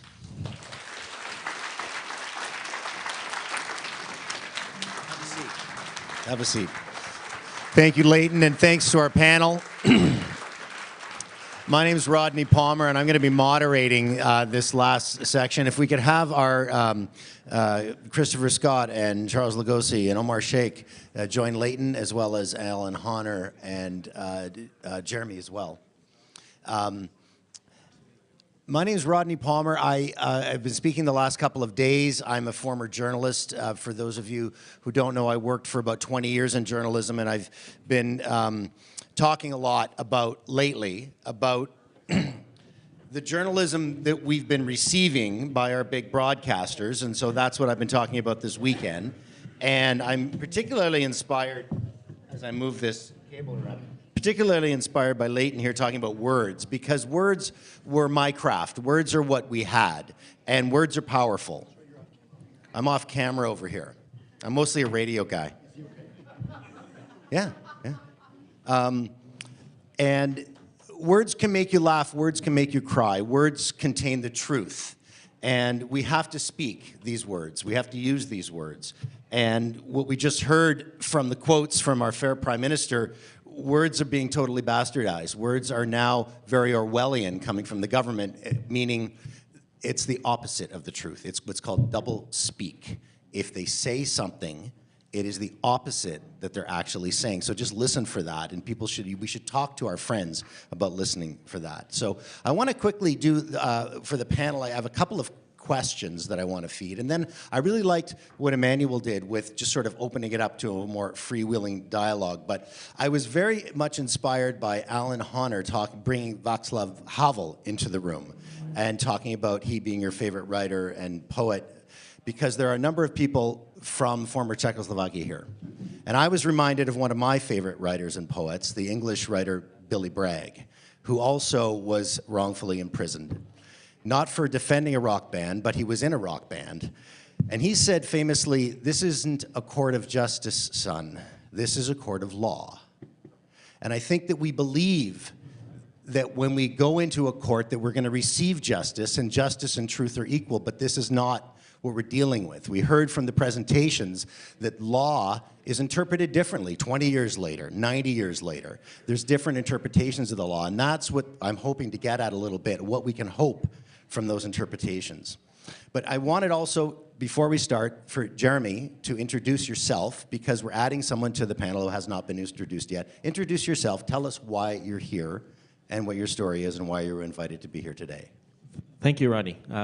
My name is Jeremy Maddock. I work as a legal research consultant for a number of lawyers, primarily in the criminal sphere. I've been doing that since about 2010, and I do have a law degree, but my main function, as I see it, is to try to bridge the gap between individuals and the legal system, because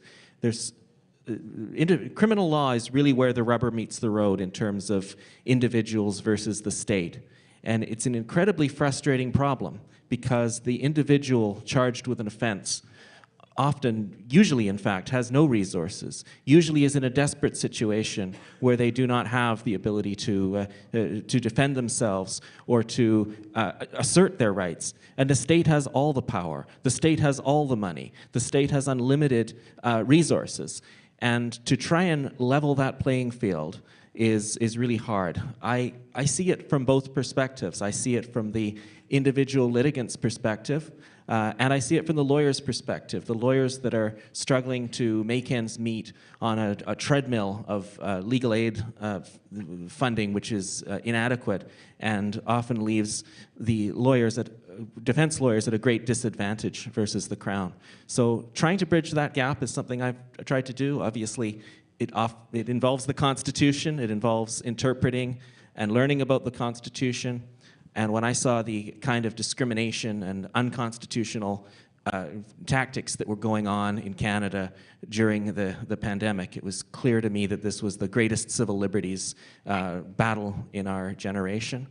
I was contacted by a lot of healthcare workers and people who'd lost their jobs, and that was the start of my involvement with Unify as well, was leading the legal team and trying to help these people.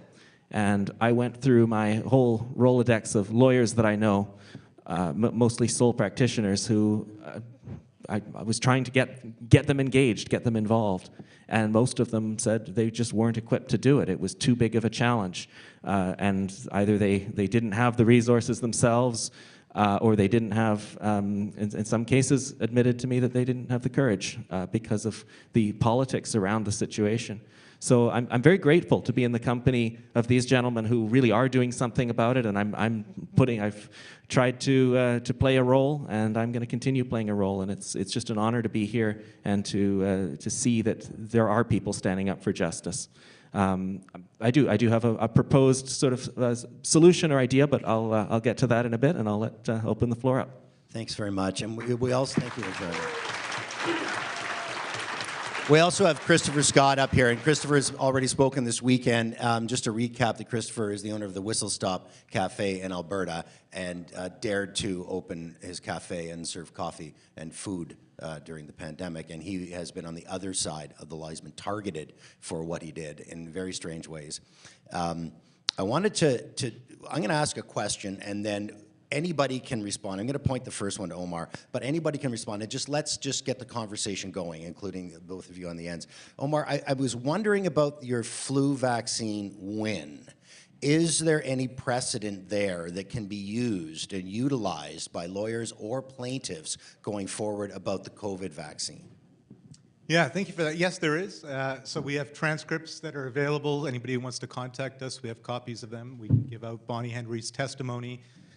We can point to something called the McKinley test, which was the specific test that we argued under, which talks about how employer policies are formed, and so there's certainly that available.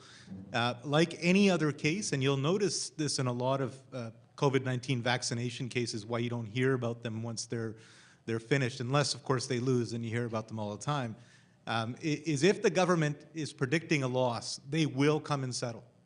Now, good luck settling with someone like Kip Warner, who's never going to settle his case, but a lot of folks that I represent are destitute. And so if you put a big check in front of them and a confidentiality agreement, they're going to take that.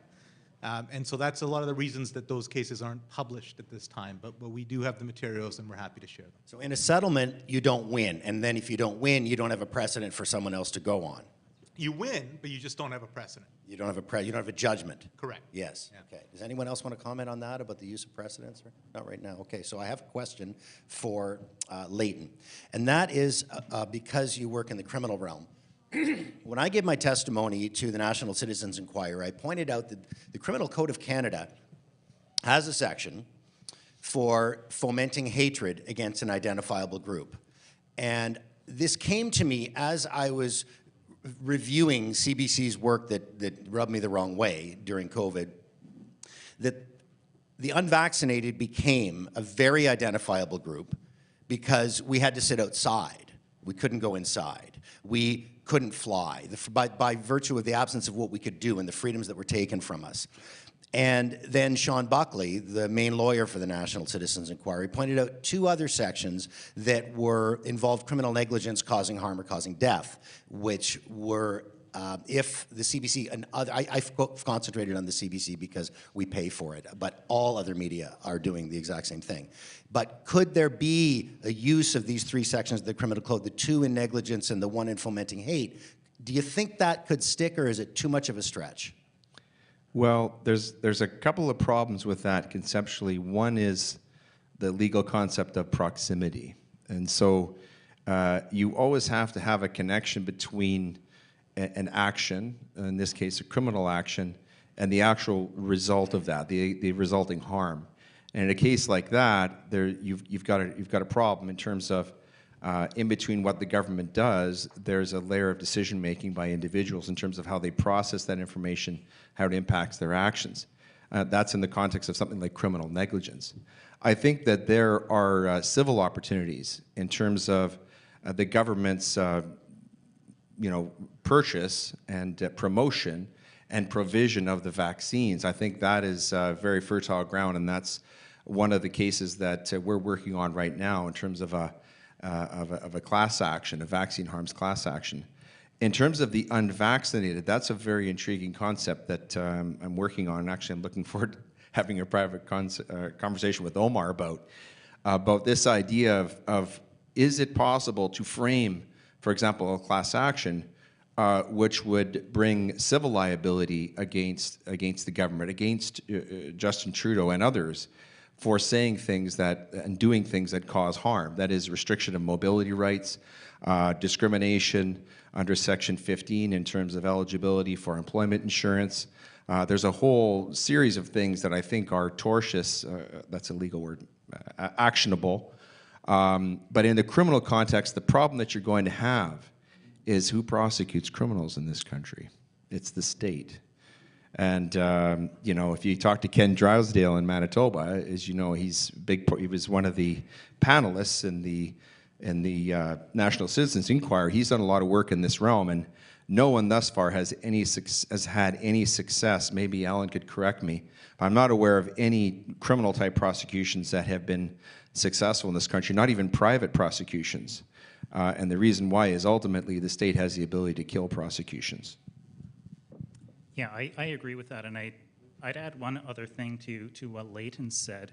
You know, when you're talking about the willful promotion of hatred, that's a very special crime which exists in the criminal code, and even if the government that wouldn't even get to the point where the government would kill it, because you couldn't bring that because the Attorney General would have to sign off on it.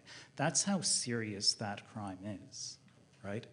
And then just to also expand a little bit upon what Leighton was saying, you can sue the government sometimes for doing some things like, you know, passing laws, but that's very rare. Usually usually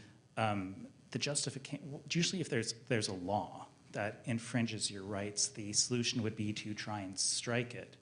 But if you're going so far as to try and sue the government because of a law that they passed, then you're potentially interfering with the democratic process, because when governments are debating laws, they don't want to be afraid of getting sued for passing a law, right? So the very notion of a lawsuit could put a chill on the democratic process, and that's one of the issues. In Toronto, there was a pride parade a few years ago, and my client distributed literature surreptitiously, pretending to be someone who wasn't a member of the pride community. And so a $106 million class action lawsuit was filed against this individual who I represented. And I teamed up with a class action specialist, and we successfully defeated the $106 million action. And that took about 2 years to do. We did it in the course of cross motions in the Ontario Superior Court. Now, let me get to the point. The plaintiff in this case, there were several classes of plaintiffs. There were 2 representatives of the entire class, being the pride community. But the subclass was the Liberal parties of Ontario and the Canadian government. And that included Trudeau, Justin Trudeau, and Kathleen Wynne. Okay? So after we defeated the civil claim, within a month, the Ontario Cabinet somehow decided to prosecute my client for distributing hate literature, even though on the civil action, they didn't even have enough evidence to win on a balance of probabilities. To me, that constituted abuse of process by the government using its executive power and secrecy in cabinet deliberations out of spite to overcome a legal defeat to launch a criminal prosecution because they were so offended. And John Rosen is now representing this client in criminal courts. My client was acquitted, as I expected, but now the Crown has appealed. Now, Rosen's plan for defense wasn't based upon cabinet misconduct. It was simply based on proof beyond a reasonable doubt. And the matter's going shortly in June to the Ontario Court of Appeal. But the whole point is that they proceeded by indictment, which is the most serious way to proceed on a hate charge. But in hate proceedings, truth is a defense under the criminal code. So we'll see where that ends up. But I wanted to throw in that sometimes hate charges under the criminal code are motivated by what I perceive to be malice. I believe also it's a reasonable belief of the truth is in there, because I read the code, that section recently. Did you have something to add, Alan, or no? Well, you know, I had one thing to add, perhaps. I agree with everything that Dr. Lugosi has said. But when we're talking about hate under the criminal code, there's actually been a very interesting change which has happened recently. It's an amendment to the criminal code. And it's a new form of the way hate is prosecuted. And Dr. Lugosi is right. Under the criminal code, truth is a defense to the willful promotion of hatred. But there's a new law now that says downplaying or denying the Holocaust will be a crime. It is a crime. And everybody here knows that it's reprehensible to deny the Holocaust. We all agree with that. But what we're seeing is that there's a change where in the past what you've seen are hate speech would have a certain consequence, and that's why it was illegal. But now what you're seeing is that speech is just illegal because of the content itself. All you have to really do is say it. Words, words, words. Yeah, so the difference between uttering hate to cause a harm versus uttering hate to deny a historical event. That you're suggesting that there might be a difference in severity of the two. I think that's a fundamental shift, right? Because now the speech doesn't have to be connected to a consequence. And look, like I said, we all agree that denying the Holocaust is wrong, but what's the next thing that's going to be in the criminal code that is illegal to say? I just want to add one thing, and I understand what my colleague says about picking the ideal facts, the ideal client, the ideal time to advocate for change. But we as lawyers, we're actually stuck with all of you because you're going to act independently when you choose to do it, how you choose to do it, without prior legal strategy or consultation. That throws us into the middle of a real-life situation where we do the best we can.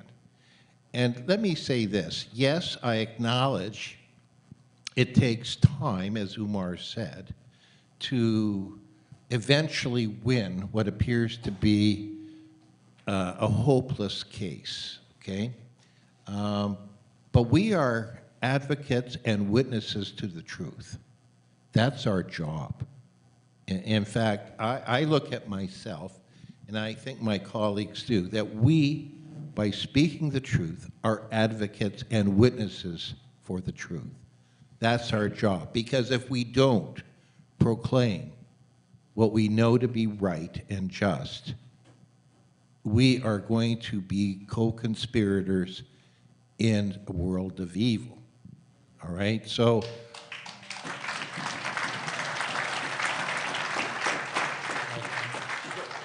Leighton wanted to jump in, and I think he's going to jump on your word evil here. Well, if I could just piggyback on that, and this gets back to my sort of dichotomy between the tops of the trees and the roots. One of the distinctions between a free and democratic society and a totalitarian one in terms of the way that laws are made is that in a free and democratic society, one that's functioning properly or functioning well most of the time,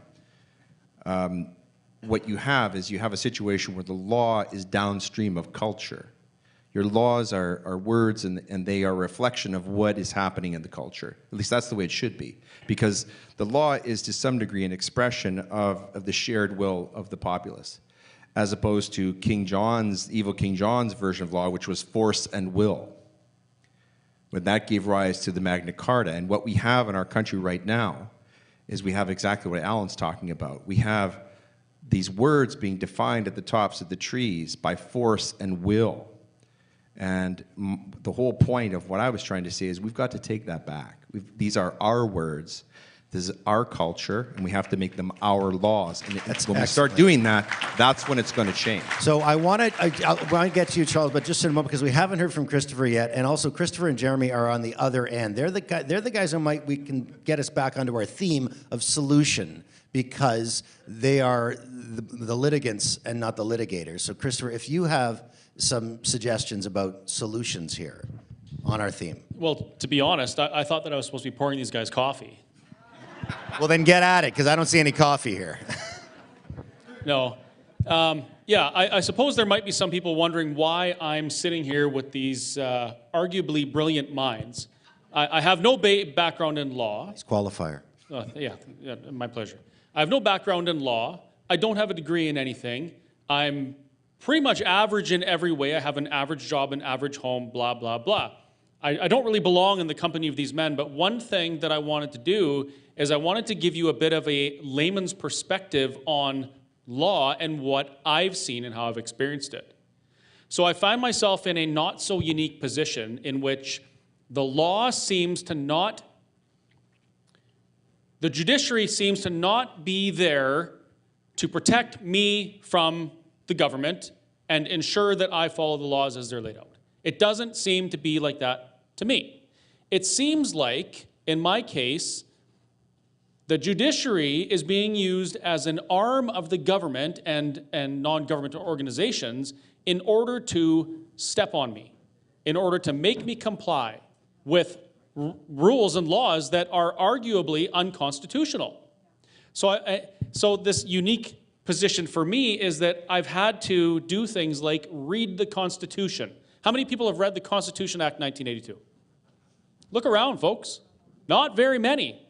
How many unusual number, I would say, actually. Well, in this crowd, this there's audience. Probably more than average. How many people have read the Charter of Rights and Freedoms? How many people have read the Bill of Rights? I want to point out that a Russian immigrant has parts of that document memorized, and I don't. I've lived here my entire life, and I didn't know the laws that are supposed to protect me, except for when we had to memorize them in elementary school and forget them the next year. So I found out that have you ever heard the phrase, if you're confused, you lose? I was very confused about who I was in this country, who I was in this province, and how the law is supposed to protect me. So I had to read those documents. And I've had everybody from all sorts of groups reach out to me and give me some solutions. Some have told me I can just create my own identification with a fingerprint, burn my driver's license. Some have told me that I can make the judge put on different clothes. Some have told me that I can declare myself a sovereign citizen of some turtle island, and I can say that I'm the king and they're in my jurisdiction. Now, you laugh, but some of these things at one point in time may have had some validity, but I would argue now that in this country of 38 plus million people, the majority of these people believe in the laws that we have legislated into existence ourselves. Would you agree with me? Most of us in this country, the vast majority, believe that the Constitution is the supreme law of the country. Would you agree with that?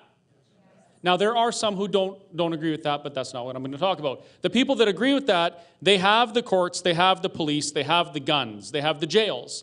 And if I find myself on the opposite side of that, I end up at the end of a gun and then put in a jail, which is not very comfortable, by the way. So I choose to believe in the institutions of this country. There's also some other people who have said things like lawyers are all corrupt. Judges are all corrupt. The system's corrupt. The elections are rigged. They're selections, not elections.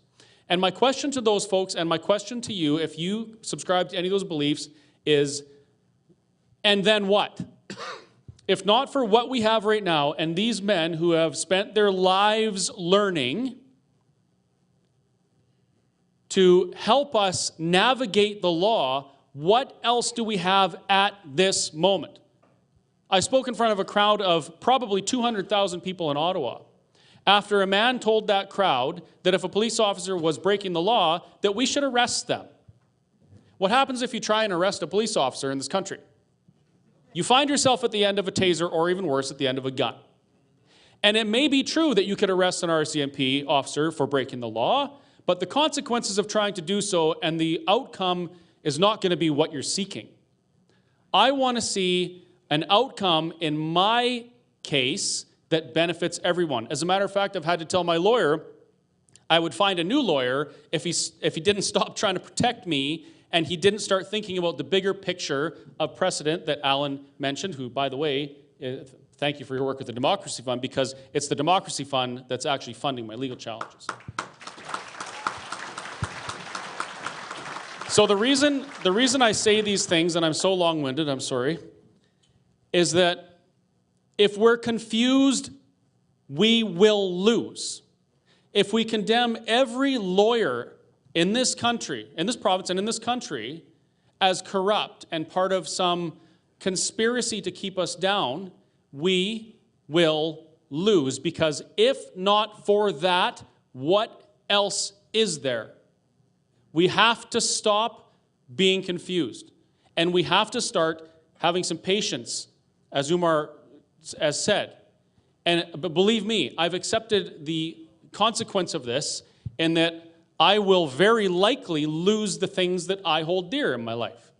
Well, I'm talking about material things. I will very likely be persecuted by the government. Last time I was in court, there was 5 state-sponsored lawyers against me. The Attorney General of Canada's office was present in my case because we poked the hornet's nest so much. These bees are swarming around and they're stinging me. And I know this is going to be a long battle. I know it's going to be a long battle. But if we don't fight these battles and we don't stay true to this course, there will be no resolution. We'll remain confused and we'll lose. Is it reasonable, both Omar and Charles have asked, but I think you're on this. Is it reasonable, a statement that our judiciary is not protecting us from the government right now? And I'm going to leave that open and see who wants to talk. Charles, Omar, whoever talks. Yeah, there's a couple things I want to mention in terms of solutions. I've had clients just like Christopher here. Sorry about that. I apologize for that. Oh, no, we get along great, actually. But let me tell you what I did for a local person here, because this was a solution, and I haven't shared this before, but my client, he drives a car, and he says F. Bonnie Henry on it, and he has the Canadian flag on it. Does that sound kind of familiar to some of you? So he lives in a residential complex, or he used to live in a rental unit. And there was a sign, signs were prohibited. In other words, political signs were prohibited in this rental complex. So one day he comes home, and you know the kind of mentality my client has, and hanging from a balcony right in front of his face is what he considers to be a political sign. It's the pride flag and transgender flag. So he spits on it. You haven't heard about this case for a very good reason. Well, what I did was I issued a notice of constitutional question. And in my argument, which is mandatory before you raise it in court, I argue that the Criminal Code offense of mischief must conform to the Charter of Rights. And there's no exception in the law of criminal mischief for political expression against a political sign. And what was the response of the Crown? It was booted upstairs to the most senior Crowns because they usually don't deal with a lawyer on a mischief charge with such a vigorous defense. They stayed the charge. They stayed the charge. Why? Because we're going to win. And that's the kind of aggressive defense you can mount. Now, let me tell you another kind of solution, other than being very aggressive and using the Constitution in litigation. You don't know, but you may wonder something about my background.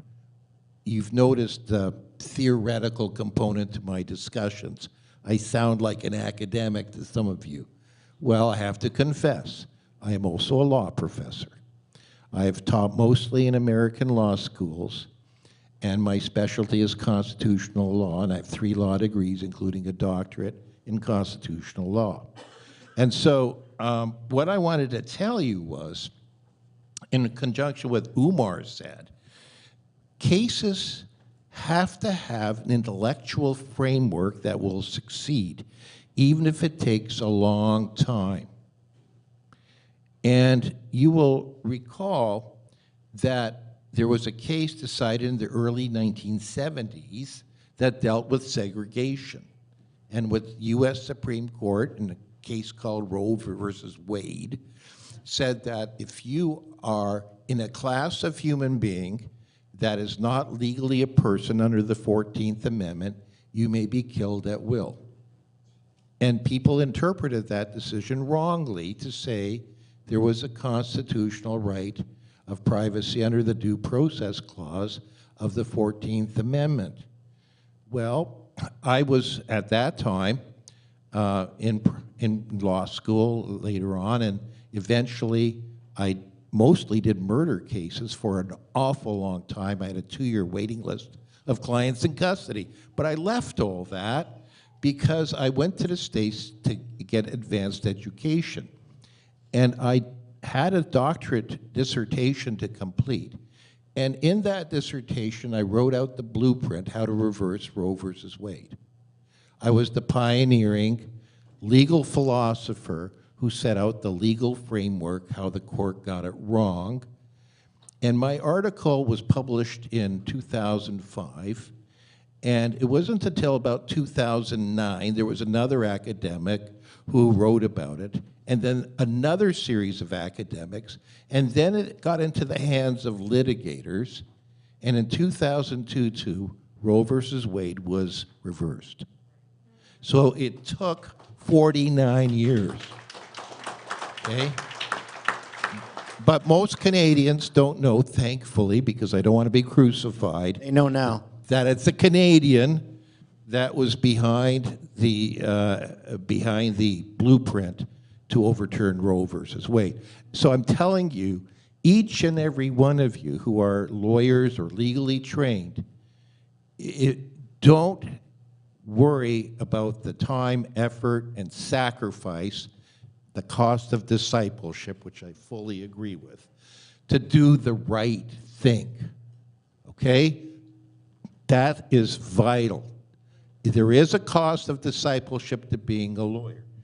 And I do want to say one last thing, that the Brown versus Board of Education that was decided in 1954 reversed an 1896 decision of Plessy versus Ferguson, which said separate but equal is fine.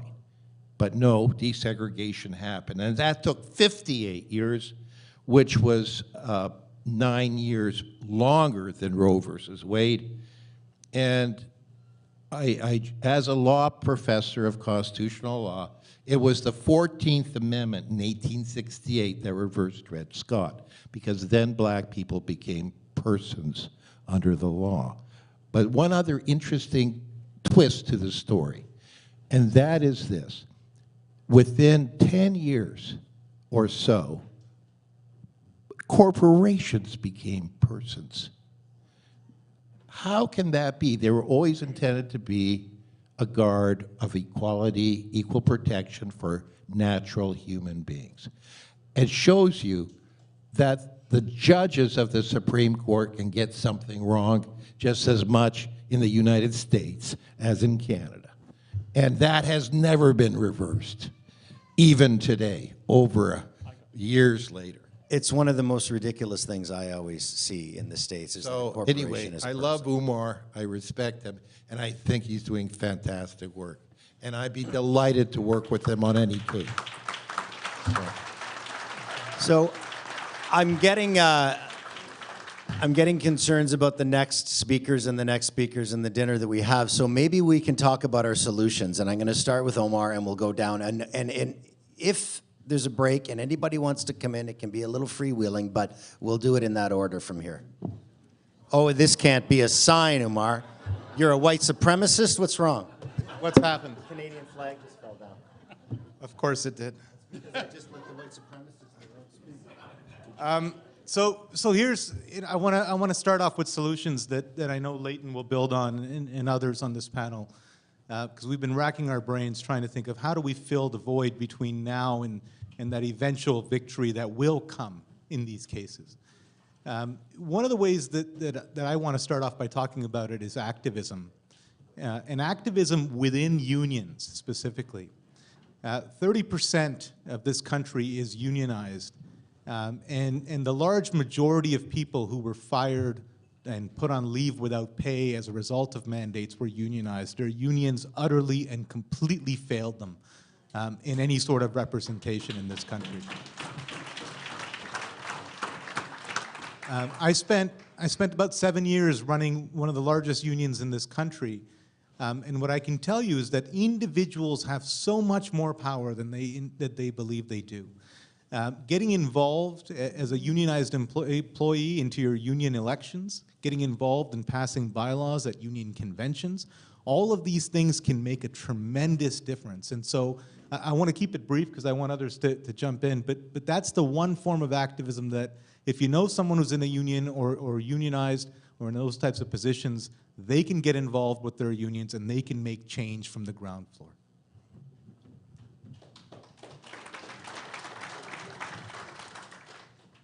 Well, let me say that if you're in a position like Chris Scott is, or like Dr. Lugosi's client with the car is, or with one of the criminal clients who's assisted by Jeremy or represented by Leighton, then you should do everything in your power to aggressively defend that case.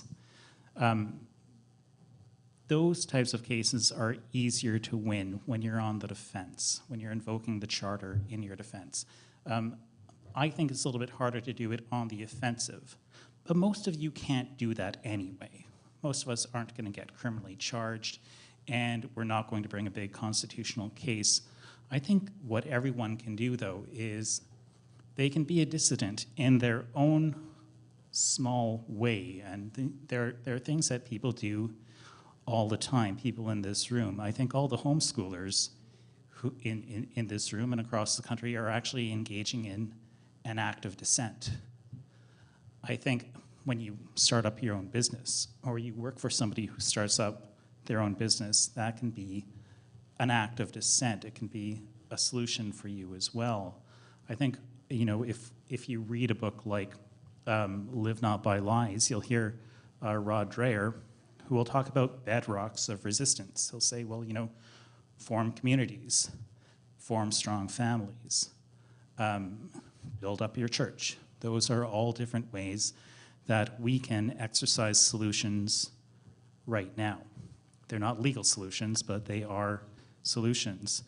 And I'm going to pass it on to Leighton, but I don't think it stops there. I think there are all sorts of different things you can do, and one of the things that you have to do that is critical is that you have to build up an alternative to this prevailing culture right now, right? Because if you have kids, let's say you're homeschooling those kids, you're going to have to provide them with a suitable alternative.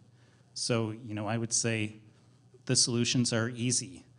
Take them to the art museum, take them to the opera, give them culture, make it attractive.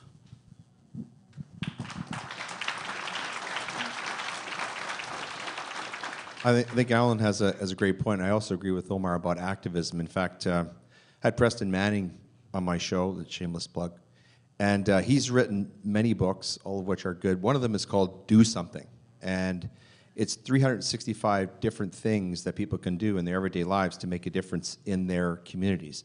And this has downstream impacts. Let me give you one example that's very relevant right now.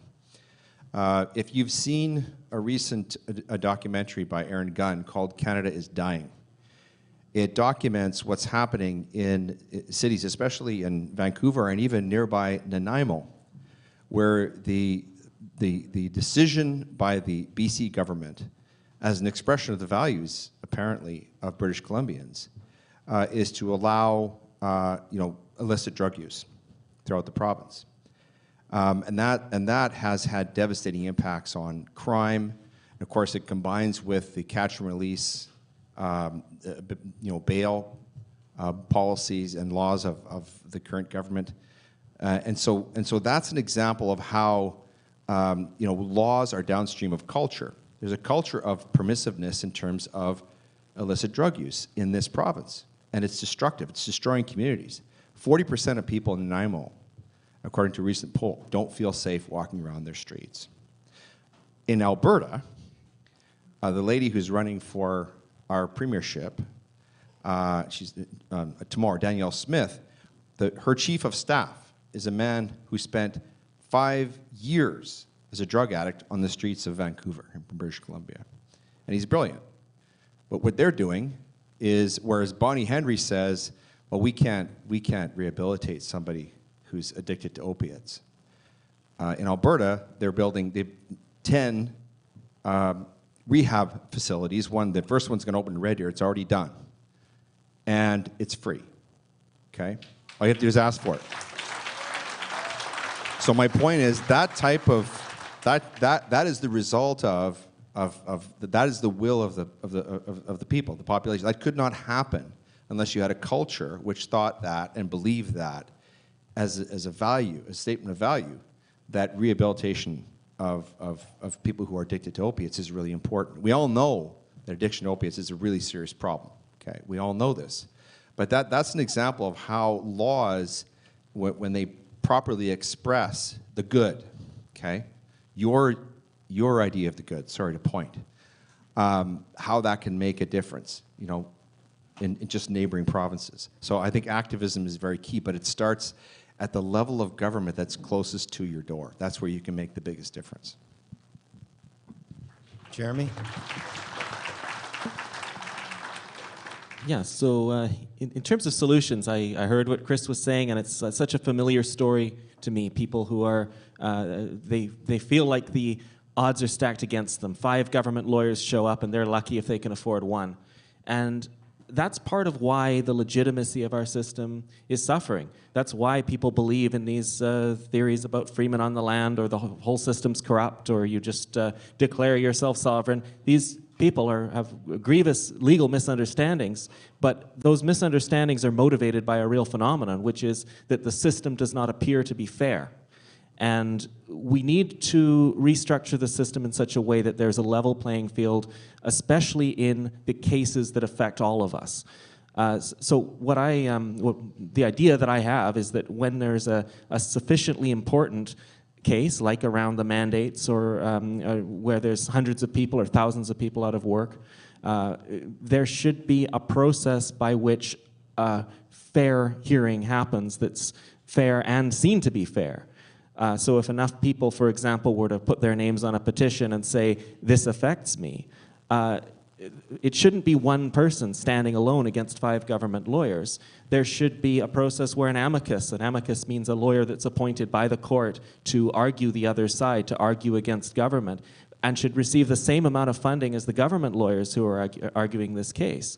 There shouldn't be, thank you, the very specter, the idea of a lone individual, which I've seen so many times, up against all the king's horses and all the king's men, it makes people lose confidence. And in a political context, I would pitch this to the government by saying, if you want your system to be legitimate, if you want people to believe in it, it has to be seen to be fair. And create the equivalent of referendum initiative and recall. If a politician is completely corrupt and we all know it, we can do a petition and we can remove that person. We should have the same thing when a law is corrupt and we all know it. We should be able to get it before the courts and have brilliant academics like Dr. Lugosi bringing that argument forward and making that argument in a properly funded way that we can all be proud to say our system works. And we're not there, but we should strive for that. We should strive for systemic change where individuals can have their day in court and be treated fairly, and a true level playing field. That's what I'd like to see. I'll just piggyback on that. That's a great point that we haven't talked about that yet, and that is the fairness of the system. One of the endemic problems is, and I have to be careful saying this because I'm a lawyer, is judicial activism. I'll give you an example. John knows, when we were in court during the Ingram case, we asked to, in fact, we made an application to cross-examine Dr. Dean Hinshaw in person, because that makes a really big difference. Not the same. It's like if you're watching this on TV versus seeing us live, it's not the same, especially in that context. Court is not just an idea, it's a place. And that was denied. And the judge said, well, because COVID, the risk was that Dr. Hinshaw would get COVID. That's why we couldn't cross-examine her in person. So we had to do it over Zoom. So then we're on Zoom. And the judge is in a room essentially alone. There's one other lady there who's a clerk, not within 3 meters, if that ever meant anything. But the lady that we're in front of, who is deciding our case, has a mask. You can only see her eyes. Okay? So as a lawyer taking this case to court, we're arguing against masking. Okay?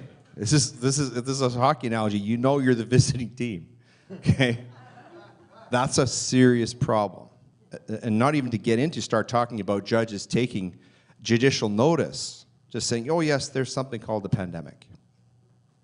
Wait, don't we need evidence? Okay? We had to wait over 6 months. There was an application December, by the way, we started the case in December 20. We don't have a decision yet. Justice delayed is justice denied, folks.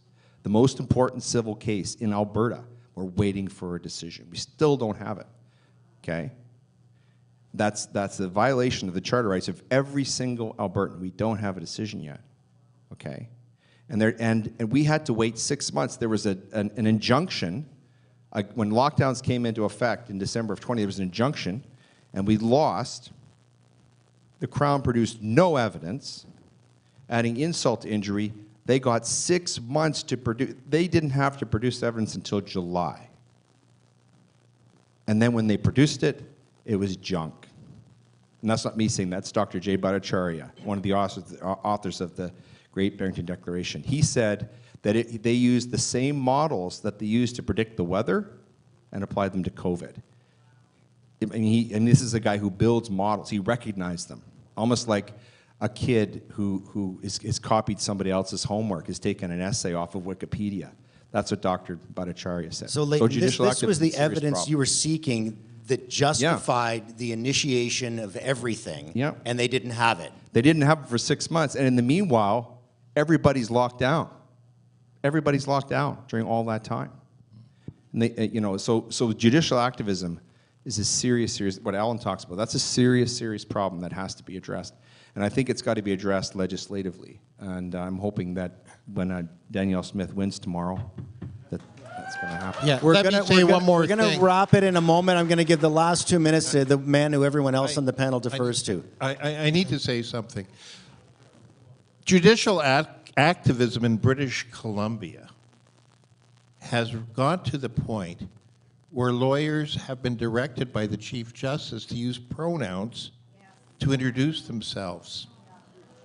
And you hear, when you appear in court, all the employees of the government lawyers, faithfully obey this. But since I arrived in Victoria, I have never done that. And what I have noticed is I wasn't challenged, wasn't confronted, but I'm not willing to submit to compelled speech. And it seems to me that if I have to use pronouns, that means I'm submitting to woke ideology. And I think that lawyers need to stand up and not be intimidated by what I consider is an unconstitutional directive. And I would just want to show you that the extent of judicial activism isn't just controlling the court process or the evidence, but it extends to the behavior of lawyers. And let me conclude my other thought, which is this. The lawyers before you here who believe in freedom, most of us are broke. We're not rich people. And we can barely survive. And sometimes we don't know if we can pay our bills month to month. Why? Because we're taking your cases. And that's the reality. Now, if you're, as individuals, what you pay a lawyer is tax deductible, that would make a difference because it's not a level playing field. Corporations write off legal expenses as businesses, but individuals engaged in criminal defense, family law, making estate planning, you're taxed by the legal services tax, and then to add insult to injury, you can't even use your income tax form to deduct your legal expenses. This is institutionalized unfairness that targets the middle class because the very poor get legal aid and those who are working for corporations or the very rich don't need tax deductions. And that's the reality. So if we ever have a government that wants to level the playing field, it would really help because most of you can't afford lawyers, and that's the reality. Thank you so much, Charles. Well, I'm not going to get invited back here if I don't end this now. I'm sorry. I need five seconds.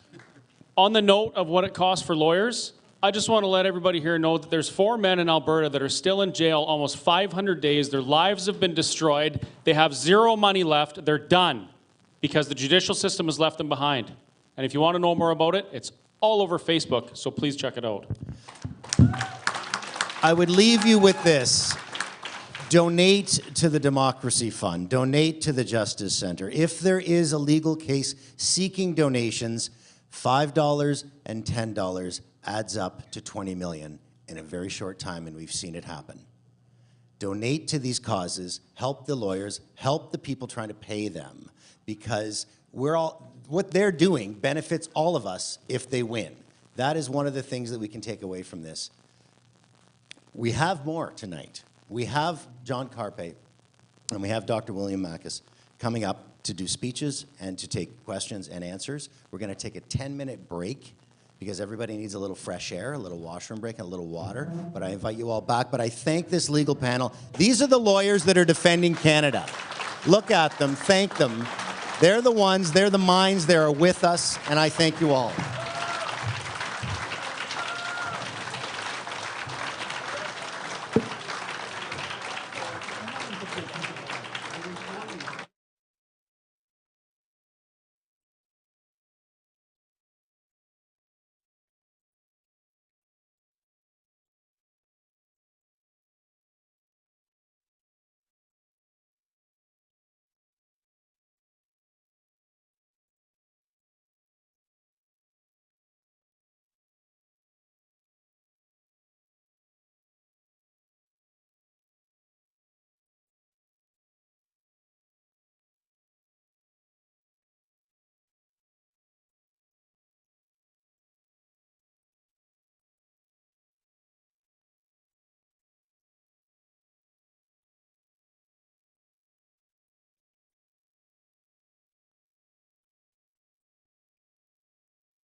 Ladies and gentlemen, let's finish the show so we can have some dinner. Please, as soon as you take your seats, we can get started.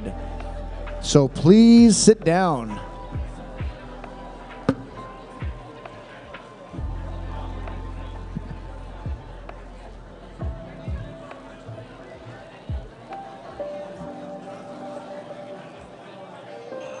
Ladies and gentlemen, let's finish the show so we can have some dinner.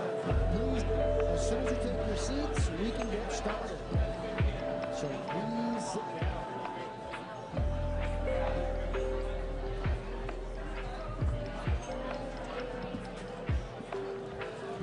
Ladies and gentlemen, it is time to get started. Please have a seat.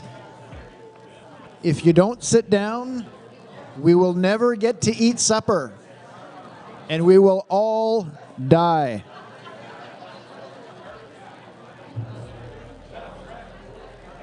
No, it's just the natural.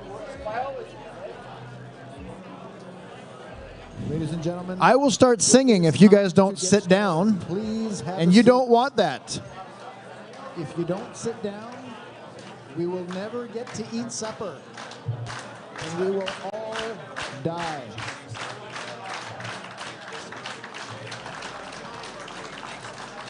No, it's just the natural. I will start singing if you guys don't sit down, and you don't want that.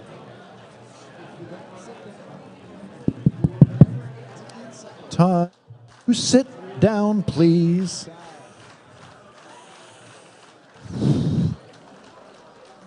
I know you guys are the crowd that doesn't like to be told what to do, and I appreciate that about you, but I am telling you what to do, and I am telling you to sit down. I had a dream the other night. I was at a conference like this, but it was far bigger. It was hundreds of thousands of people. It was like the Live Aid concert back in the 80s.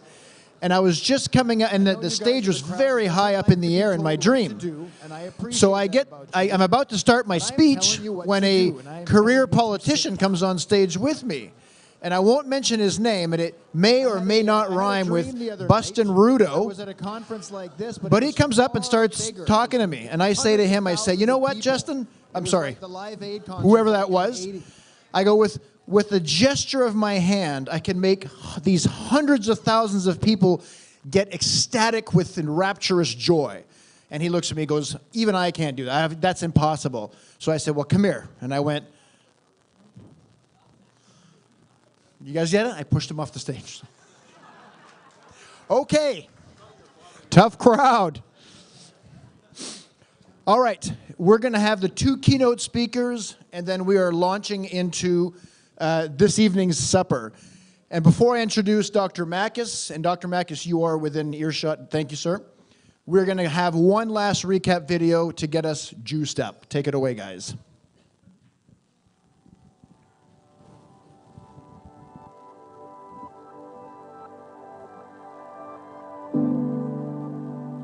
This weekend was coming together of a whole bunch of people from various organizations to talk about where we go from here as a freedom movement which believes that a lot of bad things have happened in the last 2 years which didn't conform with the Charter of Rights and Freedoms. I think this was the first step for us to start down the path to making this change. I mean, we've been working in the past to combat misinformation with COVID, et cetera, but now we're looking at systems of the future.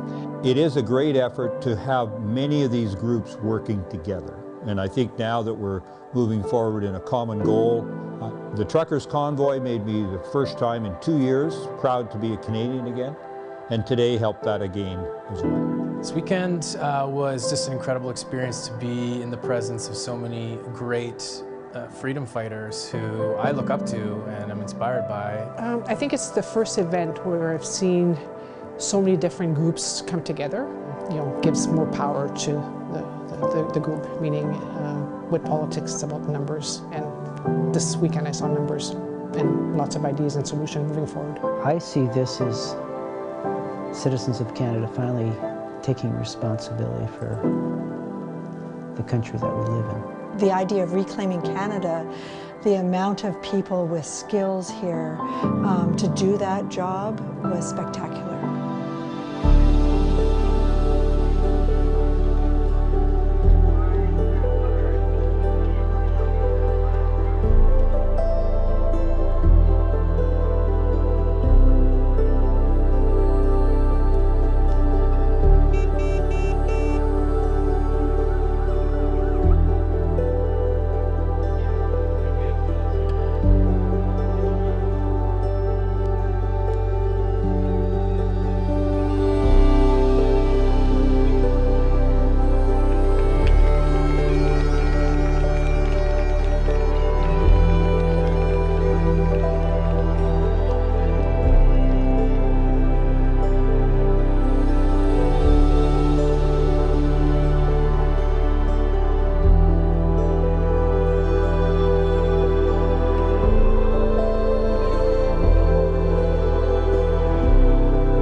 I've got 3 kids that are in their 20s, and I think I want to leave Canada in a better position than it is right now. So I actually, feel like I'm just going to keep going and doing what I'm doing.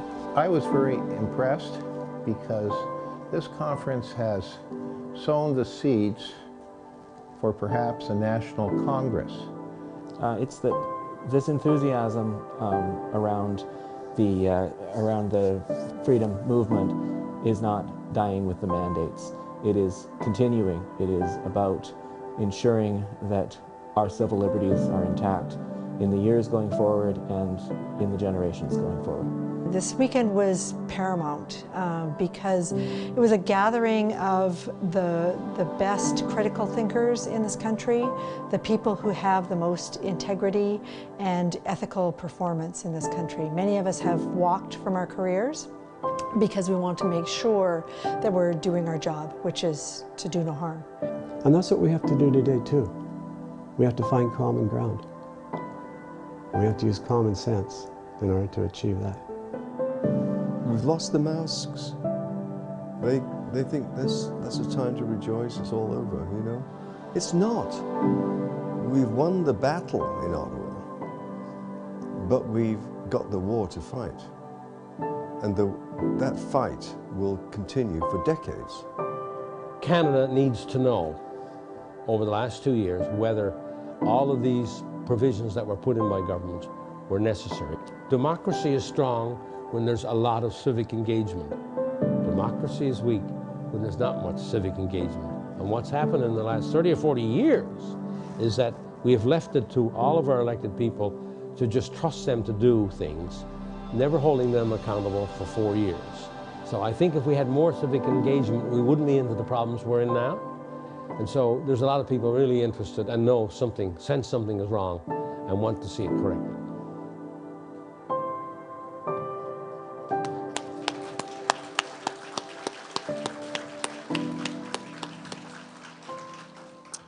So again, Dr. Makis is an oncologist and cancer researcher who has been reporting on an alarming increase in cancer rates and sudden deaths of physicians and the possible connections of that to the mRNA vaccine. Please help us welcome the first keynote speaker of the evening, Dr. Makis.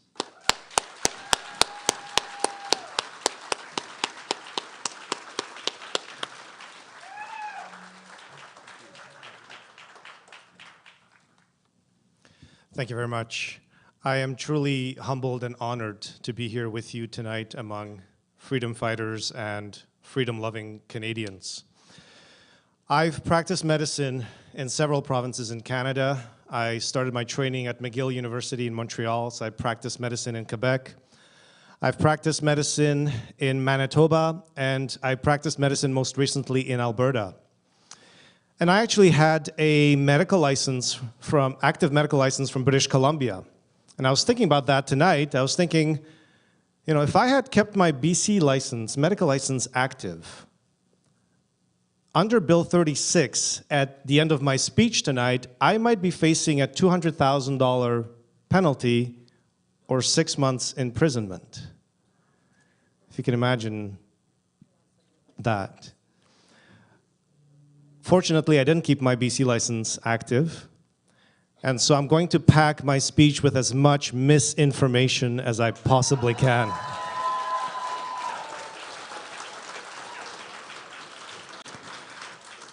I first wanted to acknowledge the physicians who stood up during this pandemic and who lost everything as a result of it. You know, I want to acknowledge them by name because we have been really persecuted. We've lost our licenses, our jobs, our livelihood, our careers. We've really been marginalized. We've been smeared by the media. We've been threatened. We've had death threats. And so I'm talking about, in British Columbia, Dr. Charles Hoff. I'm talking about Dr. Stephen Malthouse, sitting right here with us tonight. Dr. Daniel Nagassi, who dared to treat patients with ivermectin and was crucified by the Alberta Health Services for it. In Alberta, Dr. Eric Payne, Dr. Gary Davidson, Dr. Roger Hodkinson. Even Dr. Roger Hodkinson has been attacked for standing up. In Ontario, we have a number of wonderful doctors, Dr. Patrick Phillips, Dr. Mark Trozy, Dr. Krista Lichku, Dr. Julie Panes, Dr. Kalvinder Kaur, Dr. Chris Shoemaker, and there are other doctors who have suffered, you know, whose names maybe escape me right now, but I want to acknowledge all the doctors who've really been hit very hard by the authorities, by the media, for standing up during this pandemic. We've been through a 3-year nightmare, and I keep telling my wife, you know, I wish to wake up one day and learn that this was all a bad dream, because it really was like a bad dream. You know, this pandemic was a fraud. Almost everything about this pandemic was a fraud. And, you know, I'll start with the PCR tests. The PCR tests, which were overcycled by every single provincial government, overcycled to over 40 cycles, to the point where we're picking up nothing but dead viral debris, viral particles with no clinical significance at all. And they were labeled as positive cases. We had a pandemic, which was a case-demic based on a fraudulent test. So right there, right from the beginning, the entire pandemic depended on a fraud with the PCR tests. Then we had the running up of the death counts, the death toll in 2020. And when you look at the death counts in 2020, 80% of COVID-19 deaths, 80% were in long-term care settings. Canada had the highest percentage of COVID deaths in long-term care homes. We're learning now that a lot of these deaths were due to vulnerable elderly being abused, dehydrated, malnourished, not given the proper medical treatment when they needed it, not given antibiotics. And I don't know how many of you know the story about the Midazolam murders in the United Kingdom.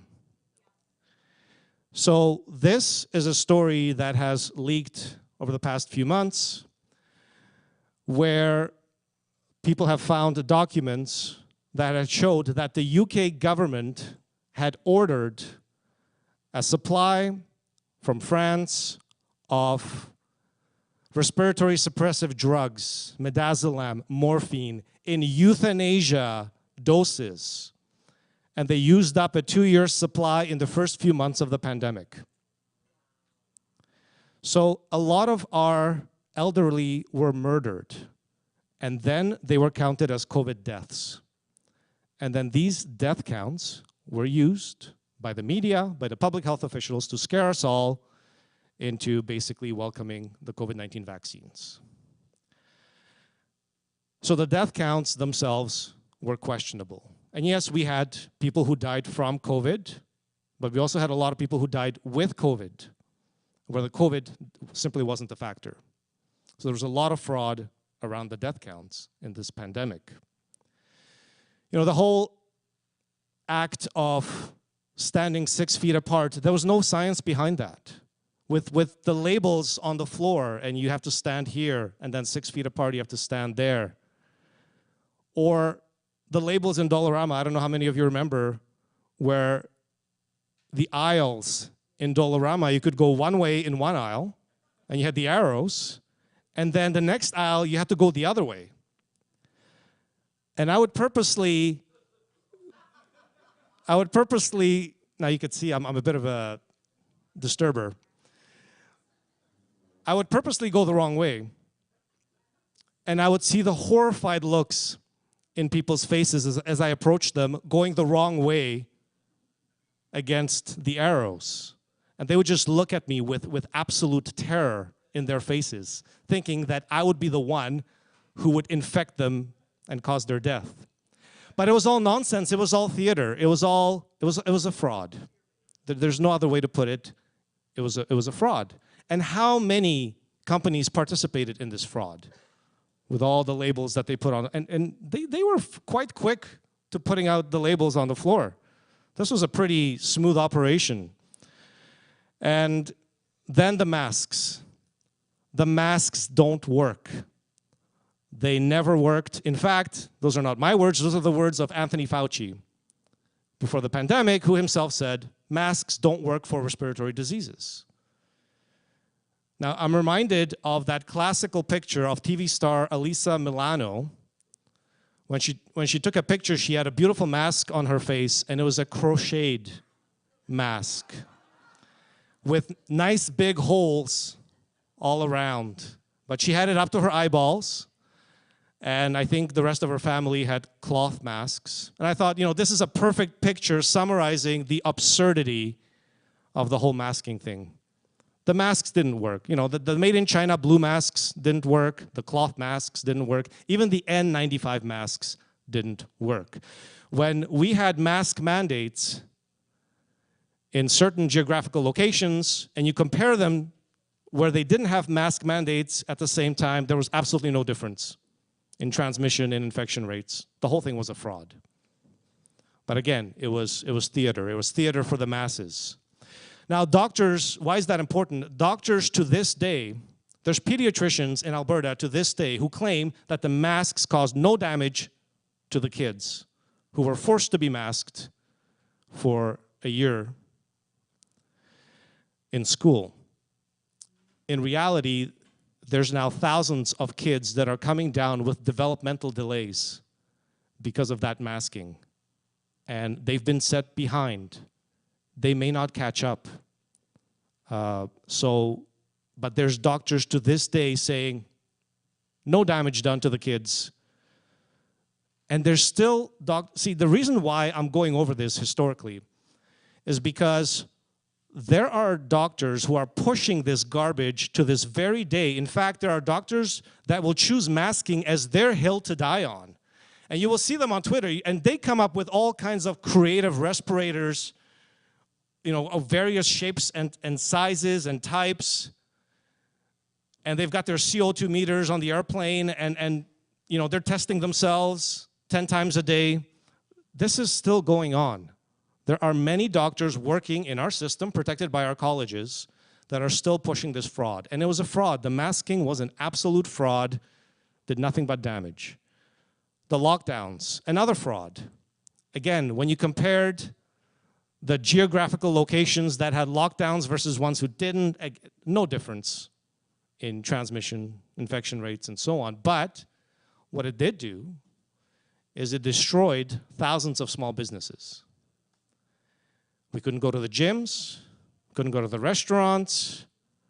A lot of these businesses went under. And then our public health weaponized public health orders, lockdown orders against small businesses, right?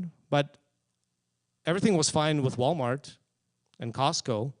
You could have 500 people gather in Walmart or Costco, but if 10 people gathered in your home or in a gym or a small place, they would persecute you. They would come after you. The way they came after Chris Scott, for example, and his business, small business. And again, just an absolute, utter fraud. School lockdowns. They locked down schools for a period of time. As Dr. Paul Alexander recounts when he does speeches, there were kids, both in Canada and United States, who committed suicide because their schools were locked down. We never hear about those stories in the media, because the media will not cover the damage and destruction that was done during the pandemic. So another fraud, the lockdowns. Nothing but death and destruction, economic destruction, small business destruction. And then what I feel is the biggest fraud of them all, it was the COVID-19 vaccines. I'm going to spend a little bit of time on the vaccines because, again, to this very day, there are vaccines being pushed on babies as young as 6 months old in British Columbia, in Alberta, in other provinces in Canada, despite the fact that kids cannot get a vaccine in Norway, in Sweden, in Finland, in Denmark. They're not offering vaccines for anyone under the age of 50. So all these other places must have a different science than we do, right? The COVID-19 vaccines, it's a very interesting, looking at the technology as an oncologist, the moment I heard lipid nanoparticles, I thought, well, that's stupid. Lipid nanoparticles are used in oncology, and they were being looked at to load them up with chemotherapy so that you could deliver chemotherapy all over the body for an end-stage cancer patient. That's what lipid nanoparticles were being looked at as. And mRNA was also being looked at for cancer treatments to see if you could treat maybe certain genetic diseases, but these technologies were failed technologies. There's a reason why we don't use them. There's a reason why you didn't hear about their use in oncology, because they were never successful. They could never control it. They never perfected it. Now, they must have poured lots of money researching it, but they never perfected the technology. The lipid nanoparticles were never designed to stay in the shoulder. They were never meant to. They were always meant to go systemic. And yet, they lied to us. They basically sold us a fraud. They said, we've got these lipid nanoparticles, we'll load them up with mRNA, we'll inject you, they'll stay in your shoulder for maybe a few hours, they'll teach your immune system how to fight COVID-19, and then they'll just magically disappear and they're gone. That was a fraud. It was a lie. They sold us a big lie. Dr. Byron Bridle managed to get the biodistribution study through a Freedom of Information request from Japan, as Pfizer's own study which showed that these lipid nanoparticles went all over the body.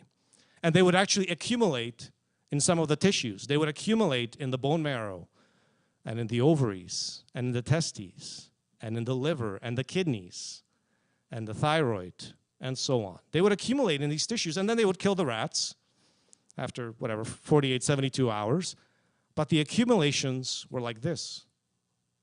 So if they had let the rats live longer, then they would see that the accumulation continues. So they knew this from the very beginning, that this was a dangerous technology that was going to go systemic in the body. And we've heard, the spike protein, once it's expressed, it causes inflammation. Whichever of your own body cell it's expressed, your immune system will attack it. And that's caused all kinds of immune reactions, autoimmune reactions. Inflammation, myocarditis. Myocarditis is because the lipid nanoparticles get in the heart, express the spike protein in the heart, cause inflammation of the heart. And they've lied to us about that too. First they said it's not happening, then they said it's rare, it's mild. Myocarditis, you talk to any clinician, myocarditis is not mild. There's a significant percentage of people who die within 5 years with myocarditis. It ranges anywhere, from 20 to 50% depending on what you read. And it's much more common than we've been told.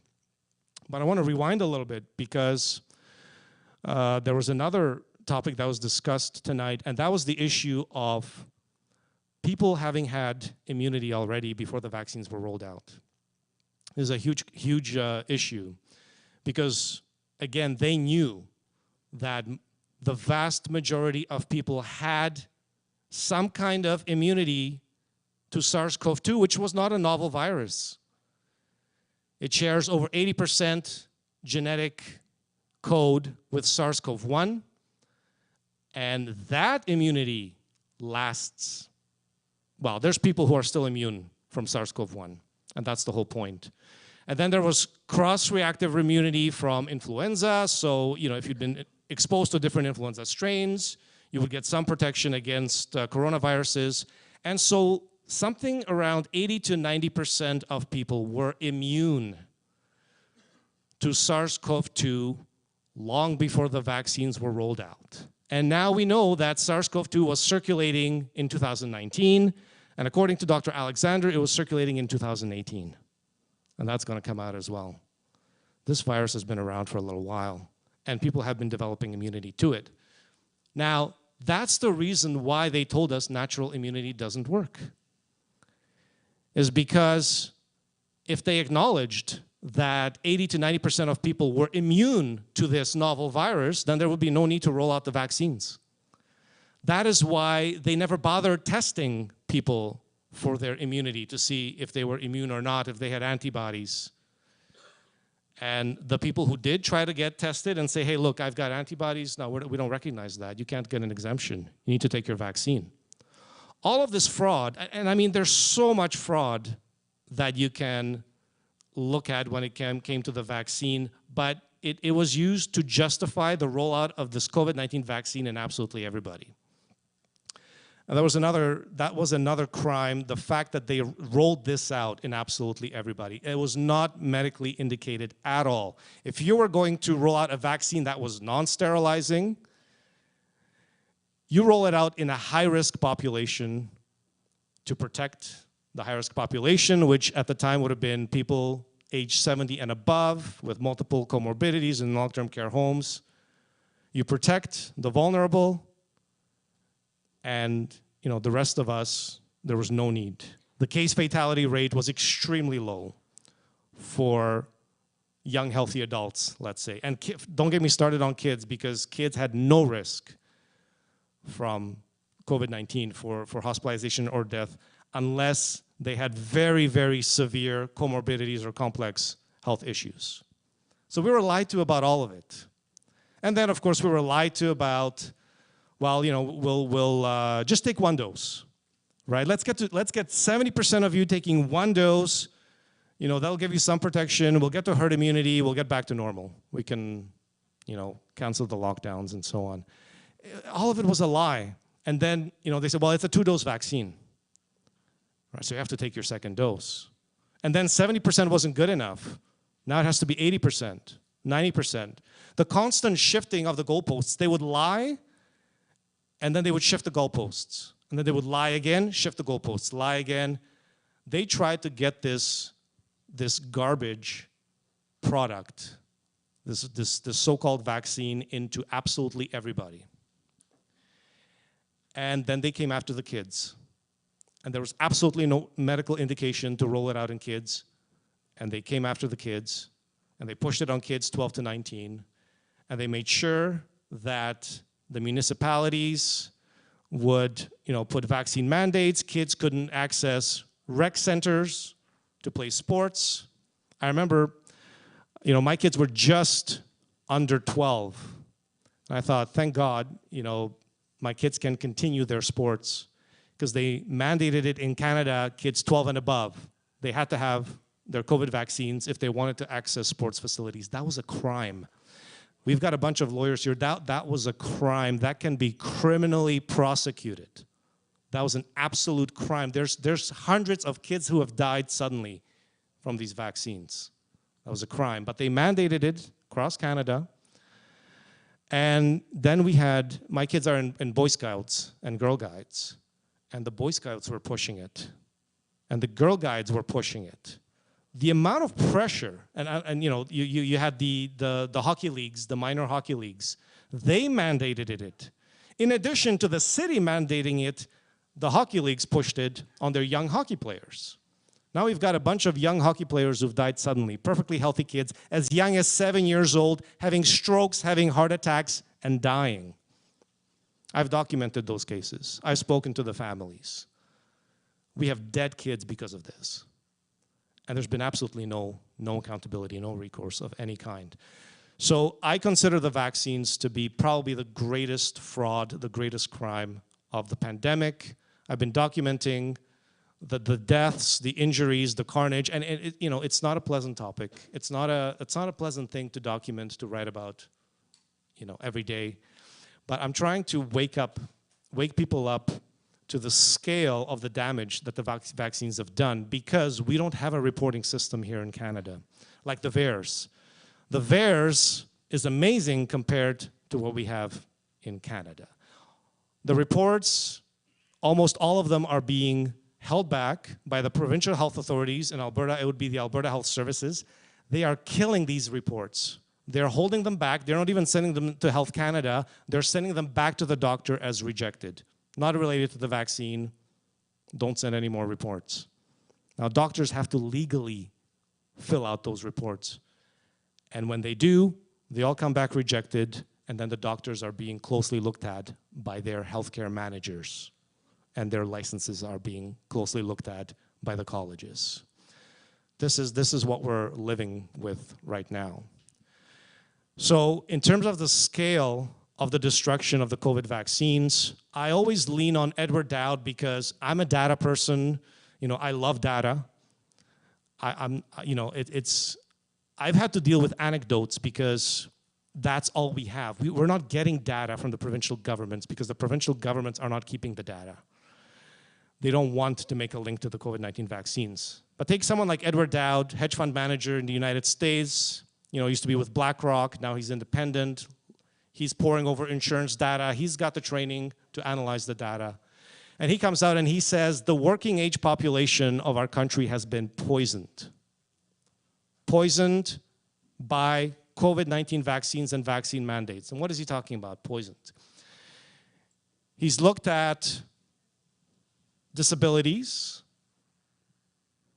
and deaths in people who abided by the vaccine mandates and to keep their jobs, and people who dropped out of the workforce because they didn't want to take the COVID-19 vaccines. Everything else being equal, you know, matched for age and all other factors, and there's a 500% difference in disabilities between the two groups. The people who kept their jobs have 500% more disabilities, applications, and insurance claims than the group who dropped out. The report he's put out a few weeks ago on Twitter, he talked about 26 million vaccine injuries in the United States, 1.4 million permanent disabilities, about 300,000 deaths. I'll translate that to Canadian numbers. It's roughly 10 to 15% of people who've been COVID vaccinated have been seriously injured. 10 to 15%. So in Canada, that would be about roughly 4 to 5 million, 4 to 6 million. Injured, you know, it could be a small heart attack, a small stroke. It could be a flare-up of an autoimmune disease. Injuries, that's a big number. And then disabilities, about 1%, so that would translate to about 400,000 Canadians. And deaths, about 40,000 Canadians. And we have excess deaths right now of about 40,000 Canadians that have no other explanation other than the COVID-19 vaccines. This is the scale of the damage and destruction that we're looking at. And the governments are doing everything possible to bury this. It's not talked about in the media. You will hear in the media stories about, oh, there's increased heart attacks in young people ages 20 to 50. Maybe it's climate change, right? In fact, what's that? Yes. or gardening. Now, I'm an avid gardener, and now my wife is worried sick that I'm going to drop dead from gardening-related myocarditis, maybe, or climate change, right? And it wasn't British Columbia the first case of climate change, formally diagnosed. A patient was diagnosed with climate change. So, you know, they'll give an explanation, anything but the vaccine. But they are acknowledging it's happening. They're acknowledging the heart attacks. They're acknowledging the strokes. They're acknowledging the cancers that are happening. They'll just have an other explanation. Anything but the vaccine is the explanation. Autopsies are not being done. Proper autopsies with immunohistochemical staining for the spike protein, they're not being done. And Dr. Roger Hodkinson, I've spoken to him about this because this is his field. He's a pathologist. He's one of our freedom fighters, heroes, Canadian hero. And he's told me he's spoken to chief medical examiners and top people who are either ordering autopsies or not doing the staining for the spike protein. They know about it. They know that they could do the staining if they wanted to, that they could actually order the stains, maybe order them from Germany or United States. It's even being done in Japan and South Korea, but they won't because they don't want to make a link to the vaccine. You know, I've been reporting on the Canadian doctor deaths for about a year and a half now. And so it's about 160 practicing doctors have dropped dead suddenly or unexpectedly since the rollout of the vaccines. That might not sound like much, but when you look at the overall physician mortality, it's up about 53% in 2022, and it's rising. It's going up every single year. And this is a phenomenon now that we're stuck with, is that people have stopped taking the booster shots, but the deaths are continuing, and in fact, they're rising. You will see now obituaries filled with young people in their 20s, 30s, and 40s. So there's something happening. There may be a long-term effect of the COVID-19 vaccines that we're seeing. Maybe some people are producing spike protein long-term because they've now incorporated it into their DNA. That's a possibility. Or maybe their spike protein is just circulating for a very long time because they got such a huge dose of mRNA. Now we're finding DNA contamination in the mRNA because of the rushed process of how the mRNA was created. God knows what's in these plasmids, DNA plasmids that they were making this mRNA in. So, you know, these COVID vaccines have been an absolute catastrophe, and they continue pushing them. Alberta Health Services, you know, British Columbia, kids as young as 6 months old, they keep pushing these toxic products that should have been pulled off the shelves back in February or March of 2021. They should have been pulled. As soon as there were first few deaths, 10, 20 deaths in VAERS, they should have been pulled off the market. There's just too much money behind this. There's too much money, too many people have been compromised. So I want to talk a little bit about the failure of our institutions during the COVID-19 pandemic. We've talked about it, you know, we've covered some of it tonight already. The unions failed their union members. When the vaccine mandates came, I had dozens of nurses writing to me and asking me, Dr. Makis, what is the least damaging vaccine that I can take to keep my job because my union won't help me? And you know what I told them? None. None of them. Because none of them are safe. And sure enough, a lot of people went with the J&J because they thought, well, one shot, you know, maybe not as, you know, it's not mRNA technology, how bad could it be? J&J has been pulled off the market for blood clots. It's off the market because of the horrific side effect profile. AstraZeneca pulled off the market, again, for blood clotting. So, you know, there was no safe vaccine to take. And they said, my union will not support me, my union will not defend me. And we saw this across the board. Across Canada, unions failed their membership. They just rolled over and left their members behind. Universities, I'm especially upset at the universities, and I believe there have to be criminal prosecutions in the leadership of the universities. Because they forced COVID vaccine mandates on their students 18, 19, 20, 21, 22 years old. There was absolutely no medical justification for it. They were forcing students to take vaccines even when they were taking long-distance courses or online courses. I mean, absolutely no sense. You're in the comfort of your own home. You're taking an online course, and you have to take a mandate to stay in the university to keep your program. It was absolutely reprehensible, and I'll give you a short example I tend to use because this university is guilty of at least a couple of deaths as far as I'm concerned. Western University in London, Ontario was the first university, and they were proud of it, to mandate COVID booster shots for all of their students in August of 2022.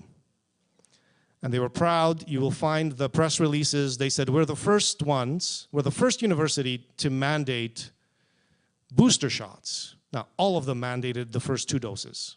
All of them. There's not a single university that didn't mandate the first 2 shots. But they were pushing it with the booster shots. That was August. By October, they had a sudden death of a 20-year-old student, Spencer Cornelis. By November, they had a sudden death of a second student, 21-year-old Megha Thakur. Now, Megha Thakur had a TikTok account with millions and millions of followers and views. And it took about 4 days for after her death for Western University to announce that after consulting with their medical specialists, that they were rescinding their COVID-19 booster mandate. They did not acknowledge the deaths, the recent deaths of their 2 students in this decision. And I always say they didn't consult their medical experts, they consulted their legal experts. And they told them, you better take this mandate off and hope that people forget, that people don't realize what happened. They never acknowledged the deaths, the sudden deaths of these were perfectly healthy students. Both of them had died suddenly, I believe, in their sleep. You know, McMaster University had 3 medical residents die in the summer of 2022. And again, this is another area where I've been really so frustrated, is the young doctors were forced to take these shots, and the deaths, the sudden deaths, are actually skewed to the youngest doctors. They actually have the highest rate of deaths when you break down the numbers. In fact, you know, the youngest group had about a 900% increase in mortality. Doctors under the age of 30, so these are all residents or medical students, in 2022 compared to 2019, 900% increase. No one wants to talk about it. There's a reason why the Canadian Medical Association is saying this is disinformation, even though they have the data. They know. They all know that they're guilty and that they are legally liable for these deaths. The protection that Pfizer and Moderna get is not going to extend to the leadership of the universities, for example. They are legally liable for these deaths. It's just people have to realize it and pursue them for this. Churches, we've had failure of our churches. Our church leaders took money and then opened vaccine clinics in their basements. And you had priests saying, yes, the vaccine is great. It's not the sign of the beast. Just take your vaccine. Completely failed their congregations. I mean, we even had the Pope saying that, you know, you better take your vaccine or you're committing a sin. I'm sort of paraphrasing it. But, you know, we've had complete failure of the churches. In terms of the judges and the courts, I would say we've had a complete failure of our courts. I cannot think of, and we have incredible lawyers here tonight who fought back, stood up and fought back against the injustices committed during the pandemic. I can't think of active judges who stood up and said that anything that happened during the pandemic was wrong. Or even retired judges. You know, it was just a complete failure. And that now we have courts upholding decisions to remove people from transplant lists, effectively condemning them to death. This is what's happening in Canada. It's absolutely unconscionable. complete failure of our institutions. But of course, the biggest failure of our institutions has been in our healthcare system. Our public health officials, I would say, were the most either corrupt or incompetent that I've seen anywhere. And I am talking about Dina Hinshaw, and I am talking about Bonnie Henry. I mean, the corruption, now you're stuck with Dina Hinshaw because she literally fled Alberta, in my opinion, to take refuge here in British Columbia, because she spent the last year and a half covering up COVID vaccine injuries and evidence of vaccine injuries on the alberta.ca website, where it was very clear from the data that the double and triple vaccinated were getting sick. Their immune systems were being damaged as time went on. They were getting sicker and sicker, and they were more and more likely to get infected with COVID-19. They were the ones filling the hospitals. They were the ones filling the ICUs. They were the ones dying. In fact, Dina Hinshaw, in the summer of 2022, and she coordinated this with Bonnie Henry, because the data from the government websites disappeared roughly about the same time. There was maybe a week difference between Alberta and BC. And when the data showed that close to 90% of the hospitalized for COVID-19 were the vaccinated, and over 80% of the deaths from COVID-19 were the vaccinated, made up majority of them were the boosted, with the triple vaccinated. That's when Dina Hinshaw and Bonnie Henry pulled the data from the government websites, and from that point on, we were completely blind as to who was in the hospitals, who was dying, who was in the ICU, and how many vaccines they had. They killed the data. That's a crime. They literally covered up. It's like a crime scene. They saw that people were getting injured, they were dying. They just, instead of stopping the vaccine rollout, even as late as it might have been, they decided to instead delete the data from the government website so it wouldn't be available to Albertans or British Columbians. That is a crime. They are guilty of a crime. Now, Dina Hinshaw probably saw the writing on the wall. She saw that Verna Yu, the CEO of Alberta Health Services, who had implemented a catastrophic vaccine mandate on Alberta's 105,000 healthcare workers, she saw that she was fired, so she fled to BC, and now she's deputy public health chief for Bonnie Henry. One criminal working for another criminal. And I'm not afraid to say it, these are criminals. Yeah. So we've had a complete failure of our institutions and the colleges. I will tell you, the colleges have been among the biggest abusers and violators of the law and violators of the human rights in healthcare in Canada. They block doctors from providing early treatments like ivermectin or hydroxychloroquine or fluvoxamine or anything else the doctors wanted to try. They blocked them from doing it. At that moment, they violated the sanctity of the patient-doctor relationship, which should be sacrosanct. There should be no bureaucracy telling a doctor how he or she should be treating their patients. No bureaucracy should be able to do that. The colleges did that.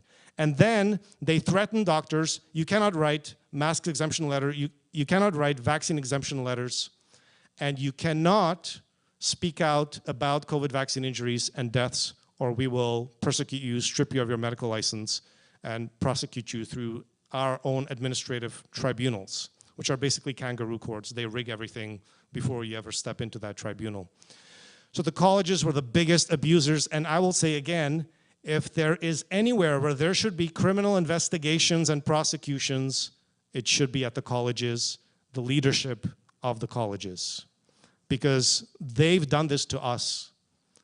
They've destroyed bodily autonomy, they've destroyed informed consent, they've destroyed every facet of medical ethics, established medical ethics that we've had since World War II, that we've enjoyed. And they destroyed the patient-doctor relationship. And Bill 36 just takes it to another level. What they've done is they said, you know what, college, you're not draconian enough, you're not abusive enough, we're going to speed up the process, we're going to consolidate the colleges, we're going to put our own people in it, and we're going to make it that much more draconian. So we've had a complete failure of institutions in our healthcare system in Canada. So I've got about 5 minutes left, so I'm going to wrap it up. And I know this is a conference about solutions. So what solutions, what solutions do we have to address this? I believe that our healthcare system as it is cannot be fixed. I think we're beyond that point. We are so saturated with bureaucracy, with a corrupt bureaucracy. In Alberta alone, for example, Alberta Health Services has 3,100 managers. 3,100 managers managing a $23 billion healthcare system that consumes half the provincial budget.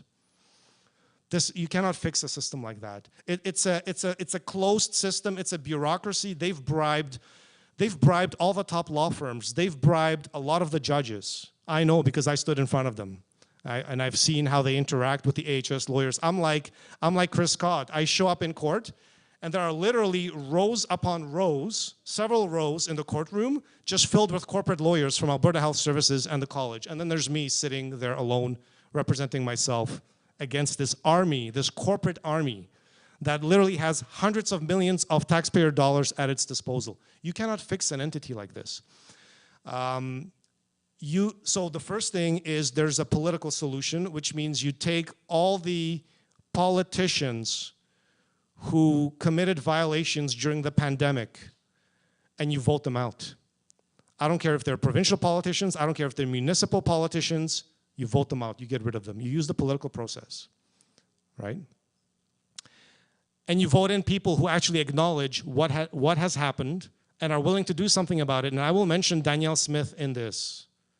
Danielle Smith is running to become the Premier of Alberta. And when she was elected as interim Premier, in her first day, she said the unvaccinated were the most persecuted group that she's ever seen in her lifetime, and she was correct. She had the guts to say it, and she was absolutely 100% correct. And the media crucified her for it, but she said it. She said it publicly. And then the next thing that she has said that no other politician in Canada has ever even thought about, let alone said, she said that the College of Physicians and Surgeons of Alberta should be dissolved. She said this. These are the kinds of politicians you need to elect, because we need major changes. The tinkering with the healthcare system is not going to fix anything. We need major, drastic changes, and this is the only way. Is you're going to have to elect people who are willing to do the difficult work. The other way is to support the doctors who stood up for you during the pandemic, and look in your communities and find the doctors who are still faithful to their Hippocratic oath and still believe in the patient-doctor relationship, bodily autonomy, and so on. Find out who these doctors are and support them, because there will come a time where our healthcare system will crumble and you're going to need them, and you should support them. I was very fortunate recently to be invited to join the Wellness Company with Dr. Peter McCullough, Dr. Paul Alexander, Dr. Roger Hodkinson. I'm joining doctors like Dr. Mark Trozzi, Dr. Julie Panes. This is a fantastic group of individuals, all of us who've been persecuted. And the Wellness Company is now expanding into Canada, and they want to provide an alternate healthcare system. The Wellness Company, twc.health. And the reason I'm mentioning it, I'm not here to promote a company or a product. The reason I'm mentioning it is that this company is very serious about bringing an alternative, offering an alternative. And whether it's through virtual care and walk-in clinics, and whether it's focused on prevention, which we don't get in our healthcare system, and timely access to doctors and specialists, that's what they want to bring to Canada. And they're going to be fought every step of the way. They're going to be fought by the media, they're going to be fought by the politicians, they're going to be fought by everybody. But they're going to make the push. They are making the push, and they've started by hiring the doctors who were persecuted and abused for standing up for the rights of their patients during the pandemic. So, in closing, I want to leave you this, is that, I believe the status quo of the healthcare system, I believe it's slowly going to get worse. Because the only solutions I've seen, other than Bill 36, which is an absolute catastrophe, the only solutions I've seen is they've talked about bringing in thousands of doctors and nurses from other countries. And I believe that's wrong. We have so many talented, qualified healthcare workers here in Canada who are abused, who are sent into early retirement. There are thousands of healthcare workers right now in British Columbia who are not allowed to work, who are not able to work because of the draconian policies of the provincial government. How can you justify bringing in thousands of healthcare workers from the Philippines or from the Middle East or other countries? How do you justify that when you've got healthcare workers who are still being abused here to this day and not allowed to work? To me, that makes absolutely no sense. So I'm against bringing in people from the outside as long as we haven't taken care of our own healthcare workers here. And so please support the healthcare workers whom, and they don't have to be doctors, they could be nurses, they could be pharmacists, they could be naturopaths, chiropractors, osteopaths, you name it. Support those who share your values, who have ethics, who still believe in their oath. Please support them, because I believe that there will come a time in the future, not so distant future, where our healthcare system is simply not going to be there. It's going to collapse, and we're going to need these people. Thank you very much. God bless you.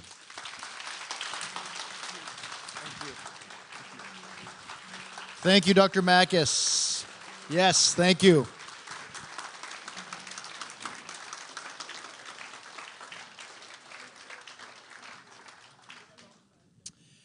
Are you ready for the final anchor? How hungry are you on a scale of very hungry to not very? If you're very hungry, put your hand up. But as Brian Peckford said last night, are you hungry for truth? So to capstone the entire 3-day marathon here, I'd like to introduce to you our last and final speaker.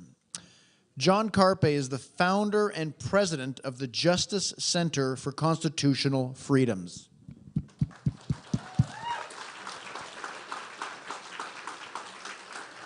He has devoted his legal career to defending the constitutional freedoms through litigation and education. Ladies and gentlemen, John Carpe. Thank you. And thank you, We Unify Canada. Thank you for the opportunity to be with you here this evening. It is a great honor.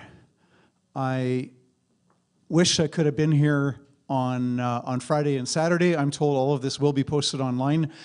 I was invited to speak at a conference in Red Deer quite a few months ago, and I had agreed to that. And Jonathan was kind enough to accommodate me to be here with you on Sunday. So thank you, Jonathan. Thank you, We Unify Canada. And I want to thank each and every person here. You are living out and practicing a maxim that you've probably heard before, but the only thing necessary for evil to triumph is for good men to do nothing. And you're not doing nothing, and so you are preventing the progress of tyranny in our country. You are the bulwark. You're standing up against that. When you attend these conferences, when you communicate with your MLAs and your MPs, when you hand out brochures, when you deliver brochures and put them in mailboxes, when you forward emails to friends and family and colleagues, when you are doing these things, it is those small acts that make the tyranny crumble. We've heard references, so much good content. You're not going to hear anything new from me, because there have been so many good things put forward with all these fantastic speakers these last 3 days. A lot of references have been made to Václav Havel, if I'm saying his name correctly. I read his 70-page essay, and he talks about living in the truth.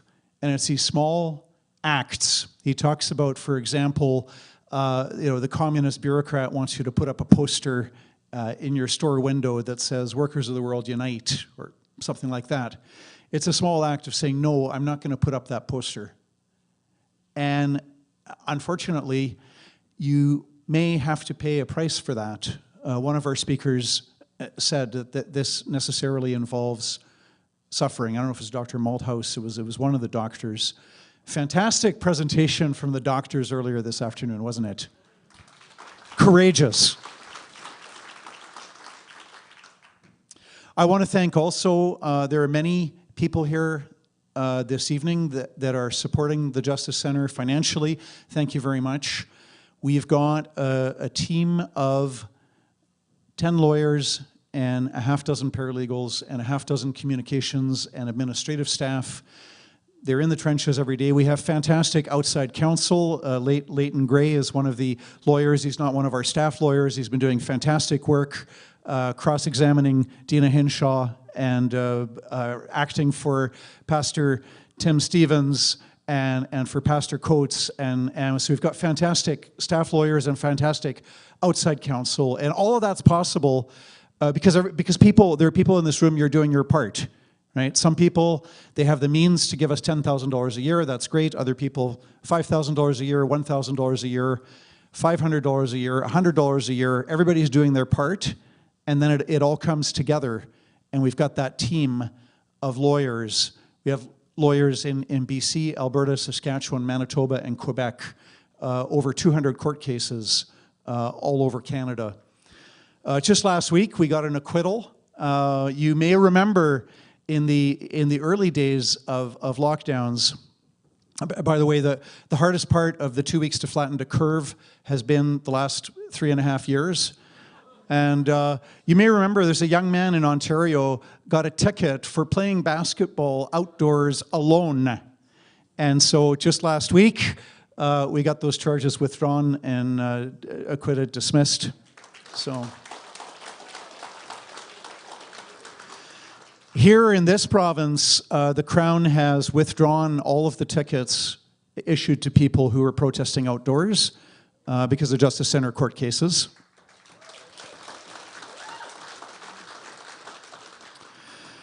We've had a student at Mount Royal University was threatened with expulsion for not getting injected with a substance that is still, for which there's no long-term safety data available. And the Justice Center went to bat for him, did not get expelled, and then other students as well. Who's heard of Shelley Wilson? Nurse in Saskatchewan. She publicly disagreed on social media with the government's narrative, got a threatening letter from the Saskatchewan College of Nurses. Justice Center went to bat for her and said, you are a government body, you're required to respect the Canadian Charter of Rights and Freedoms, of which Section 2B is freedom of expression. And fortunately, the college backed down, and so Nurse Shelley Wilson is back to just caring for her patients without having to worry about having her license pulled, preventing her from, that would prevent her from earning a living. So another victory.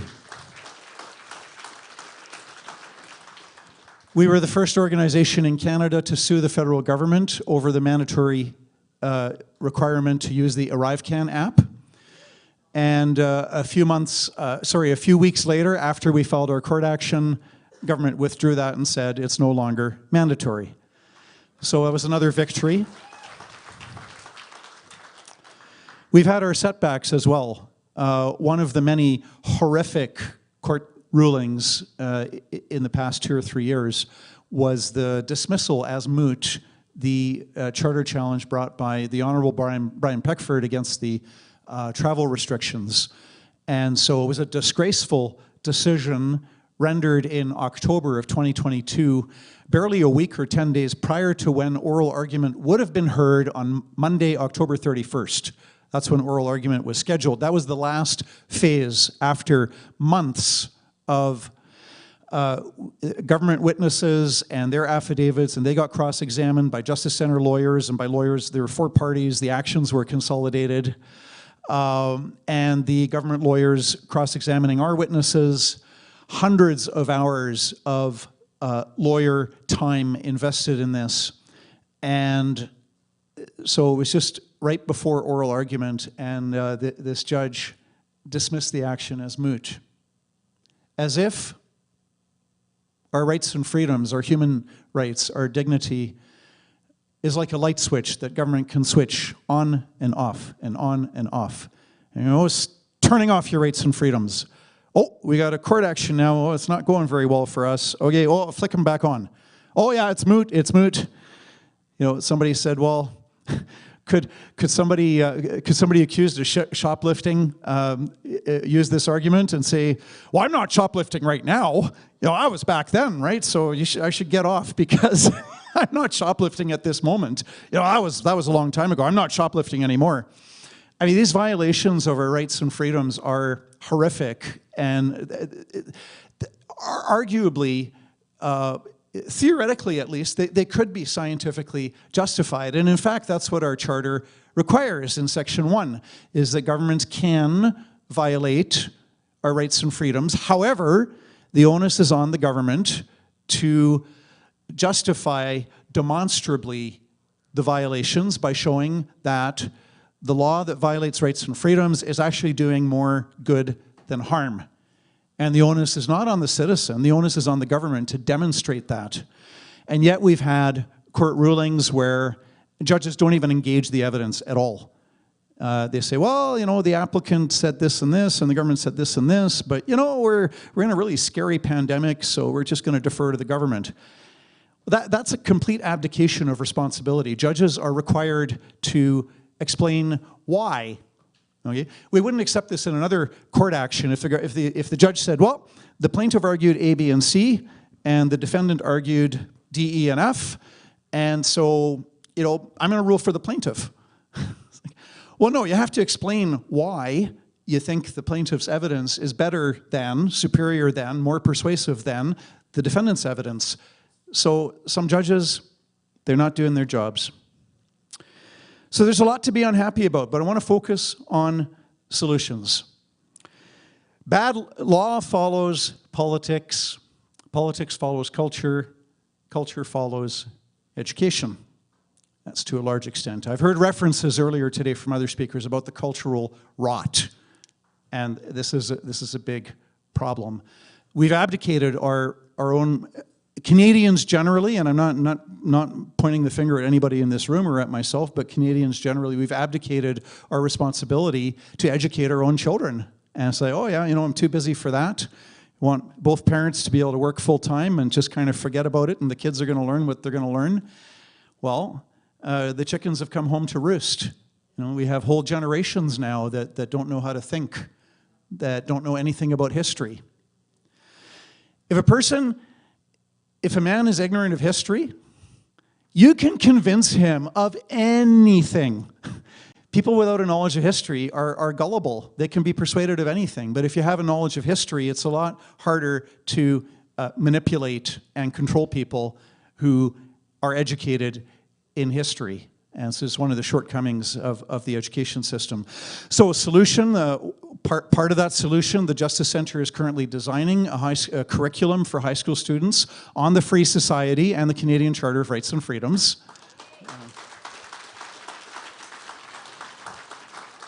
We are just now releasing the first module, which is about freedom of expression. I really appreciate Leighton Gray's remarks about freedom of expression.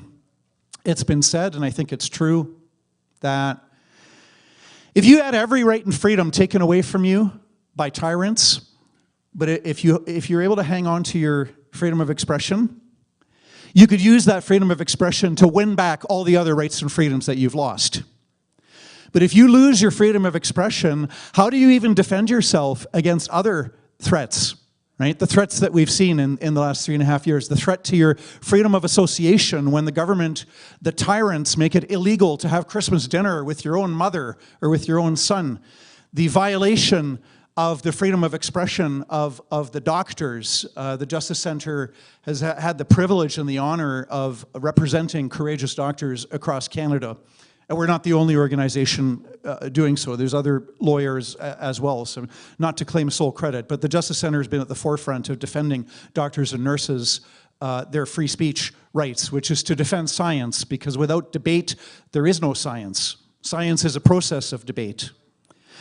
So that freedom of expression is important. So that's the first module that we're releasing in that curriculum, and it's going to be used initially. It might be a lot of homeschoolers, private schools, but in most provinces, social studies teachers have discretion to use curriculum that the teacher herself or himself can pick out. And so if we want to, again, law follows politics, politics follows culture, culture follows education, so we got to fix education. We have to educate ourselves, we have to educate our neighbors. On the back table there, to my left, to your right, over there, on the table, there's a brochure tracked and traced. We are trying to get ahead of the curve on centralized digital ID. Who here has heard about social credit in communist China? Lots of hands, yeah. This is not the social credit that you and I grew up with, because I'm from BC. I grew up in Kitimat and Williams Lake, and so, of course, those of us, I gather mostly British Columbians in the room, the Chinese social credit means if you criticize the government on social media, you can't get onto a subway or a train or a plane. And so we saw this implemented with the vaccine passports, where suddenly you have to divulge personal, private, confidential medical information to a total stranger. You're a 16-year-old, barista at a Starbucks, or the attendant at the public swimming pool. We saw that on a small scale. The technology is there for governments to completely control us, and so we will shortly be releasing a petition. Take this brochure, and if you want to distribute it, please do so, because that's part of educating the public, which is a long process. It's going to be a lot of hard work. It's going to take a lot of time. We've had hundreds of thousands of brochures distributed, and people contact our office and they want 50 or 100 or 500, whatever. You leave it sticking out of the mailbox. Don't tuck it in. Nobody will find it. Leave it hanging out. And we've got to keep up that process. Who's heard of Matthias Desmet? Okay, very educated crowd here. He says people go mad in crowds, but they regain their sanity one by one by one by one. And so it's this continual process of things like you distribute a brochure, you forward an email. It's these little small acts that bit by bit by bit by bit by bit by bit by bit, people are able to slowly let go of the fear that clouded their thinking, the fear that turned them into very obedient citizens. So that's on the education front. Where is Jonathan with the clipboard? Is Jonathan here right now? Is the clipboard here? Ah, here it is. Okay. So while I'm speaking, and this can continue during the Q&A, this says, put your name and email down. This is to get our Justice Update newsletter. It's part of educating yourself, and you can forward the newsletter to other people. Not only is it the most interesting newsletter you could ever read, but we only send it out twice a month, so you're not going to be inundated with daily emails from the Justice Center. So that's just going to circulate, and put down your name and your email.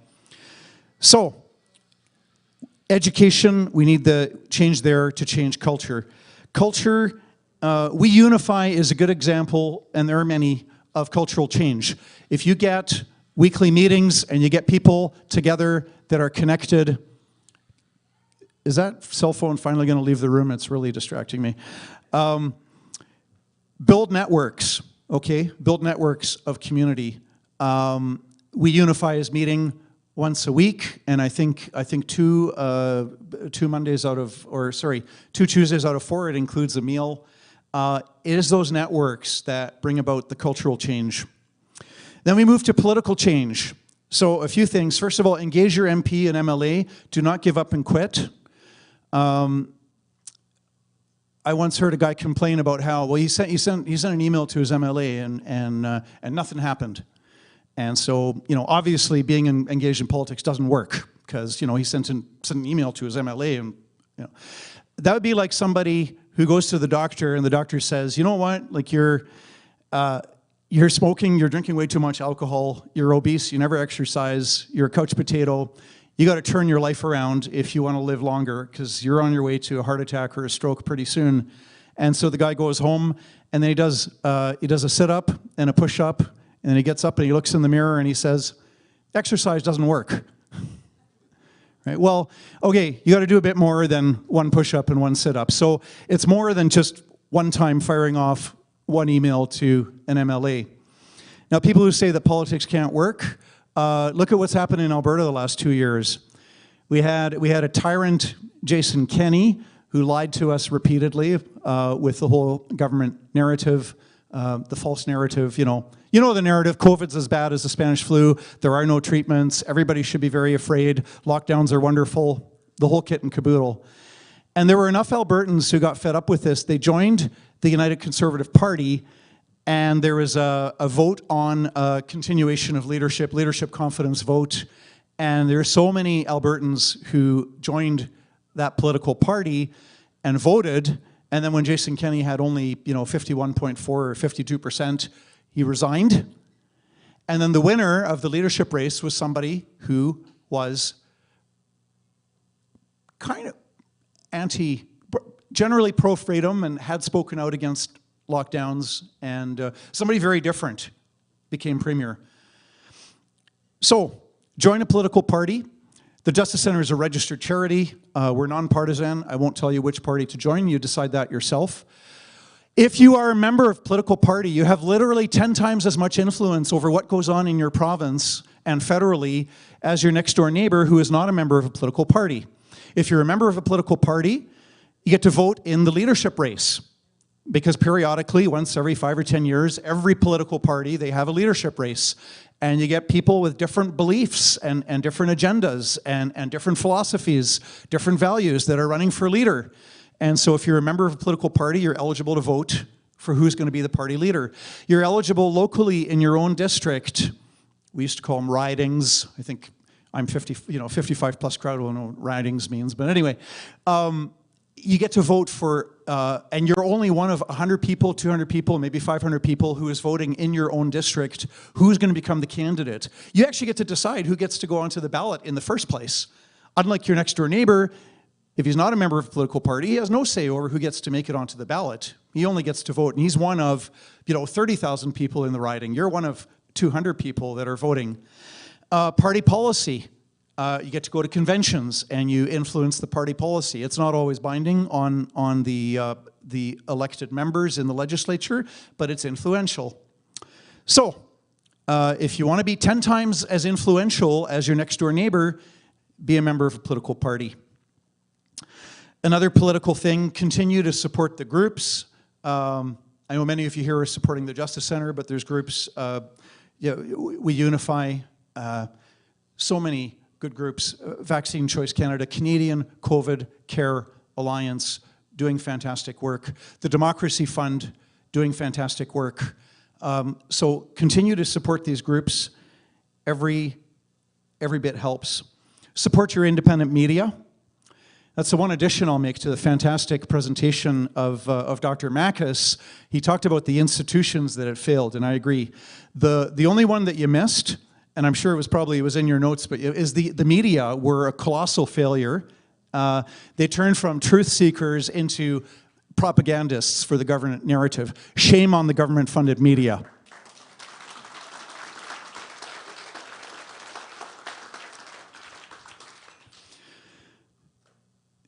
So education shapes culture, culture shapes politics, politics shapes the laws as well as the court rulings.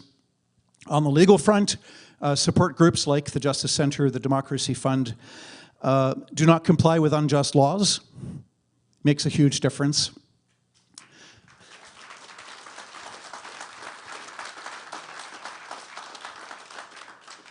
I've heard estimates that if as few as 10% of people or even 5% of people refuse to comply with an unjust law, it becomes almost impossible to enforce. If you got less than 1% of non-compliance, the people are so few in numbers that the authorities can still hunt you down, right? So if people not wearing a mask, if that's less than 1%, the authorities can still kind of, pick off the individuals. But if you get up to 5%, 10%, it just becomes impossible. The authorities cannot throw 5% or 10% of the population into prison. They cannot clog up the court system with millions of mask tickets or tickets for refusing to wear a mask. They can't. It falls apart. So do not comply with unjust laws. That's what you can do on the legal front, and supporting groups like the Justice Center, the Democracy Fund, that are fighting these battles in court. So what are the two virtues that we need to win this war? And this is a war. We're in a war. Now, there aren't bullets and bombs and tanks, but we are very much in a war. Wars take time. I mean, many wars take years. There have been some wars in history that were, a few weeks or a few months, but a lot of wars. There's 100 Years' War in Europe between France and Britain, I believe. That went on for a long time. World War II lasted for about 6 years, arguably longer. If you look at Japanese aggression into China, it was longer than 6 years, but at least 6 years for World War II. World War I was 4 years. So wars take a long time, and wars have battles, and you have defeats and you have successes. And sometimes you take 3 steps forward and it's 2 steps back, and then 2 steps forward and 4 steps back, and you're worse off. But then 6 steps forward and only 1 step back, and so it goes. And so we're fighting these battles. I really appreciate the words of encouragement from Umar about how this takes time. We got to be back in the courts again and again and again, and not be discouraged, not be deterred. So the virtues we need to win the war are, first of all, courage to speak truth to power, courage to suffer. And there's no two ways about it. I mean, let me tell you, I was not happy on Friday, December 30th to get a phone call from Calgary Police Services saying that there's a Canada-wide warrant out for my arrest. And I spent 23 hours in jail. And it utterly destroyed a wonderful evening I was looking forward to. I was going to connect with another family. It was Friday, December 30th, and it was a very good friend of mine. And my wife is friends with his wife. And my kids are friends with his wife, with his kids, and we were going to have a wonderful evening together. And that was taken away from me forever, and I'll never get it back. And others are far worse. Tamara Leach, 49 days in jail. Chris Barber, who's here. Correct me if I'm wrong, I think he's not spent time in jail, but unjustly accused. So the Justice Center is paying for the criminal defense of Chris Barber and a lot of other people. So there is suffering involved. And so it takes courage to say, well, let the chips fall where they may, but there is no alternative to that. The other important virtue, so courage to speak truth to power, courage to live in the truth. The other one is perseverance, and that's to keep on keeping on. Imagine Christmas 1945. So we just won the war. We defeated Imperial Japan, Nazi Germany, Fascist Italy, defeated. We still have a huge problem with the totalitarian Soviet Union that went on for decades more. So it wasn't like the world was a perfect place, but at least, we won the war. Imagine how happy people felt Christmas 1945 after 6 years of war, and now we have peace and we have victory. We defeated Imperial Japan, Nazi Germany, Fascist Italy. But imagine Christmas 1940. Hitler is Lord of Europe. Every country on the continent is either occupied by the Nazis or is allied with the Nazis. Right? They took over, successfully invaded the Netherlands, which is where I'm from, Belgium, Luxembourg, France, Denmark, Norway, Poland, and on and on and on. And then you've got, these different regimes are allied with Hitler, the Romanians, the Hungarians. Others are neutral, Spain and Portugal. So Hitler controls the whole continent, all of the forests and the farms, the agriculture, the mines, the minerals, everything. I mean, would you feel happy and confident Christmas 1940? In hindsight, we look at it and go, oh, well, of course, our side was going to win, because of, this, and this. Well, not in Christmas 1940, we didn't know. We had no idea. And so people kept on going. They had the courage to persevere. My grandparents suffered, as did all the Dutch people, the Nazi occupation of the Netherlands.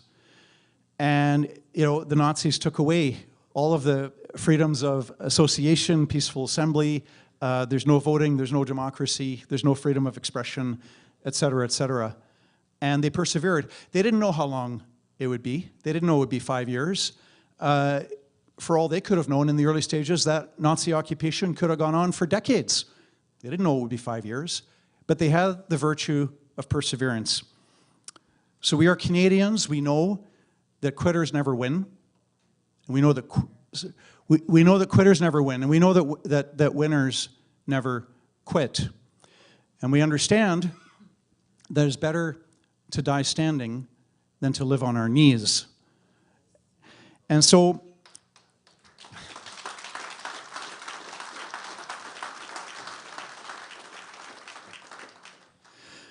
some people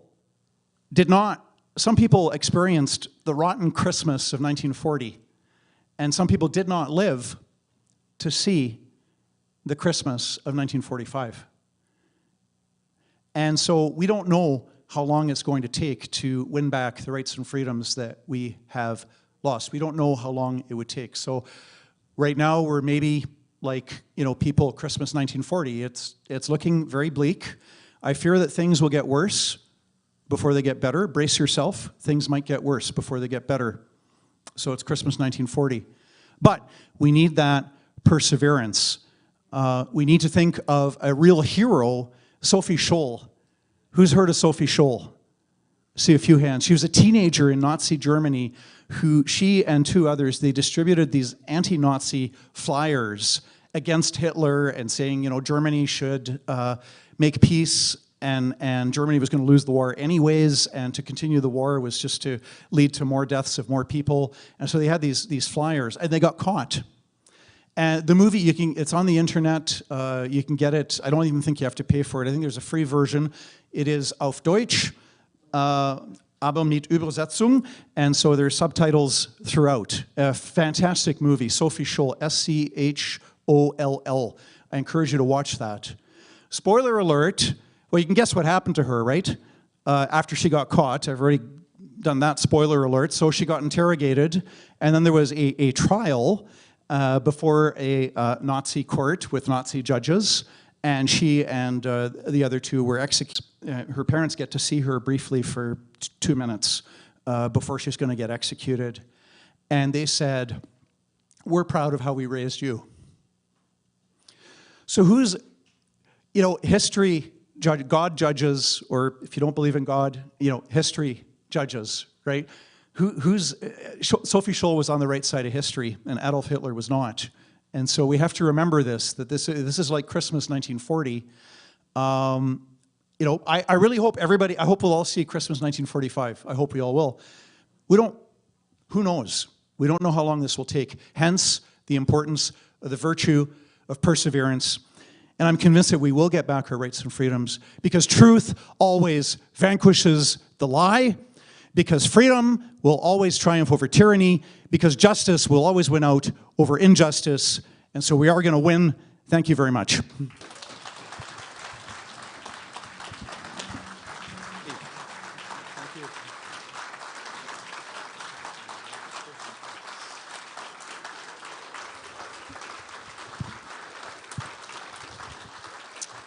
Thank you very much, John. So I'm going to call, now this whole weekend does very much boil down to the hard work of a single individual. I may be the voice and the face of the actual conference, but I do very little in terms of the organizing. I do none of the organizing, scheduling, and everything else. So I would like to invite and have a round of applause for